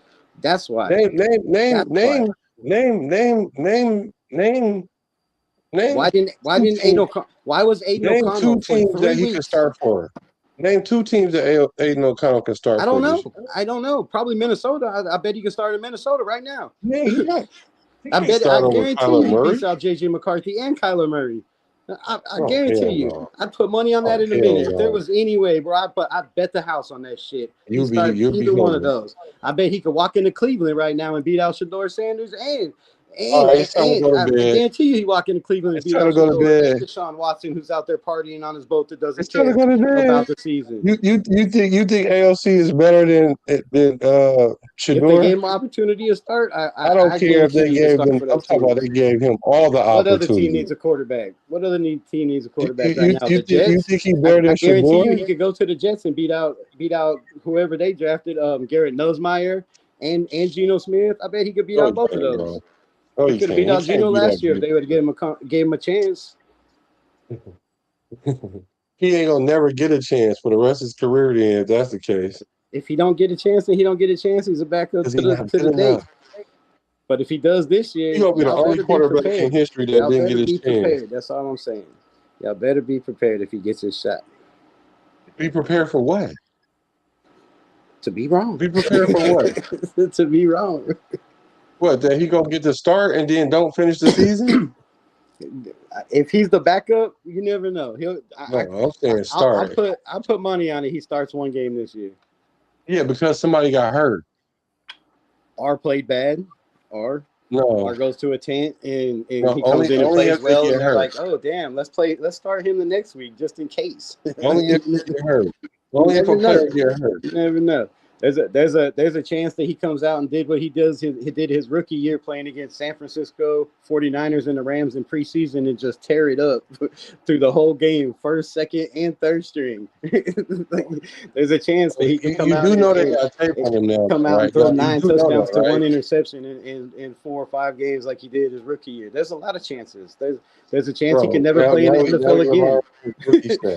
There's a chance he might not make it out of preseason because he's injury prone, like everybody says. Everybody said. You can't admit that he's injury prone. But while y'all sit here and root for all these outsiders to come in and run this team, I'm gonna root for the dude that was drafted. They're better. You think better? So? You think so? No, their resume is proving it. Not if you look at their rookie years. Not if you look at the numbers. Bro, what are you talking about? Gardner Minshew. Who do you think had the The Compare first them first 17 17 games. Wait a games. minute. The first 17 games. Who do you think had the better first 17 games? Gardner Minshew or Aiden O'Connell? Aiden O'Connell. Look it up. I promise you, it ain't even close. I know Gardner Minshew had one killer year his rookie year, but that was all. That's why he. Oh, here we That go. was it. And That he was also it, 1 played all year. the games too. But it wasn't So, better. What are the stats? Let me and he look was. it up. And Are you gonna tell me? they both started off 7-10. Their first 17 games. I The don't care about difference the between the numbers. two is Depends on what. the difference. Yeah, but on a good team, on a bad team, on a team with a top Bro, he was 15 with offensive Jacksonville, line, on a bro. team with a Jacksonville was 31st not good, offensive bro. line, a team with that matters. But what are the stats? They both went 7-10. Gardner Minshew stats is Gardner Minshew was like 3-1 for touchdown to interception. Like his stats were just all his QBR, his quarterback rating was shit. That's higher. not even close. That's what got Gardner Minshew on the map. Like I said, he had that amazing rookie year in Jacksonville. Well,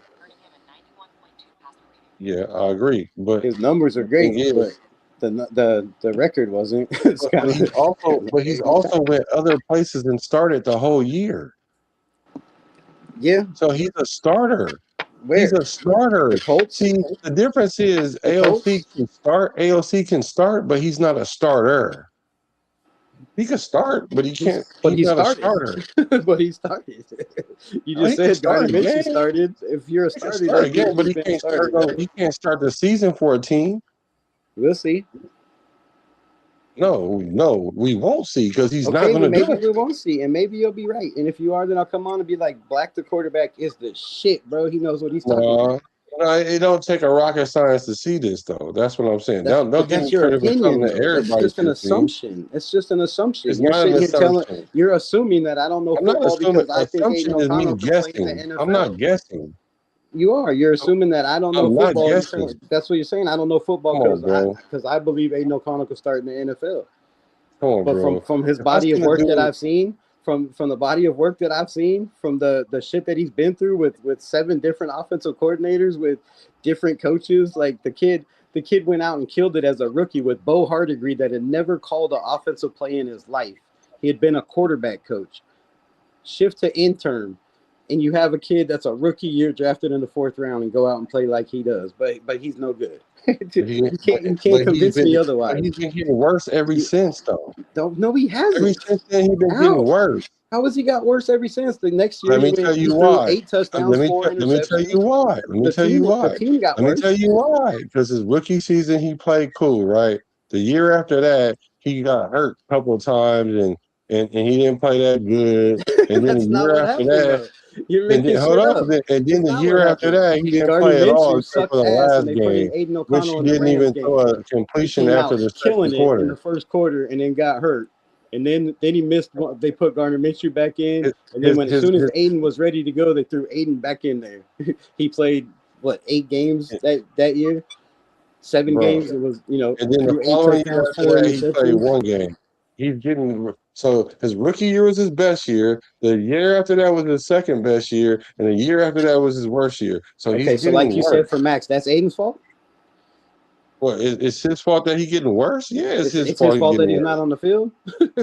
Yeah, it's Aiden's fault that he's not on the field. They change head coaches every year. That brings in a new quarterback with them. Bro, everybody that happens to everybody. Did Pete Carroll not bring in Geno Smith? Did Klint Kubiak not bring in Kirk Cousins? Because they're better than him. Did I don't know why y'all have a hard time admitting that. Did AP and Tom Telesco not bring in Gardner Minshew? That's what happens. He's better than him. So that's his fault. It's his fault that he didn't get. It's his fault because if he was better than them, they wouldn't have done that. But it's his fault that they played quarterbacks that were making more money because they brought him in and that was their guy. Better than them. Because everything. He was already on the roster when they brought him in. Their stats weren't. Their win-loss record wasn't. Bro, they're starters, bro. They're proven starters. Oh my God, you're stuck on this starter. They're both proven starters. So everybody that's a starter has never been a starter, bro. Because you've been a starter before, you're going to be great, and because you never started before, you can never come up and be good. Yes. Okay. I'm going to take a person I know can play. All right, man. It's like 3:30 where I'm at, and this conversation goes nowhere. It's sometimes like talking to a brick wall. It's never going to change. It's never going to change. I'm not going to pick somebody I know that can't start a full full season over But a you don't person know that that. knows You don't do know that. that. You don't know that. You're You've seen him assuming. do it You're already. guessing. You're guessing. You're I'm thinking not guessing. How am I by guessing your when I've already seen evaluation him that do Aiden it? O'Connell could never play, and that's fine. I accept that. But by He my hasn't done it. evaluation, I believe he can. Yeah, Do you you accept believe that? he can. That's an Do assumption. you accept But you've that? never seen him do it. I have. You've never seen him not do it. That's the thing. I've never seen him come in and start and play 3/4 of a season. But I've seen Gardner Minshew do that. I've seen Geno Smith do it What, one multiple time? times. Gardner Smith, you did it one time. Geno Smith did it Gardner what, Minshew for is starting multiple times, bro. For 3 years on a Super Bowl team that he acquired. So now it's Come 3 on. times. Geno Smith acquired a Super Bowl team. Yeah, a Super Bowl defense. They came off a Super I don't Bowl and care. they traded I don't Russell care if Wilson Aiden O'Connell's and got a handed Super Geno the Bowl job. team. Don't get Geno hurt. had a Super Bowl offense and defense for the first 2 years he was there. Come on, man, stop with that. If And you then put he Aiden sucked his O'Connell whole on that career, team, he's and getting he's hurt gonna suck in still. the Jets. I promise you, Geno sucks at the Jets this year. You're gonna see the same What thing. is, what's that? Let's have a friendly wager. What's suck as a Jet? What do you mean? What do you mean by he's going to suck? What does that look like? Just the same it looked like in Vegas. 18, So you saying 18 their touchdowns, stats gonna be 17 comparable? interceptions, what 3,000 yards or whatever he had, 2,800. I don't even know what it was, but it wasn't good. So his season gonna look similar to what the Raiders season is. Let's bet lunch that don't happen like that. Let's bet on lunch. Don't you already owe me dinner for? No, I'm just kidding. What did we bet on last time? What did we bet? I don't think we bet. Yeah, we bet last time when you was on my show. We bet something. I'm gonna have to go back and watch it. I forgot. Oh yeah, we did bet something. Yeah, We did bet something on the show. We do got to something, but I don't remember. Yeah, for sure. But thank you guys. Hey, night, you guys. Hey, good night. I appreciate you guys. Oh wow, he talking about AOC mustache, but Yeah, I throw like that up AOC there. though. But Throw he just that ain't up gonna there. start. Yeah. No. No, he said the Colts. He said he might could start for the Colts. Yeah, he I don't can know who start their for the Colts quarterback too. is. That's another team he can start for the Colts. They got Daniel Jones. He ain't starting but no Daniel Jones Daniel coming Jones. off an Achilles, ain't he? That Achilles takes 2 years, I guarantee. But they do have my guy Riley Leonard over there, who I was very high on in the draft, and if he gets a chance to play, could be lights out for Daniel Jones. Daniel Jones. Riley Leonard's a dog, man. That kid's Yeah, I like him. I like Riley Leonard. Brothers, there's much love. It is much love. Raider Twuan, Black the quarterback. I appreciate y'all letting me come on. Raider Rebel. Get y'all One gassed love. up. One nation. Don't ever forget that. It is Nation one chat. nation. It is no flock nation. It's only Raider Nation. I love y'all no matter what you say about me. Peace. No, I'm gonna say all positive things. Right. No, I said to the chat, I said I love all y'all no matter what you say about me. All right, brothers. One love. I love y'all. Peace. All right, man. Blessings, man. Peace. I'm a raider from the Bay to LA to Las Vegas. Recipes to Al Davis.